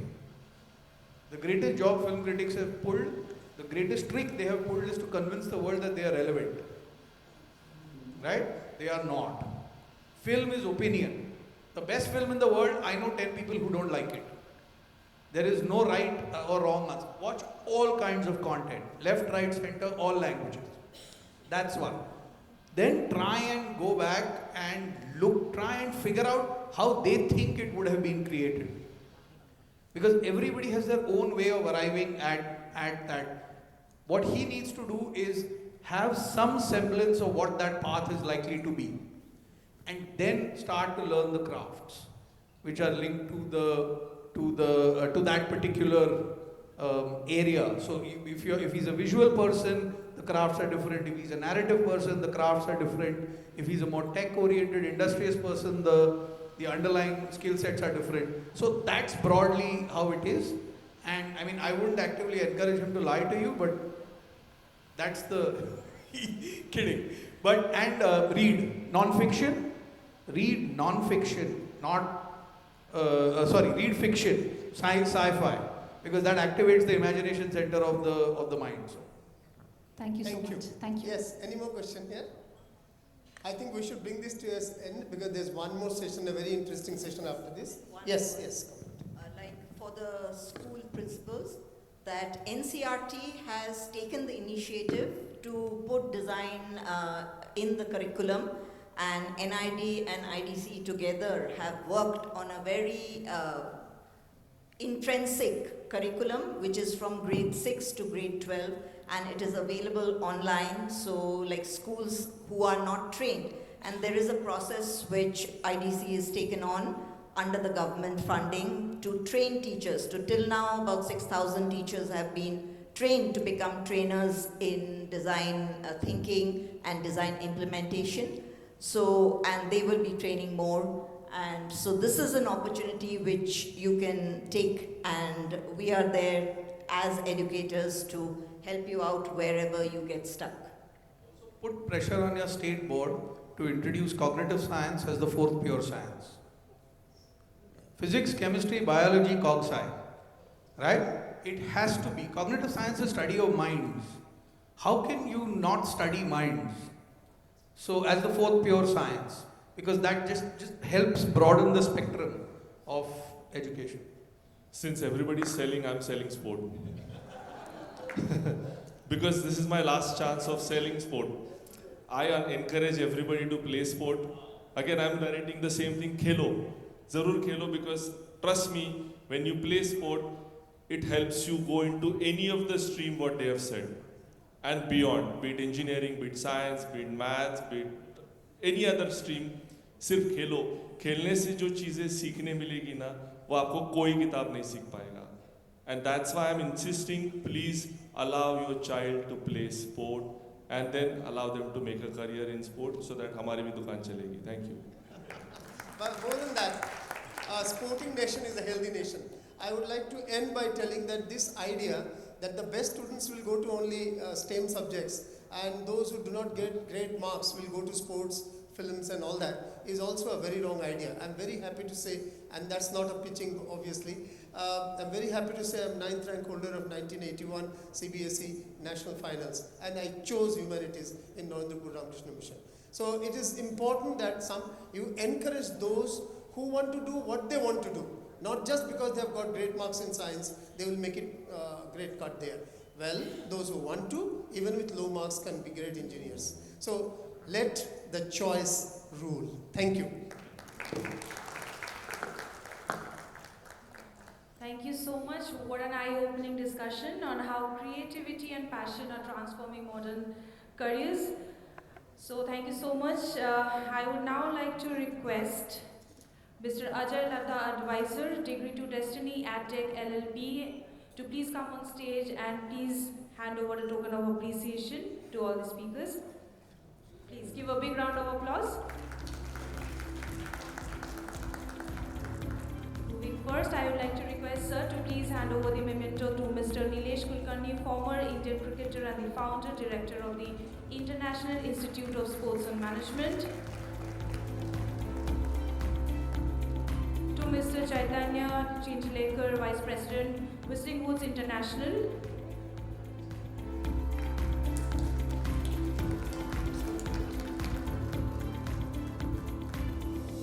To Ms. Sharmila Sinha, Principal, NSHM Design School, NSHM Knowledge Campus, Kolkata.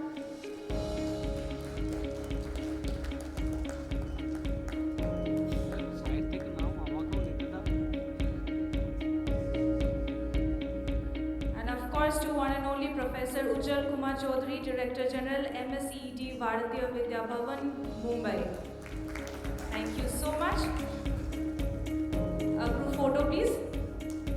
I would request all the audience to please come forward and maybe just leave the back chairs. Audience, please come forward. I think we have some empty chairs. We are moving on to our last session.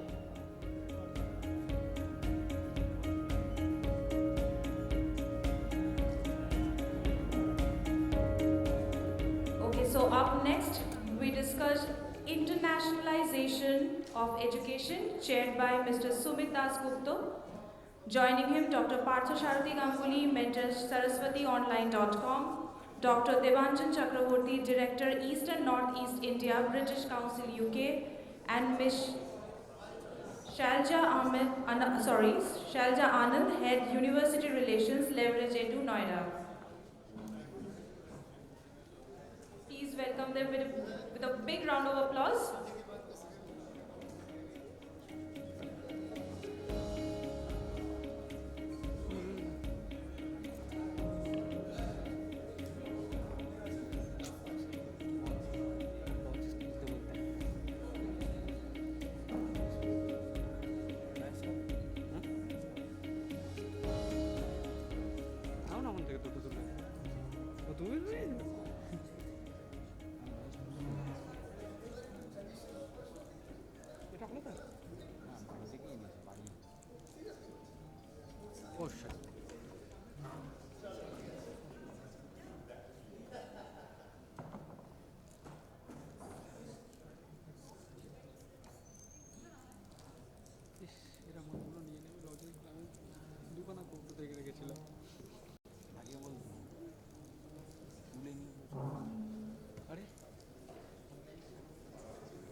Good evening. We'll dive in straight. The previous session, Ujjwala said, was the graveyard shift. I'm not sure what that makes us, but we'll try and term it the resurrection, if we can. The topic is clear. It's internationalization of education, and clearly that is one of the big things that one is moving towards and hurtling towards. And I just start off and keep it simple. All of you bring different perspectives to this topic. So I would like you to see this topic through your prism of experience and present engagement, and take us through what you think this means and where this is going. You, Professor Ganguly. A very good evening to everyone. I will come straight to the topic. First of all, thank you, Bengal Chamber of Commerce, for organizing this meeting and also inviting me. And I thank the panelists, fellow panelists, and also my moderator, sir. You know, internationalization of education is nothing new. It has been there since, civilization has started. And human being, the modern Homo sapiens, they are migratory in nature. So they always migrate for greener pastures. And when we say greener pastures, it's not only food, it's also food for mind or food for living or whatever you call it. So it has been there for a long time. But if I have to take the cue for last, say, 400, 500 years, it has been before that. For instance, India was very famous with Takshila and Nalanda. Those universities have been attracting scholars from all across the globe. And scholars have been moving in and out, either from India or to India, even 2000 years before. In the modern context, it is the world is divided into two parts. One is the English-speaking part, and one is the non-English-speaking part. Now, in India, we being a colony of British, we feel or we understand probably that foreign education or international means it is to be connected with the English-speaking world. Primarily for two reasons. First of all, UK has been attracting, UK or England or British Kingdom has been attracting scholars from all across the globe. Because all across the globe, again, when I say it is the erstwhile British colonies, which mostly is South Asia and parts of Africa, where British had very strong regimented rule in place. So they were, students from these places were attracted to UK, and later on, when other British colonies also flourished, such as Canada, such as USA, such as Australia, such as New Zealand, these people also got the cue and started attracting people from, again, erstwhile British colonies, mostly, initially. But USA had some other, so it also attracted a lot of people from Europe, because a lot of, every country under the sun wanted to have a pie, that golden pie, a part of that golden pie called US. So they were also present, so people were migrating from there also. And USA, in my last count, is probably the largest country attracting scholars from all across the globe. But internationalization is not just a few of your countrymen going abroad, getting foreign education and settling down there for a better lifestyle. That's not internationalization. If you have to have true fruit of internationalization, it has to be inclusive in nature. And if it has to be inclusive, it has to be percolated. In Indian context, if I say, we have a lot of difficulties. We have a lot of anomalies in place. What is the first anomaly? Suppose you are born in, Japan. You speak one language, call yourself mother, and also study up to rocket science in that same language. If you call yourself mother in French, you will only be using that same language to study up to rocket science. Same goes for a Russian, same goes for a Chinese, same goes for a British. But in India, I have to learn Odia, he has to learn Tamil, she has to learn Malayalam, another person has to learn Ohomia, somebody Gujarati, somebody Marathi. And all our vernacular language education do not support us for higher modern education, because in India, higher modern education is in English language. We talk with a lot of, callers high, like STEM. But STEM doesn't exist in our vernacular language. So what do our poor brethren do? We leave them alone. We just come to this kind of glorified dais and speak and go. So that's not inclusive in nature, and that's not sustainable also.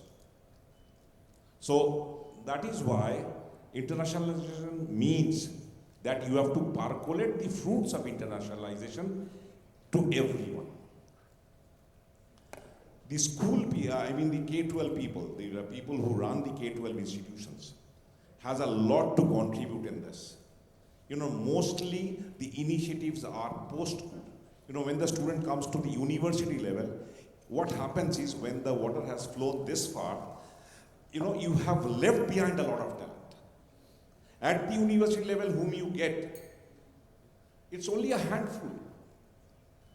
So what we have to think of is doing things in a different way. And another aspect of internationalization I would like to say is, reverse traffic.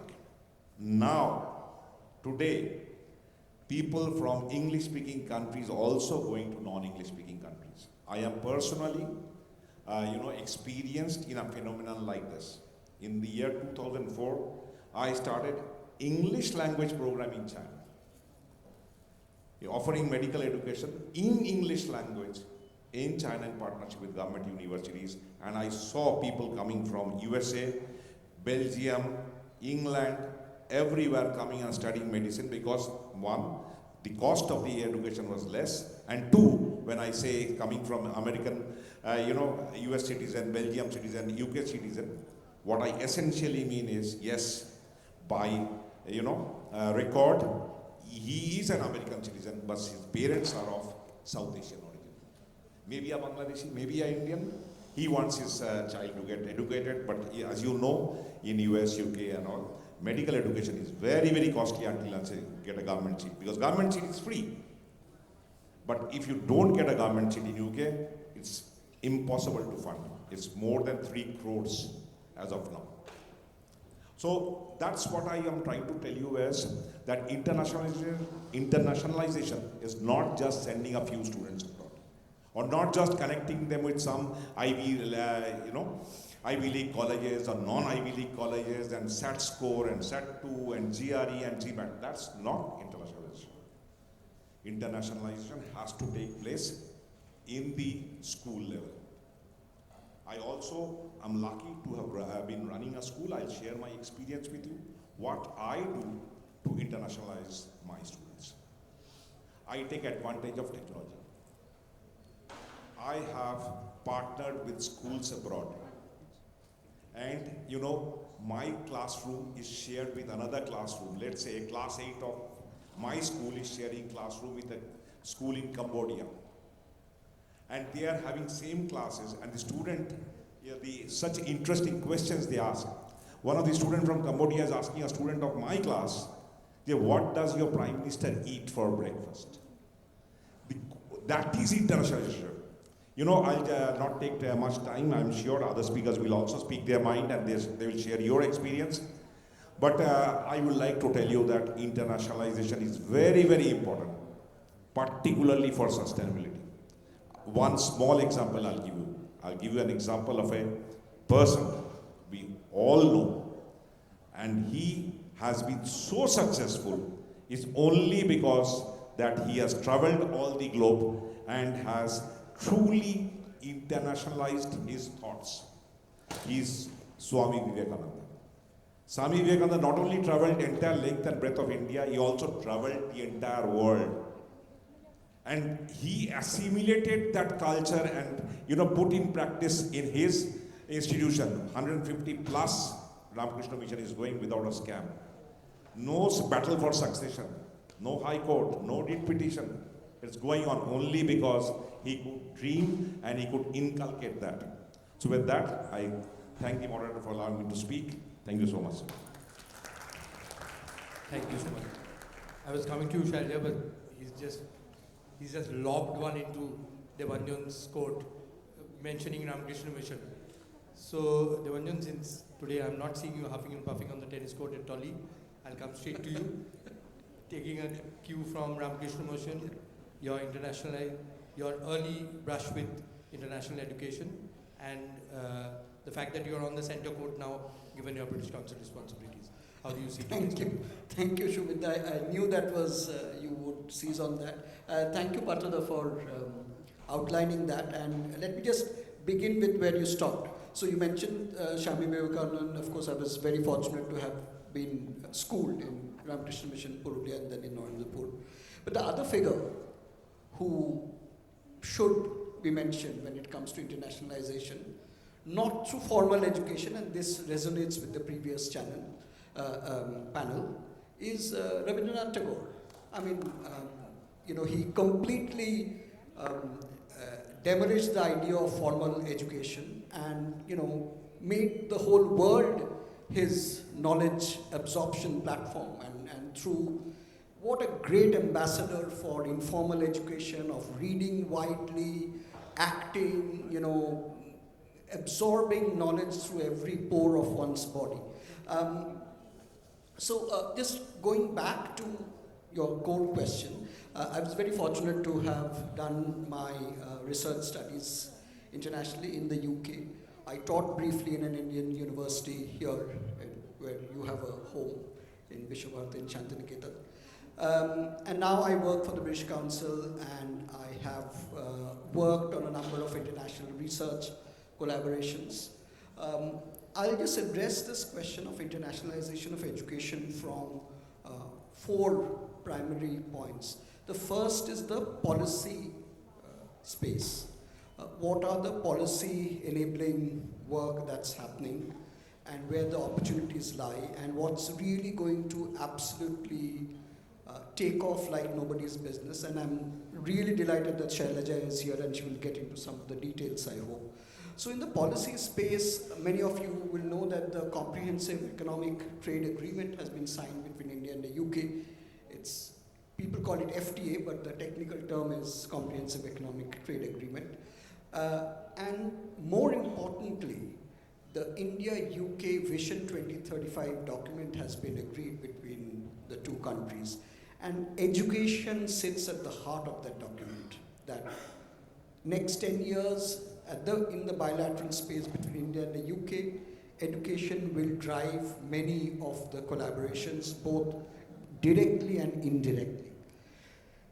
And just a rung below that, again, 2 very important policy documents. One is India's own national education policy, which just celebrated its 5th year, which has created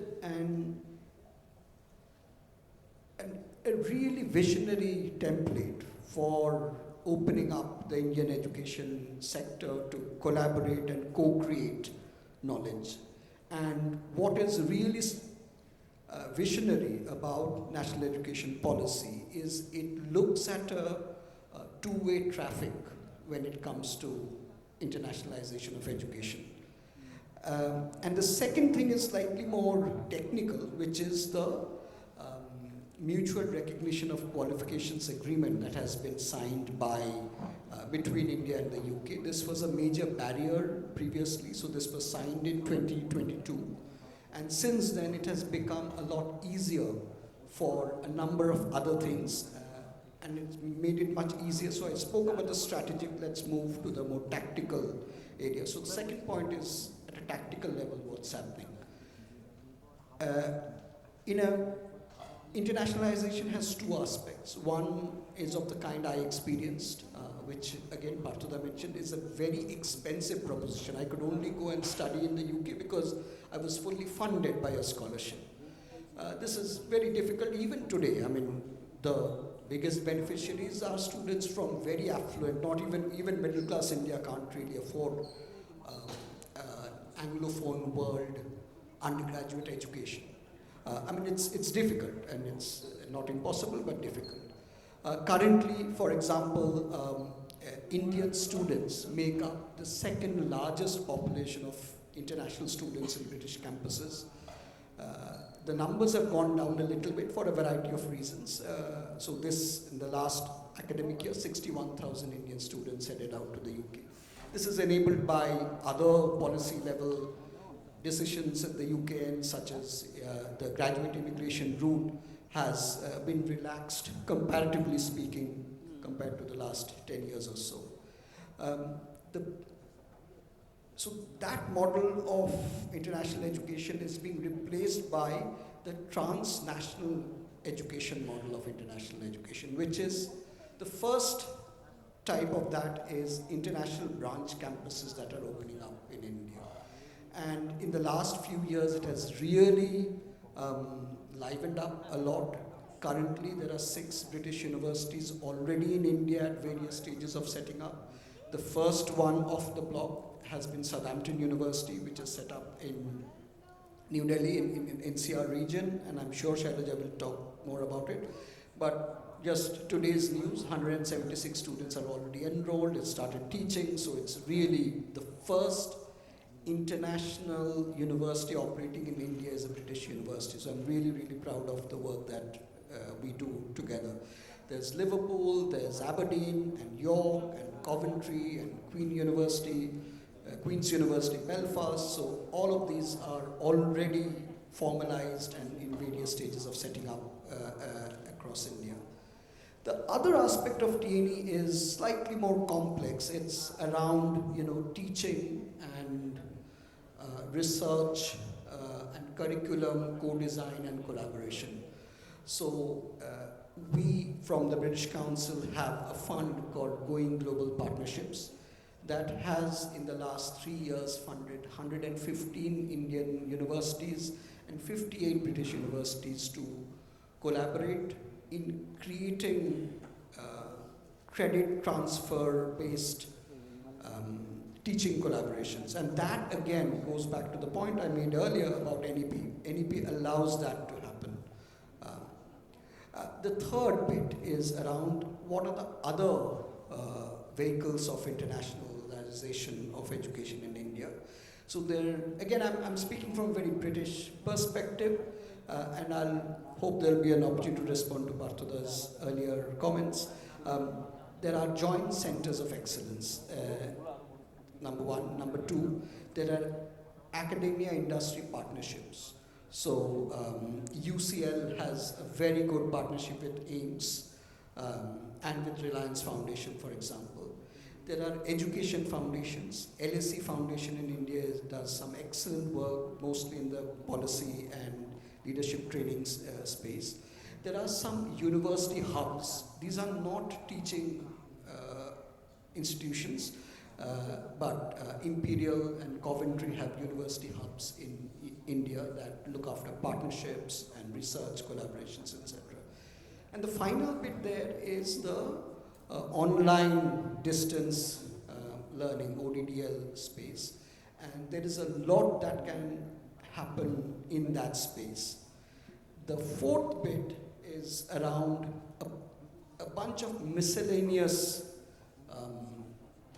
collaborations in the international space. One, the primary among them is joint degrees and twinning, etc. Kharagpur University, for example, has a fantastic partnership with Manchester University in joint degrees.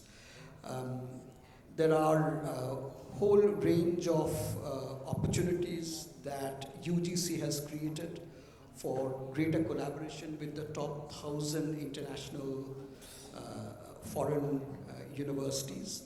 And again, in that space, UK is very well positioned because there are more than 100 British universities in the top 1,000.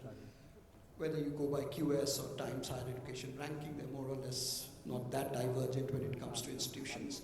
And all the 25 Russell Group universities are present there. I'll stop there, but I have a couple of points to respond to Parthoda, and I'm sure Sharmila will have a few things to say to which I'll... Sure. Thanks, Evanyo. It was quite a masterclass of overview of the topic. Shalja, entirely yours. You can deep dive into any one aspect or touch upon. So I think I'll just start with saying, what do I see internationalization as today? For me, I think it's more like a mosaic of opportunities. What does that mean for Indian students? For example, Devanshu mentioned, you could get a UK degree sitting in NCR, pursue it here, get a scholarship in France, fast track a STEM that Dr. Partha mentioned in Korea. Semiconductors rings a bell. It's a big topic in India as well. Or even for that matter, get yourself that research position in Germany. Of course, along with the traditional, francophone or whether it's anglophone contracts. It's changing a little, but it's huge opportunity. What does it mean for an organization like mine, which is helping student mobility, is really cutting across that noise and helping a student, or let's just say a family, because that's how India works, understand that it's not just about the degree. It's about the skill set you're going to pick. It's about the networking you're going to do. And what I loved in the last session that we spoke about, the luxury of getting your profession to be your passion. For me, that is internationalization in the real spirit. It doesn't have to be necessarily, and I may sound a little philosophical when I say that, it's not so much about the outward journey. Sure, it's a campus, whether it's a hybrid campus here or you're going outside. It's also about how the transformation travels back inwards. That's internationalization. Education does it. Cultural diversity that you experience does it. It could happen here. So as I would say, it's not necessarily about where the students are going. What is it that they're coming back with? Are they getting that skill set? Are they able to kind of find the right networks in their own cohorts and really bring that leadership back here? Then the question will not be where are our students going? It's going to be more around what is it that they're bringing back? And why is the world competing to get them? Now, whether it's Korea, Japan, whether you talk about US, or you even talk, surprisingly, 24, we've seen a 15% drop of international students from India. However, there is a rise of 23% in US, given how tough the political situation is right now, despite that. So everybody wants those Indian students. What I see challenges, and where I see, campuses coming in and helping is that Indian students academically may be very strong, but they struggle in the global classrooms. Why do they do that? I would say a lot to do with stuff that should happen back home, which is about, kind of integrating actual academic learning into academic writing. Internships within industry here so that when they get that exposure, when they go outside, they can really build on their confidence, which honestly, as somebody who's been in this, let's just say, the side of the students, we've seen that struggle, which at times impacts, their, not just their mobility, but also their career outcomes, because they don't have that confidence. And that's where I see about collaboration that Dr. Partha spoke about.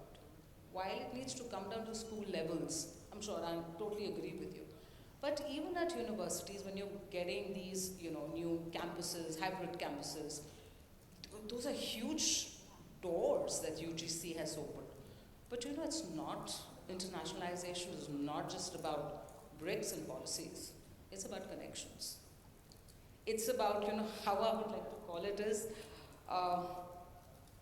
and I coin it as I sit here, maybe collaborative campus codes, that you've got to co-brand programs, work together, have co-branded research, joint faculties, get diversity of students, like Dr. Partha mentioned, that you need to get students into the Indian campuses from other parts of the world. And let me tell you, being in this industry, it's happening.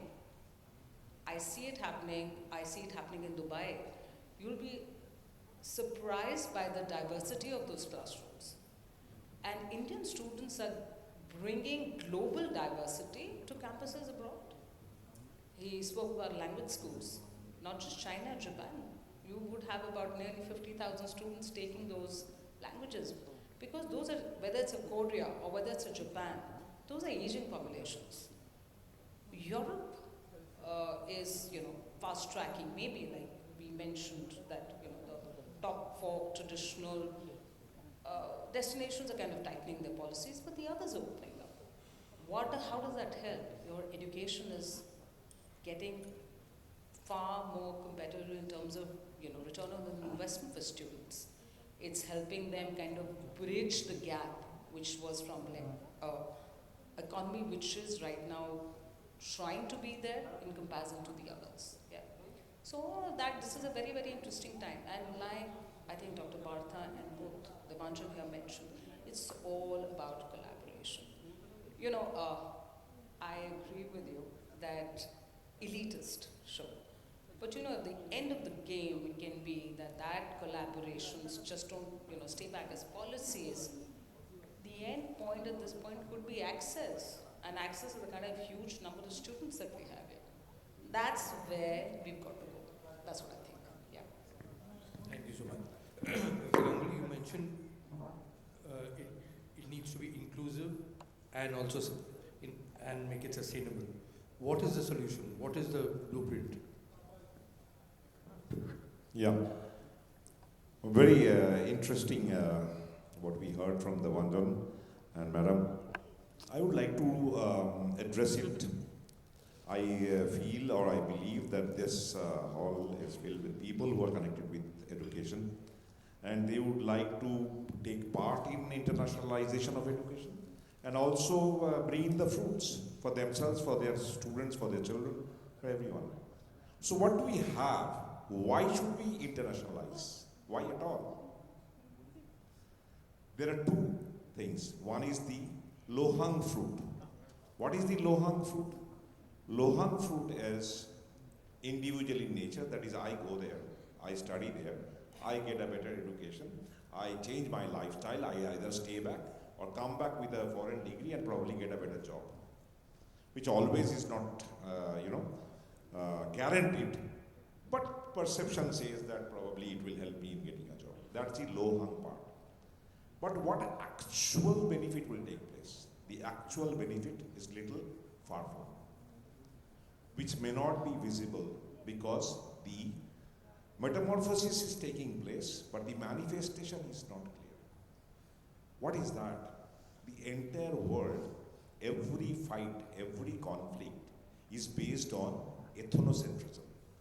That is, our ethnic culture is so vibrant in us or so strong in us that we believe what we think and what we do is right. We forget that there can be another right. So that is why that, wheat can be taken as a bread, wheat can be taken as a noodle also. But we normally think, nahi, wo aisa roti, tandoori roti hone se khana acha hua roti, wahi hota hai. And that is the root cause of all the conflict. Now, if we can truly internationalize it, and if this internationalization is inclusive in nature, you will see less and less of conflict in the world. People will start appreciating each other more, and there will be much less bleeding on the war front. Still, it is quite a shame that still we are fighting like ugly, animals. Still everywhere. We are still believing on our might of the arm rather than on the might of our intellect. So this internationalization will definitely help us. in reducing lot many more conflicts and make the world peaceful. For a progressive world needs peace and prosperity through peace. So that is the second thing. And as Madam has rightly said, the reverse flow has started. Already people from English-speaking world is moving to non-English-speaking world, and India is no, separate. India is attracting lot of students from abroad, not now, since long, but even in recent phenomenon, the city of Bangalore attracts a lot of foreign students. I am actually a part of two cities, a tale of two cities. I stay in Bangalore and Calcutta both. And so I see a lot of students, particularly from Africa, Iran, Jordan, South Korea, in the campuses of universities and institutions in Bangalore. I see a lot of them even in northern India. Nowadays, universities like lovely professional universities and Sharda University, they are attracting a lot of people, even the SRM. Or for that matter, your Vellore Institute of Technology, VIT, MIT. MIT means I'm talking about Manipal. So they attract a lot of foreign students from long time now, and they will be doing so more. So internationalization will definitely take place and will definitely be a beneficial thing. And what exactly I would like to suggest to that all of us try to do our bit in this, and particularly the people who are running schools, K-12 schools, they have a big role in globalization of education and exposing our children to international culture. That is what I would think is the best takeaway that we can take out from this process of internationalization, for our children and for our future to come. Thank you. Thank you very much. At least we are having this in the right city, because I think I can vouch for everybody that as many tandoori rotis as noodles sell here. So we are not conflicted at all in terms of being inclusive on that. But just to turn to you, Devanjan, what is the one looming roadblock or problem that you feel in this entire scenario, and what would be your solution? I'll come to that in a moment, but I wanted to respond to some of the comments Parthuda and Sharmila made. First, Sharmila, you made a wonderful point about Shailaja. I'm so sorry. Sharmila, sorry, my apologies. Shailaja, about the size of India's education sector. We have the largest school education sector in the world and the second largest higher education sector in the world. 43 million young Indians are in the higher education space. But the enrollment, what's the term? Gross enrollment ratio is not great. I mean, the transition between school to higher education is relatively low in India compared to global standards. So that is something for us to think about in this room and beyond. The other great strength of Indian higher education system, especially the best of the lot, and in that space, India's public universities still fare much better because of the legacy issues, is they are fantastic teaching institutions. So when we talk of the excellence of IITs and IIMs, and when we see that their alums are now, governing, leading the world's most, largest, most complex organizations, there's a reason why Indians have, from these institutes, have gone to the top. There are other, we can talk about it later. But this is something that India needs to really leverage in order to bring international students to India. I mean, there are some coming in, but the opportunity is huge. And I was at a round table in London a couple of months back. There is a wonderful scheme that Government of India has called Young Professionals Scheme that allows international students to come to India. So, for example, the UK has a quota of 3,000 two-year unconditional visa, which means you can study, you can work, you can earn, and use it flexibly for 2 years to come and experience India. And I totally agree with Parthuda that it is that kind of using international education for cultural exchange will really be an important, not the only one, but an important step towards resolving some of the ethno-linguistic conflicts that are bubbling up across the world, across India, and there is no end to that. There is something that happens in the school domain as well, that the work that we do, I forgot to mention that. We have a program called International Dimension in Schools. This used to be called the International School Awards earlier, and there are many people from the school sector here in this room or were there earlier today. And that brings in some of the issues that Shailaja mentioned earlier, the issues I faced as an international student. I mean, despite having a reasonably good academic record here, first few months I really struggled, even though it wasn't a taught course. Just the culture of a Western university is so, it's a very level playing field. It's first name terms with professors. It's a dialogue and a discourse, not knowledge flowing from a higher level to a lower level. So those kind of cultural adjustments, can be done through this. Finally, I just wanted to make one point regarding languages that Parthuda made in your opening statement. Very often we talk about India's multilingual situation as a bit of a problem in education context, but international research shows, and I've been part of one research with Cambridge University and EFLU Hyderabad and JNU in Delhi. So it's a massive collaborative research we conducted a few years back. It still continues. It informs some of the provisions of India's NEP on multilingual education. There are distinct advantages of multilingual education and schooling and homing. First is a clinical advantage. Indians, because of their multilingual nature and multi-scriptural literacy, and this is really important, we have far less a number of incidents of age-related ailments like dementia and Parkinson's, etc., compared to monolingual and monoscriptural cultures. But in education, it gives Indian students massive advantages in terms of more complex cognitive, ways of cognitive tools.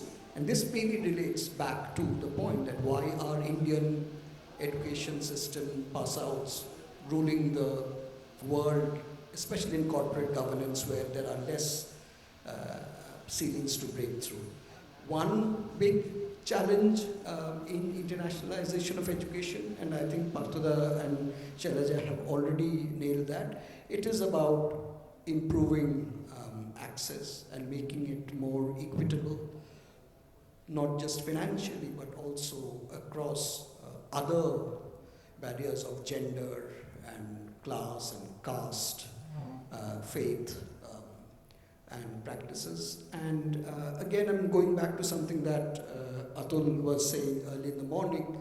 There are some hygiene factors if we have to have the other way traffic that we need to look at in terms of our infrastructure, in terms of accommodation and food and safety of students. Safety of international students in India is a concern. We know that from our own experience of handling similar programs earlier. Thank you. Shailaja, any other red flags that you would like to raise or provide? I don't have any red flags. I'm glad to know research is proving what I really believe, that it's being that multilingual and the fact that we can think in a couple of languages, that really helps. And that is why Indians are as smart as they are. The second piece, I think I'd just like to reiterate that when we talk about internationalization, it is going to be, and no apologies, the name of my company is Leverage Edu, but we've got to leverage the strengths at both sides. And like even Dr. Partha mentioned, world is one, Vasudeva Kutumbakam. That's what we believe in, not just the fights. It's about just bringing in the best practices, whether from Indian institutions or whether from the international ones. And let me tell you, it's not just going to be UK. We know Gift City has Australian universities. We're going to have a lot of it come in the next 5 years with UGC opening up doors. So unless as a community we are not open and we're not willing to look at how best to leverage the positivity, the conflict piece will always stay. So it's about seeing what we can get, and I would just say end with access, access, access. For the more, the better. Thank you so much. Now we'll open up the access for the audience. Sure, we can weave it into the questions. Let the questions open up. Anybody has, I know some of you have already traveled abroad at a young age. Anjali for sure. There are others also. Any questions? Anjali, okay, you want to start? Yeah, thank you. I just wanted to ask, what are certain skills that you see in K-12 students that actually help them to study abroad?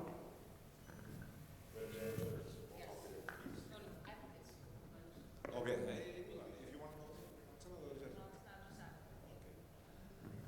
Please sit down, Anjali. Actually, I'll tell you what is the drawback of Indian student, as Shailaja has mentioned, that we are very good here in academics, but when we go abroad and we find ourselves misfit.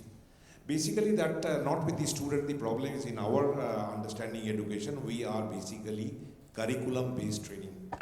We decide before the class starts what we are going to teach. But when you go to a foreign country, and particularly in the West, particularly, I mean, it's there everywhere in different manifestation, but it's there, that you are, taken to a problem-based training. Means you face a problem, and you master that problem through the solutions that you invent, innovate, initiate, and so this is primarily the difference. The difference is in attitude, how we take it. Here we are spoon-fed, here we are told what to do, and there the students are actually left for themselves. It's an open book, open sea kind of a situation where there's no flight person to decide on your flight route. You go by VFR, visual flight rules. What you see, you do. Coming to what Shailaja said, that this is the same I told you. She also said that people. And coming to that, I'll give you an example. Raghuram Rajan, who was he? He was the governor of Reserve Bank of India. What is his claim to fame? He is an IITian. He studied technology, and then what went? He became an economist. Now that, education system helped him to reinvent himself. Here, normally we think, "Tu economics porish ni, tale tu ki kore economist ho." That is this, attitude or this thought actually differentiates. So if you can master this and be a little more receptible, if your lateral thinking power is little more widened, you have done it. And I thank Devanjan for giving me some exciting information about this. But Devanjan, there is another side of the story, and that is also well researched. Only 73% of our high school graduates goes to university. And if you are a rural poor, you are a criminal. Why have you born? That's the attitude. My son will go to an English medium school. My driver's son, no. Let him go to a vernacular medium. And end up with what aspiration? Bangla honors, history honors, political science honors. And where? In the lower rung of government's job, I can aspire. India is a mixed economy. It is a very robust private sector. And none of these vernacular medium schools inculcate the challenge or aspiration to be a vice president of multinational company. No. Ami clerk hobe, LTC hobe, guru amar hoye jabe. So that is what I'm saying, that it should come out from that. We need to, there is a lot of talent even in rural schools. We have to just give them exposure. A point in question is NIIT. We all know this training center. They opened a small kiosk in Delhi, exposed to the slum children. And many of us knows what happened. The slum children adopted themselves to IT at very early age. So what I'm trying to say, I'm not asking that, give them a piece of your pie. But just give them, enable them, expose them. Make it mandatory. Make some global classes. Every teacher in government school or private school, they have for friends studying or relatives studying. India is very well represented throughout the world. If you can just take your own Facebook friends and connect them with your children, you have done it. Yes, Devanjan, it's yours. Say something. What he just spoke about the curriculum, more that, and when you're talking about experience, I spoke to, and this is at a school, where I just gave out, the courses that they get in what they would take in class 11th and 12th, the present careers, and what are the careers where they did not have their class teachers, by the way, in that session, what they could come up with. You'd be surprised how innovative and how smart those class 8, 9 students were. So it's about, like he said, giving that option. And I don't know, Dr. Partha, I also feel that, when we all do our bit, it's also the aspect of understanding that at government levels, we need, say, modules in, say, English plus digital communication. I agree with you. That goes at that level that we start at school levels, and I think these are policy tweaks. So all the people who are here who probably have those connects, it's about getting those tweaks done, and it's an uphill task, no doubt. But can it not be done? It can be done. Yeah.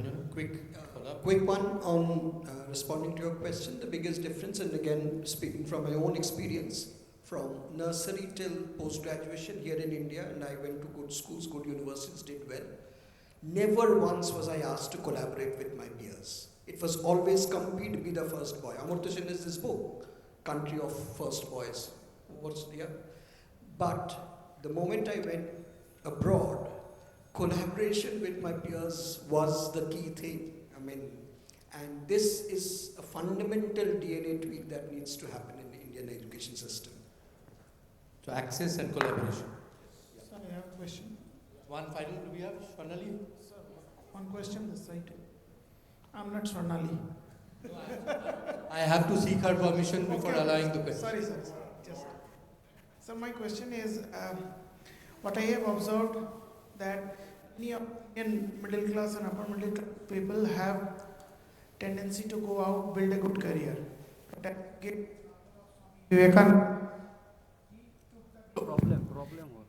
across the country and the world, and then came back and built an institution for his own country. So do you see this trend, or do we need to inculcate this more, that you and study and build your career, then again come back and give it back something for the country, which sometimes is not visible. So shouldn't this be a part of the curriculum or system? Quick 1 minute responses from each of you. It can be, but we cannot force it. It cannot be. Philanthropy cannot be forced upon. It has to come from within. I think as part of a startup company, I would say it's something that's happening. Like you said, it's not necessary, but it's happening. And the idea of the international education is that you come back with a skill set to be able to lead. And there are a lot of them who are doing it right now. It's not that we have to encourage it, it's happening. It's just that by the sheer volume, at times it doesn't get really projected well enough, but it's happening. Yeah. I completely agree. Brain drain is also brain gain. But also consider that because of India's very large diaspora population, India is also the largest recipient of international remittances anywhere in the world. And those remittances power the economy at various levels.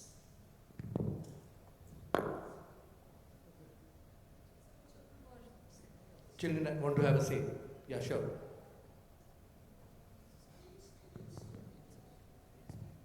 Yeah, quick one.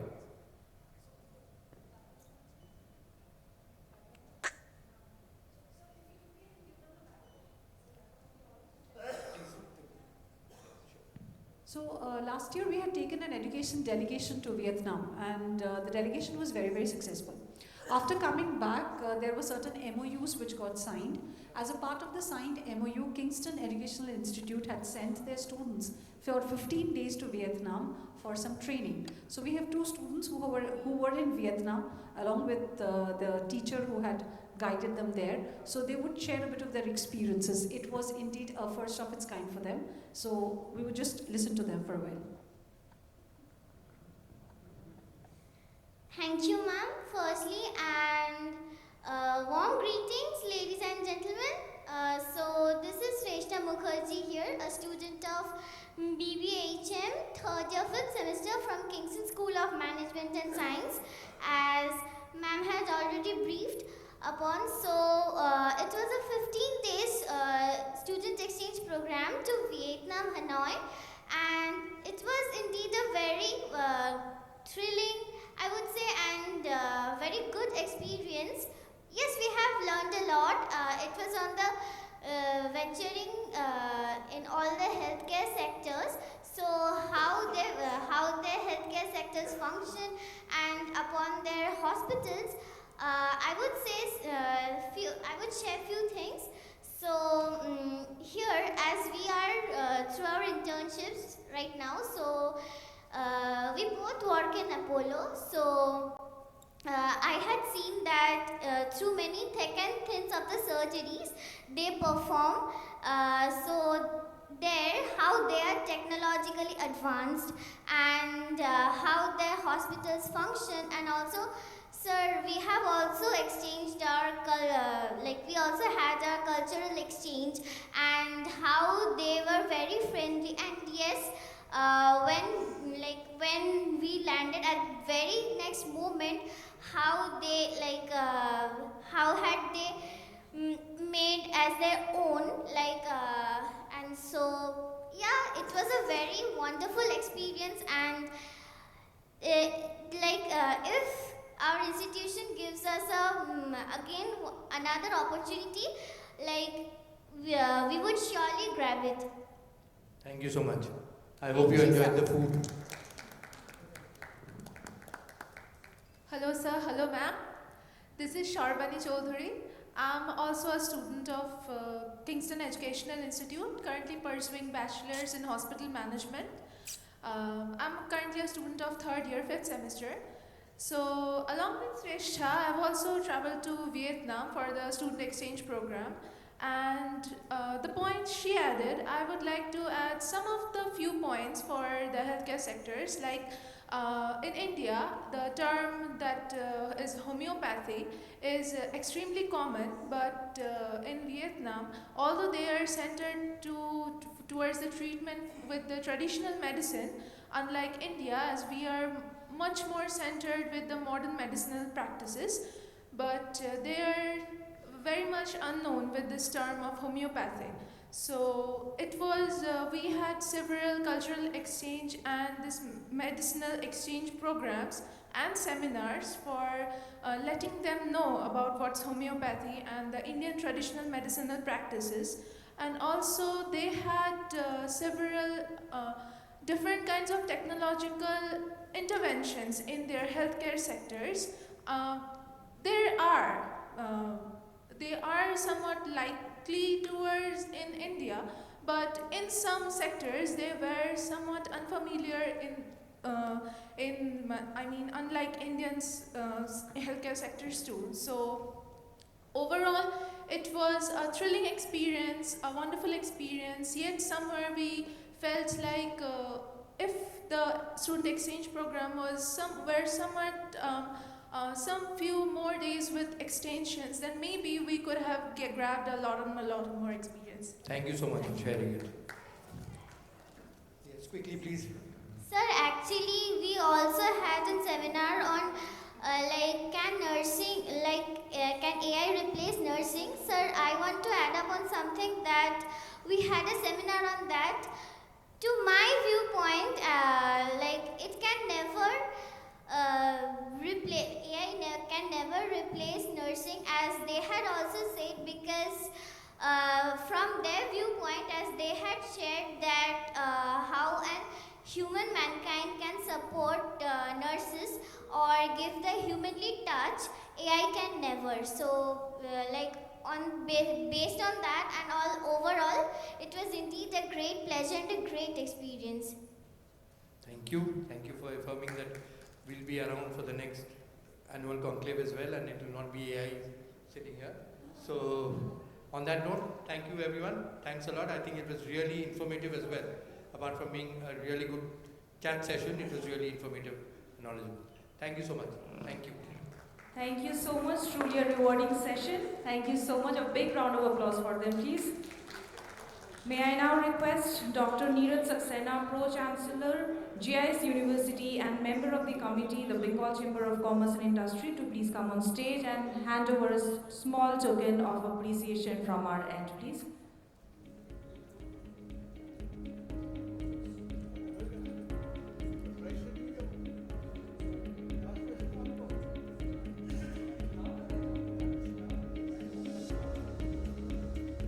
I will first request you, sir, to please hand over the memento to Ms. Shailaja Anand, Head University Relations, Leverage Edu Noida. A big round of applause.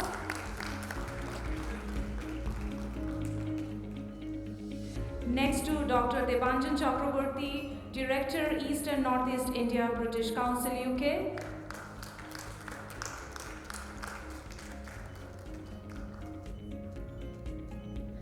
Dr. Partha Sharthi Ganguly, mentor, saraswationline.com.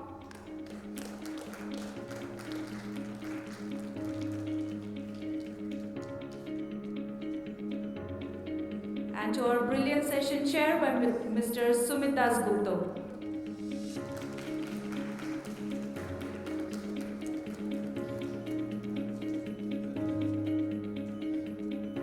Thank you. Requesting for a group photo, please.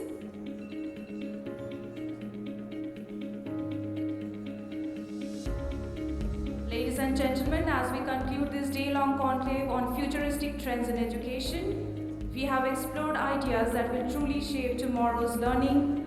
Let's carry this insight forward as we reimagine the future together. And to formally conclude today's program, I invite Ms. Sharnali Dhar, Deputy Director, the Bengal Chamber of Commerce and Industry, to deliver the vote of thanks. Thank you.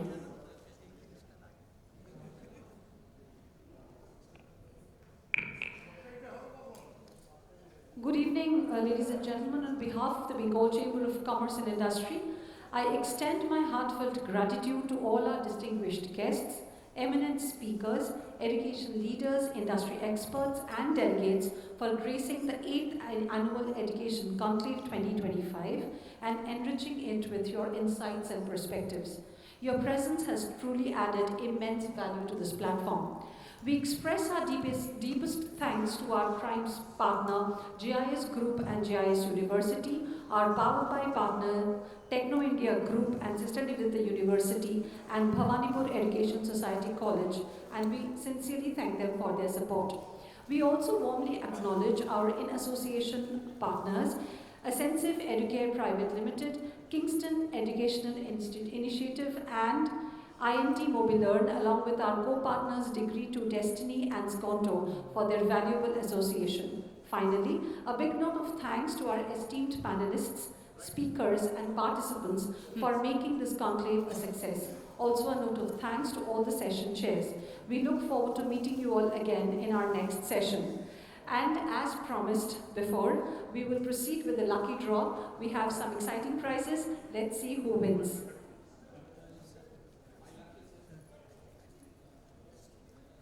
You will have to retain your coupon with you. We'll pick up the chits and then we'll announce if the person is present in the room. You may please walk up on stage for the prizes.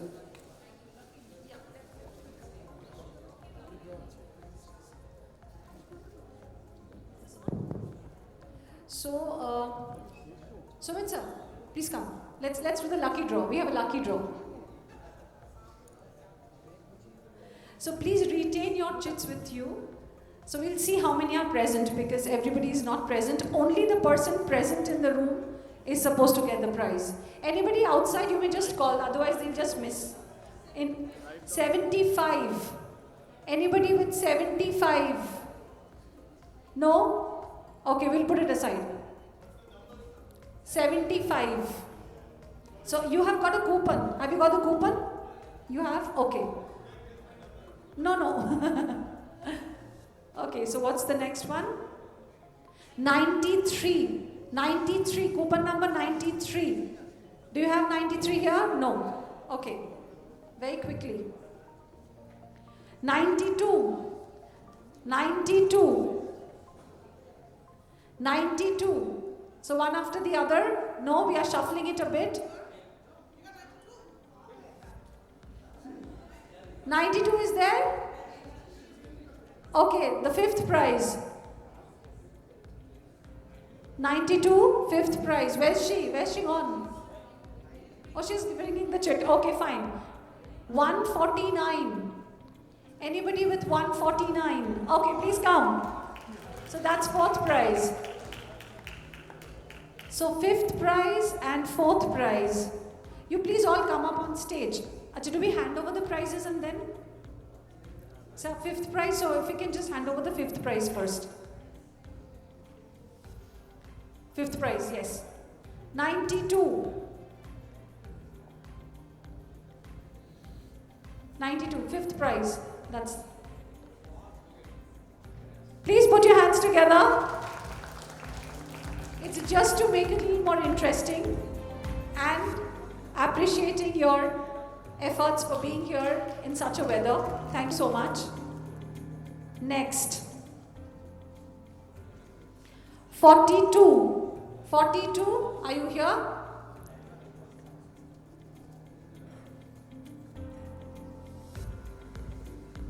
So we have shuffled it a bit again.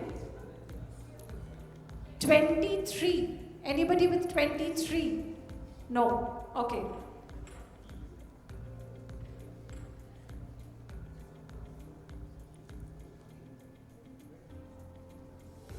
14. 14. Anybody with 14? No. 76. 76. No. Okay. 90. 90 is there. Please come.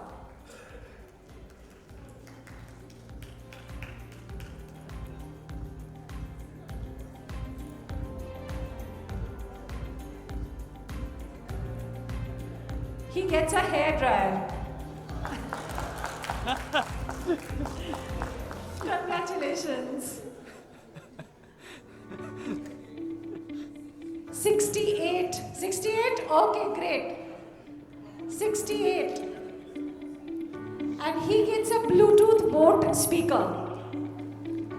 You can clap.